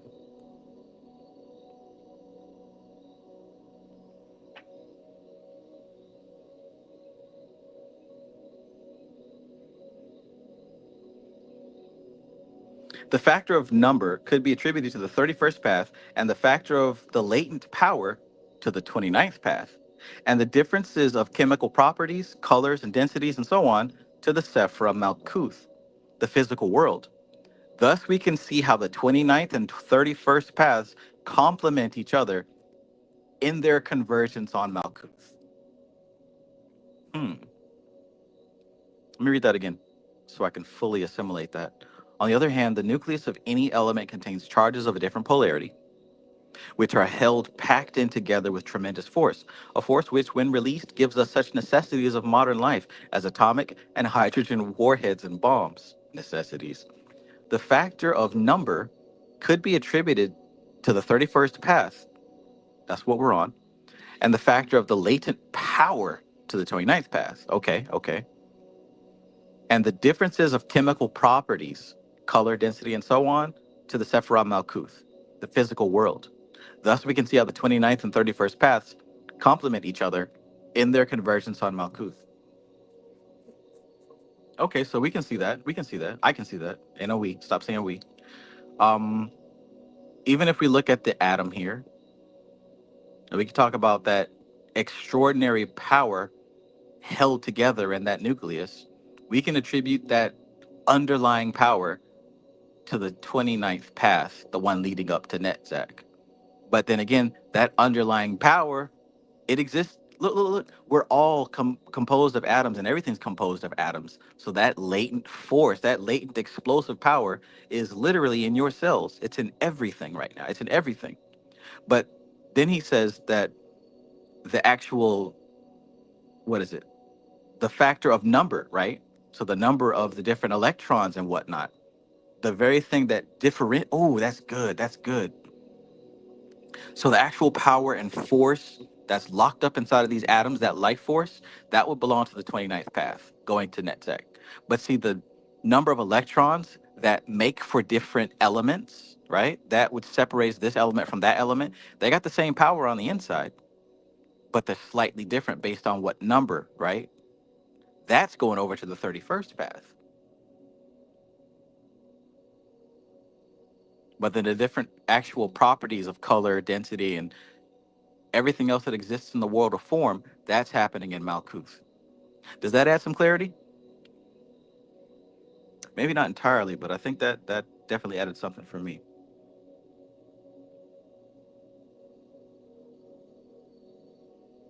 Didn't Bobby Hemmett tell you that all of us have a atom bomb inside of us that could be activated?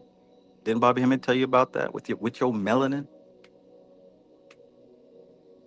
Ooh, Coop TGS says Viveka, right? And what does that mean, right? The slicing with that sword, Viveka. Oh, and wasn't Oppenheimer in contact with Vivekananda, or am I thinking about somebody else? I think I'm thinking about Tesla.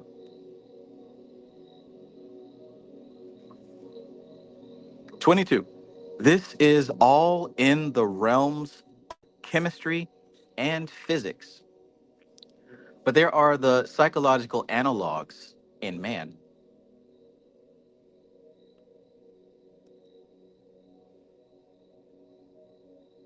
The 29th path represents the hereditary factors which make up man in the world. All right, so the 29th path, the one that's leading to Netzach, the 29th path represents the hereditary factors which make up man in the world, the power of his instincts, the forces of his body. See, that's the type of notes you can write down, right? Those underlying influences that give you a predisposition to be the way that you are, your genetics, right? Your skin color, um, whether you're lactose intolerant or not, all those like deeply ingrained pieces of data, that's going to be in what's happening in the 29th path.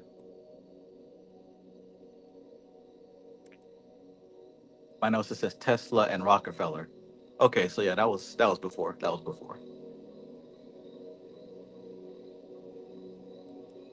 Mastermind says, once I open Ladder of Lights, I'm not sure if I'm going back to church or back to science class. Life is littered with angels and elementals, man. Powerful book, man. And see, that's why they had to take it off my channel. I mean, I took it off my channel because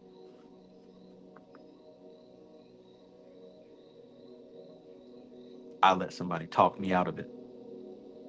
He said he was going to bring the law. But see, I didn't understand. I didn't know my rights. So I went ahead and took the videos down.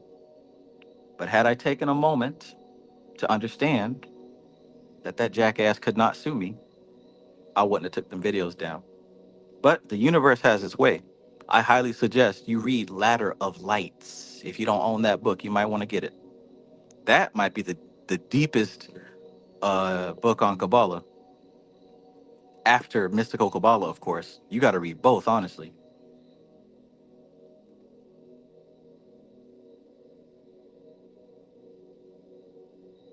Nia Price has put them back then. I mean, I don't have them anymore. I downloaded them all to my computer, but I lost that computer. Something happened with the operating system, and I lost it, man. I lost it. Lost those videos and all the nice booty pics that my ex sent me. All gone. Oh God. But universe has its way.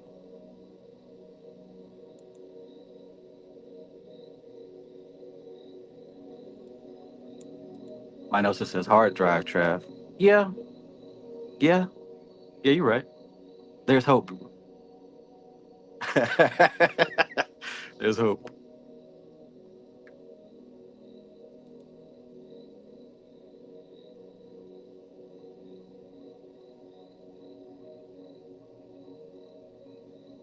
Coop TGS says Trav took the Ladder of Lights off his channel because he's going to do a whole new book study on it. Right, Trav? Shit, I just might. I just might.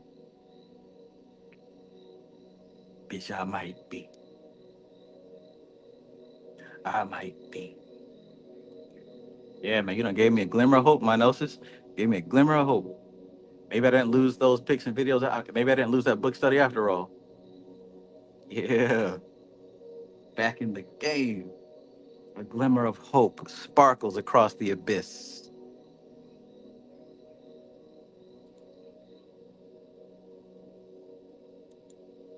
Fantastic. All right, where we at?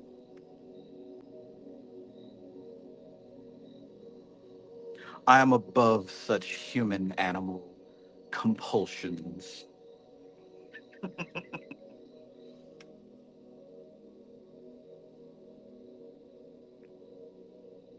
I rise above such primitive animal desires.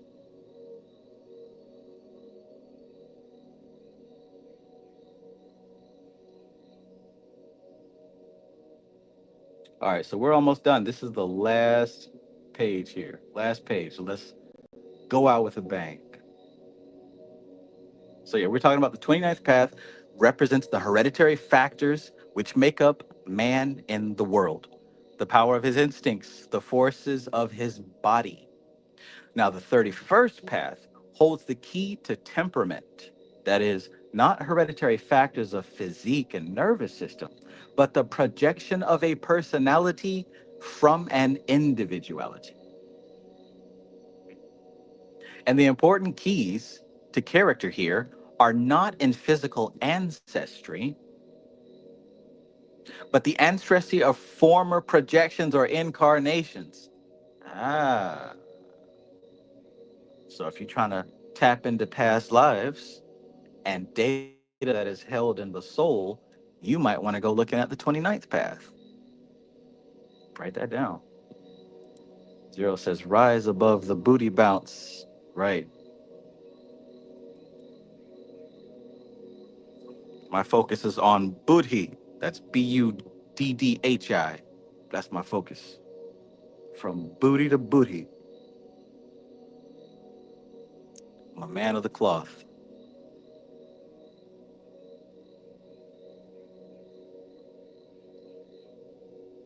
Interesting. So, the important keys to character here are not in physical ancestry, but the ancestry of former projections or incarnations, right? So you thinking about your ancestors as in your bloodline. No, those are the ancestors of your body. You've also got ancestors of your past incarnations. Did you ever think of that? I did. You have spiritual ancestors who are the ancestors of past incarnations, not just your flesh. So on your ancestor altar, right? I can see mine from here. On your ancestor altar, you should not only have your ancestors from your family, you should also have your spiritual ancestors. Don't question, you know who they are. If you feel like that spirit should be on your altar, put it on there because there's a chance that that energy that the spirit represents is a part of you. I got Lakshmi, I got Durga, I got Sarasvati.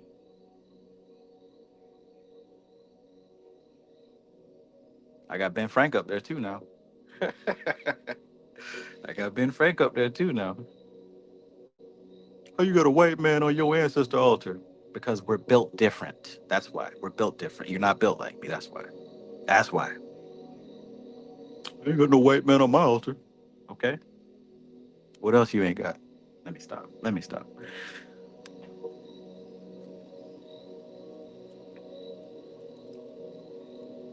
Nia Price says, how do you choose? They choose you. Go read about some spirits. Which ones stand out? Which ones resonate? Go study some spirits. Of all the spirits that you're aware of, don't none of them stand out to you? Don't none of them make you think, that's me? Right? You ever been a little kid with your brothers and sisters and cousins and you see a nice car drive by? That's my car. That's my car. When I grow up, that's what I'm gonna drive, right? You know that feeling? Or whenever you watch an anime or a cartoon or the Power Rangers, I'm the Black Ranger. That's me. You know that feeling I'm talking about. You just know that's me. You ever study a spirit and say, that's me? That's what I'm talking about. It's literally that simple. It's that simple. And when you think about it that way, you cannot make a wrong choice. I might need to clip that. You can't make a wrong choice because just like with the same when you were a kid, you didn't say, "Oh well, this car doesn't have good gas mileage and it's got da da da." You don't say all that. You say, "That's my car." You don't say, "Oh well, the Black Ranger and the way that he dances, that's just a slap in the face to the culture." You don't say all that. You say, "I like the way he flips and does his kick." Six six, aya! Right? You might say, "I'm the Green Ranger. I'm the Red Six six, aya!" Right? You might like the way he does the little battle cry.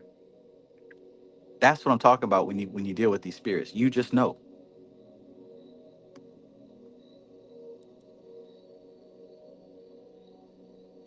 Oh, you have a white man on your altar. How did you find my channel with that mindset?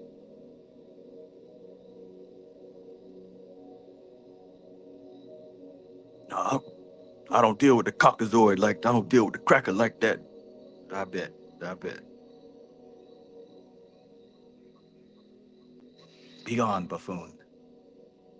Away from my presence.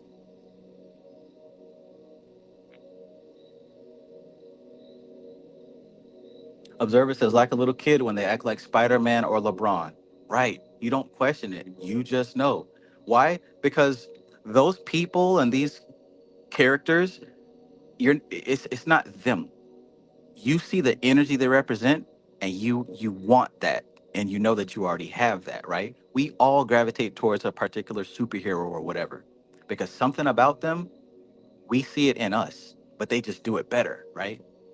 When I was in high school, I swore I was Vegeta.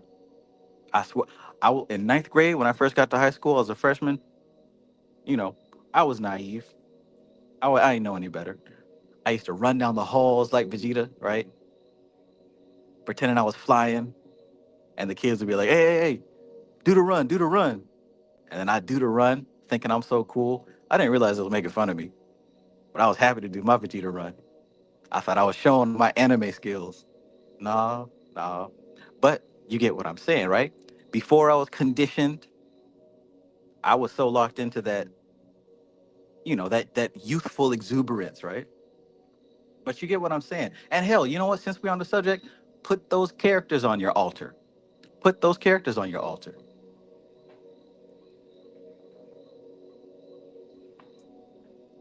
put those characters on your altar, right?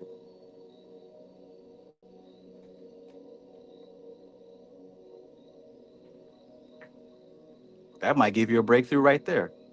That might give you a breakthrough right there. Realm Lilith says, I have Vegeta and Goku on my work altar. I'm both of them. Right. Don't let nothing limit you. Not race, not gender, none of that. You better put that energy up there.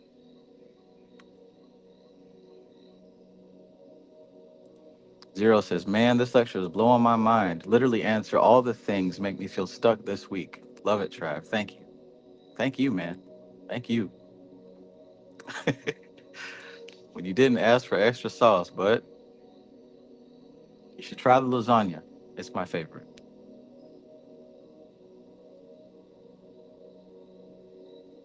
Right? So you get what I'm saying, right? Do it. Do not hesitate. And order your Funko Pop or whatever you want to order. Order your Funko Pop, whatever you got to do. But in the meantime, print you out a picture, right? Print you out a picture and put it over there. Cut you out from the magazine or from your DVD or whatever.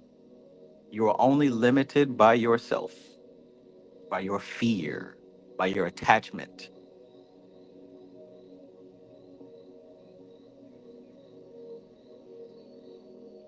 Observer says, I got a Beauty and the Beast Valentine's globe on my altar. Rock with it, man. Rock with it. Lean with it. Rock with it. Alef says, I still beat on my Captain America toy. LOL. RIP Panic. See? I didn't come up with this. Rock with it. Lean with it. Rock with it. Observer says, never watched the movie. Okay, yeah. And honestly, that's how I operate with the Funko Pops. I have many of them, and I haven't seen the movie, right? You said Beauty and the Beast, talk about Disney. I didn't see this movie, but I've got a representation for this energy. I don't even know the name of the movie. It's the one with the, damn, what was that movie called? With the black princess. I don't remember it, but you know what I'm talking about.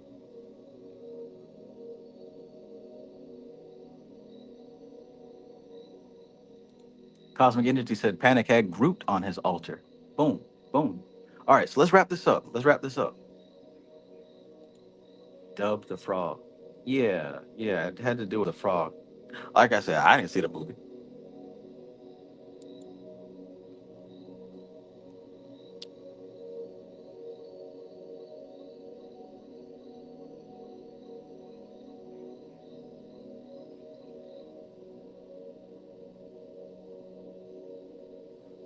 Okay, well, the projection of a personality from an individuality. And the important keys to character here are not just in physical ancestry, but the ancestry of former projections or incarnations.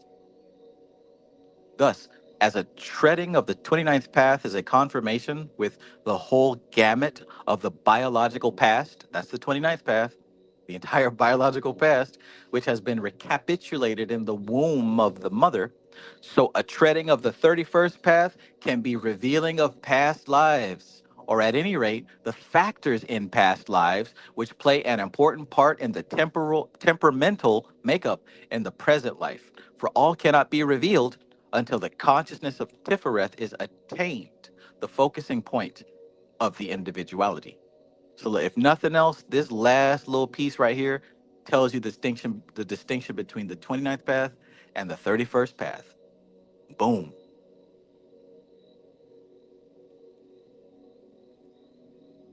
The Princess and the Frog. Extremely simple. Thank you. 23. To sum up, the ascent of the 31st path is an appreciation of the inner forces that make up the physical appearances of Malkuth. An appreciation of the inner forces that make up the physical appearances of Malkuth, objectively or subjectively. The descent of it is the bringing down of the factors of the soul which are important for the present incarnation.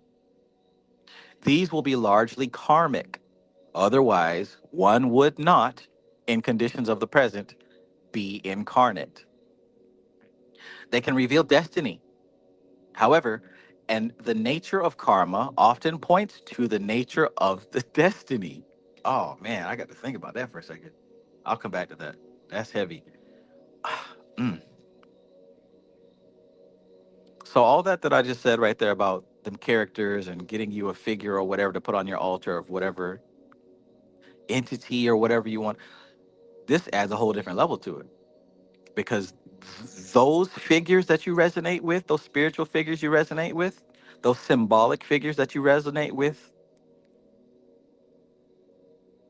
as ancestors, those are your karmic ancestors. That has to do with the energy that composes your incarnation. So whoever you thought of when I was talking about that, whatever entity or character or god or goddess you chose when I was thinking about that, they have a lot to do with your karma and what your work to do is right now. Talking about the energies of this 31st path, these will be largely karmic. Otherwise, one would not be incarnated, right? They can reveal destiny, and the nature of karma often points to the nature of the destiny. So these ain't just figures or gods and goddesses that you're putting on that altar. They're actually here to help point you into knowledge of self. They're here to help you realize what your mission is. So put those things on your altar, meditate on what they represent to you, because that's going to show you some of the story. Golly, that's good. In one way, the path may be seen to be a lower reflection of the 22nd path, which is the path par excellence of karmic adjustment.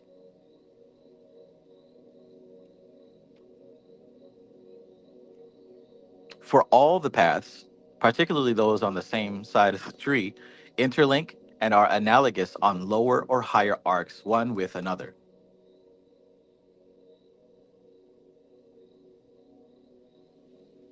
Phew.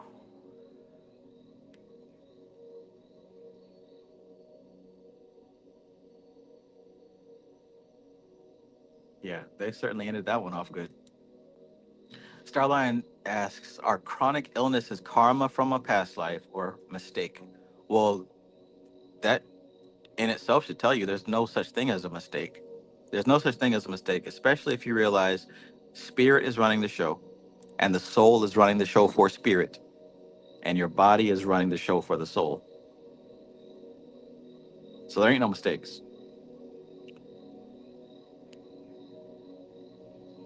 But yeah, anything that is like truly beyond your control like that, that is absolutely karmic. Absolutely karma. Hopefully you've got a good definition of karma. Karma does not mean punishment for bad things, and it does not mean blessing for good things.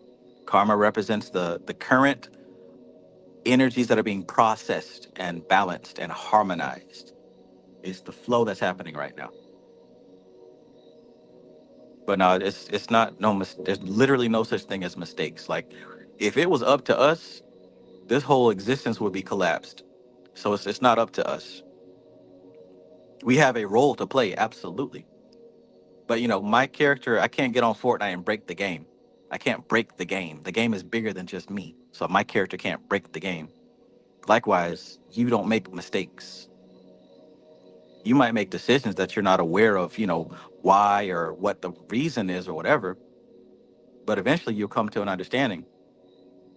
You can look back. I mean, you can look back right now on all your life and see why things happen to lead you to where they are.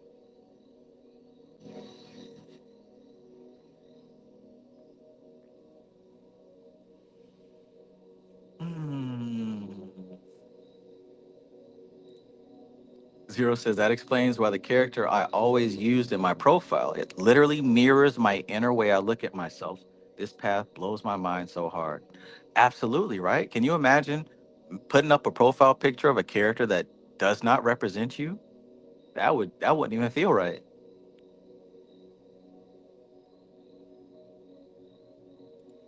Starline says Rick Rubin says mistakes are subconscious problems solving. That's spoken like a true occultist right there.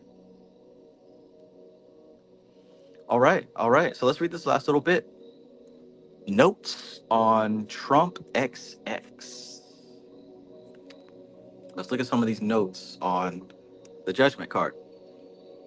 The Marseilles card shows a winged angel with trumpet and banner, and below a figure rising from a tomb, naked, and on each side a naked man and woman also rising, either from other tombs or from the ground.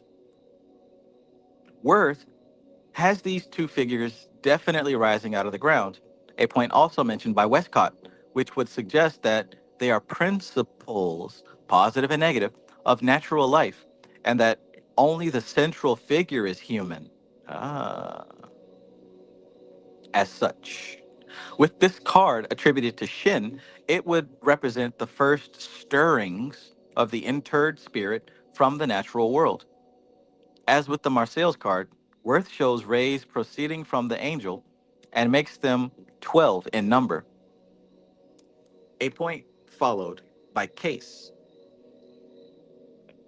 Knapp makes these a general fiery radiance and agrees with Worth in putting in falling drops, though 16 in number as opposed to Worth's 20. On Knapp's card, all the figures arise from one tomb and have clothes, or at any rate, colored shrouds, the central one being a small child. Mainly P. Hall's symbolic interpretation is that of a skull on a black field surmounted by a rose on a white. There are also flowers growing all about Knapp's card, and as with Worth, the angel bears a solar disk on the brow. Weight and case follow in making the central figure a child, but cause it to face into the card in the traditional way rather than out. So we can see the child facing into the card. As Nap has it, they also have the trio naked and rising from three separate tombs, which are apparently floating on water. In the background, they have mountains, but Waite is alone in showing other figures rising from other tombs. Case mentions that the banner should measure 5 units by 5, so that across the cross upon it, this covers 9 out of the total 25 imaginary squares. And he also causes the position of the arms of the man, child, and woman to suggest LVX. Crazy. Crazy tasty.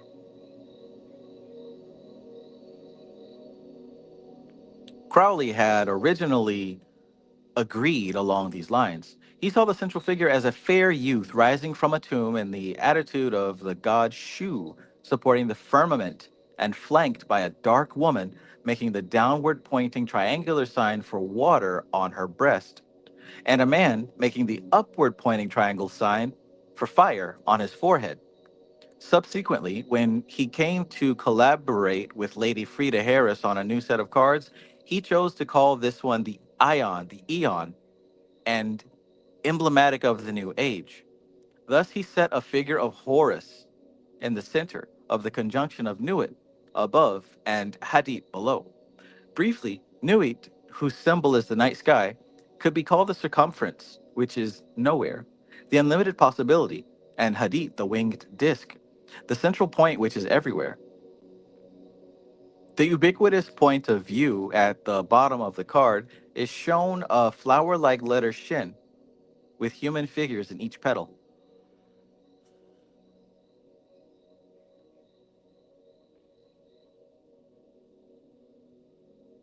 And behind it, a suggestion of the sign Libra, an indication of the eon after this one of Horus, the eon of Ma'at. Interesting. The fact that the age of Horus is only just beginning is shown by Horus having one hand empty, as yet undeveloped of attributes. The Egyptian tarot shows three mummies of a man, woman, and child emerging from a sarcophagus on which is depicted the scarab, a sign of immortality and rebirth. Above is a winged genie blowing a trumpet in the sun. It was Count de Gebelin's opinion that the coffin on the traditional card was a later interpolation, and that originally the card represented the primal creation. Ah, Adam and Eve type stuff. Waite has scorned this idea, but as Manly P. Hall points out, there is little difference esoterically between birth and rebirth, so the inner meaning of the card would remain unchanged. Interesting.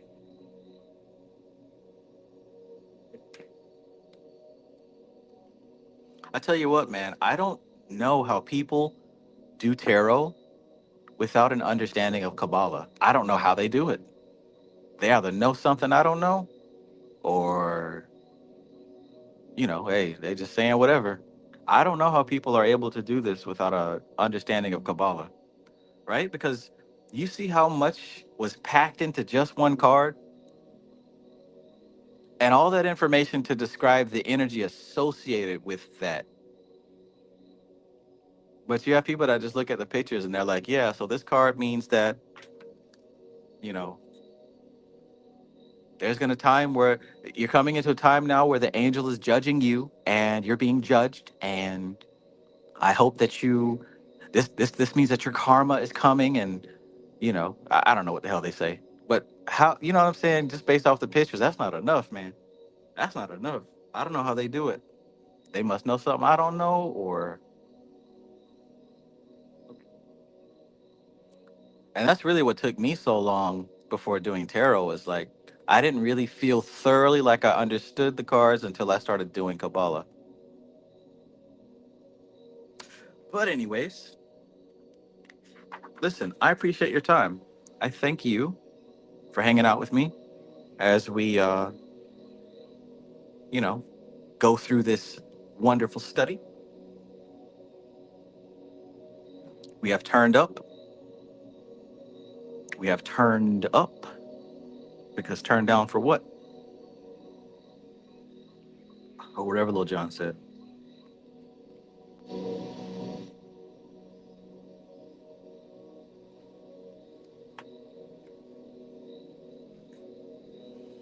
Oh boy. All right. So, any questions? Any concerns?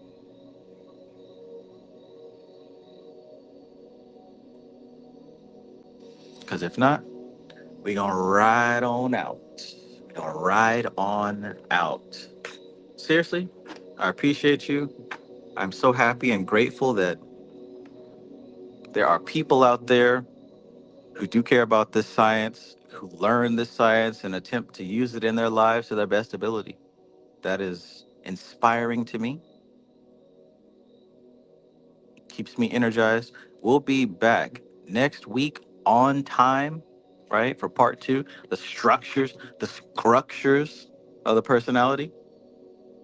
Gonna dive into the 28th path, probably the 29th as well. Saturday, 8 o'clock. Stick with it. I hope you're taking notes. I hope you are, you know what I'm saying, doing your own research. I hope you have this book yourself. This is a good one. This is a really good one. I don't think I've picked a bad one yet in all my years of doing this. Fork, yeah.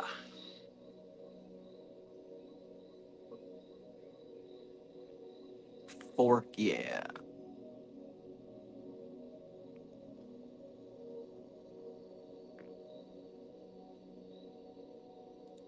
And Cyril says, and don't forget, this is just the 31st path. There are 19 left.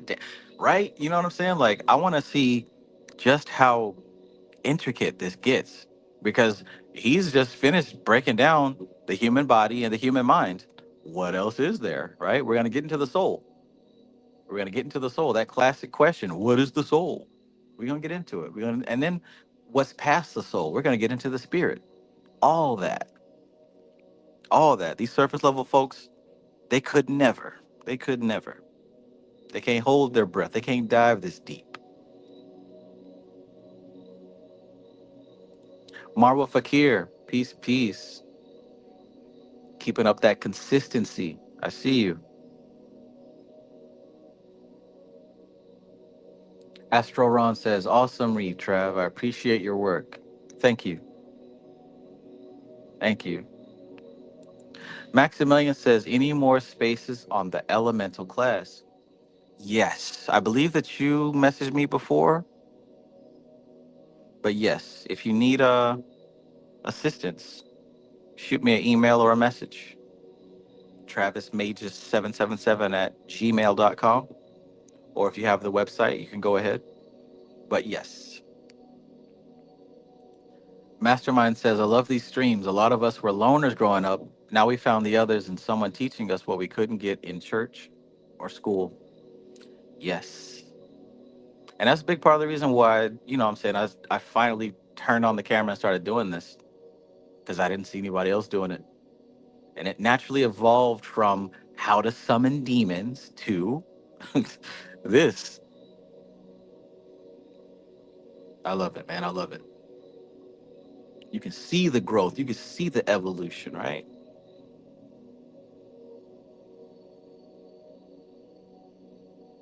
Okay, so there we go. As a final consideration, Zero says, I think yes, the 32nd path is Sattvic, the 31st is Rajasic, and the 29th is Tamasic. Absolutely. Absolutely. I agree. Coop TGS says, grateful for this. Yeah, man, I'm looking forward to looking up that guy that you mentioned. I got his name written down somewhere. I'll find it.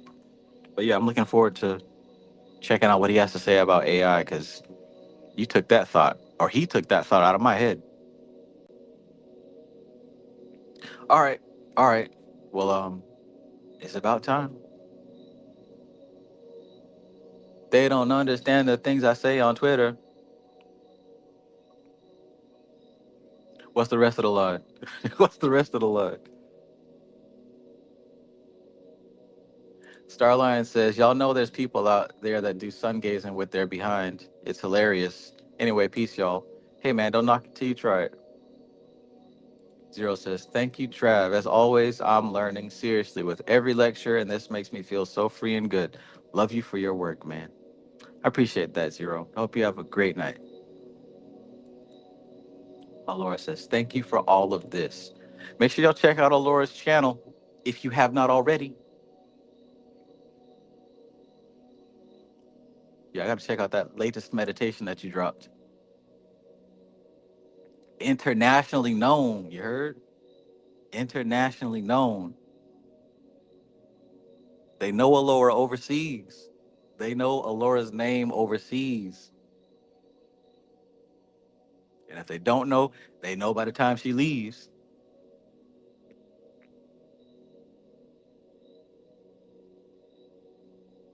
Now, play around if y'all want.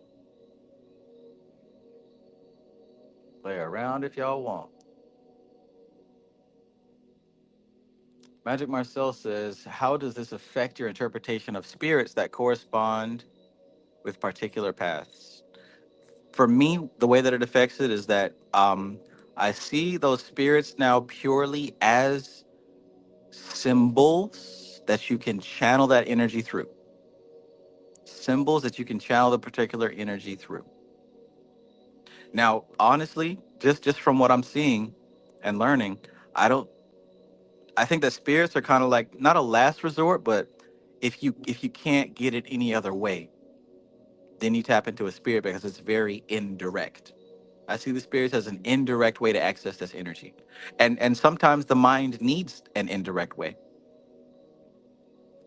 I think right now I'm kind of training myself for a more direct approach. Not a completely direct approach, but a more direct approach. That can be kind of dangerous. Um, but I believe that I know what I'm doing. Dangerous in the way that it can, if you directly approach these energies frequently, um, you can start to blur the lines between, what's real and what's not real. But thankfully, I'm programmed to take breaks when necessary before I start getting too crazy.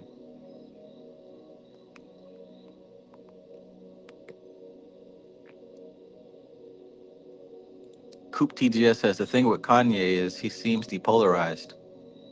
Possibly. But also remember about him being a symbol. His personal life, I don't know. I don't know anything about it.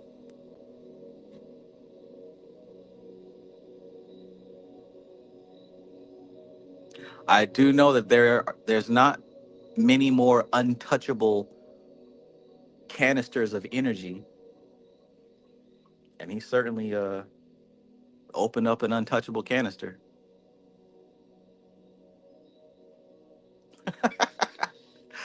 Oh my goodness. Once you get past the surface level shock value stuff. All right. This has been a wonderful night. It's been a wonderful night. Ilah says Kanye Purva Bhadrapada. All right, y'all. See you next time. I owe some people some emails, so I will get to you. If I don't get to you, please send me a message. But I'm about to go do that now. I owe somebody a book. I owe somebody an image. I owe somebody website access.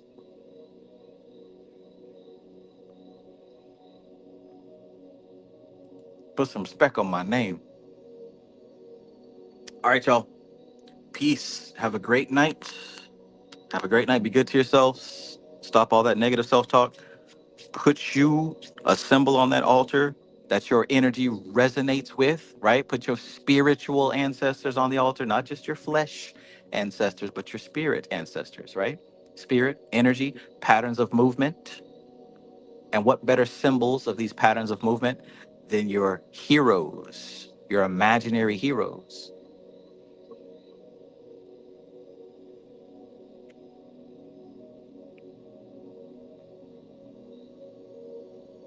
Eyes open. This is TK Trav, aka Travis Magus, here with LVX777. I love you. Peace.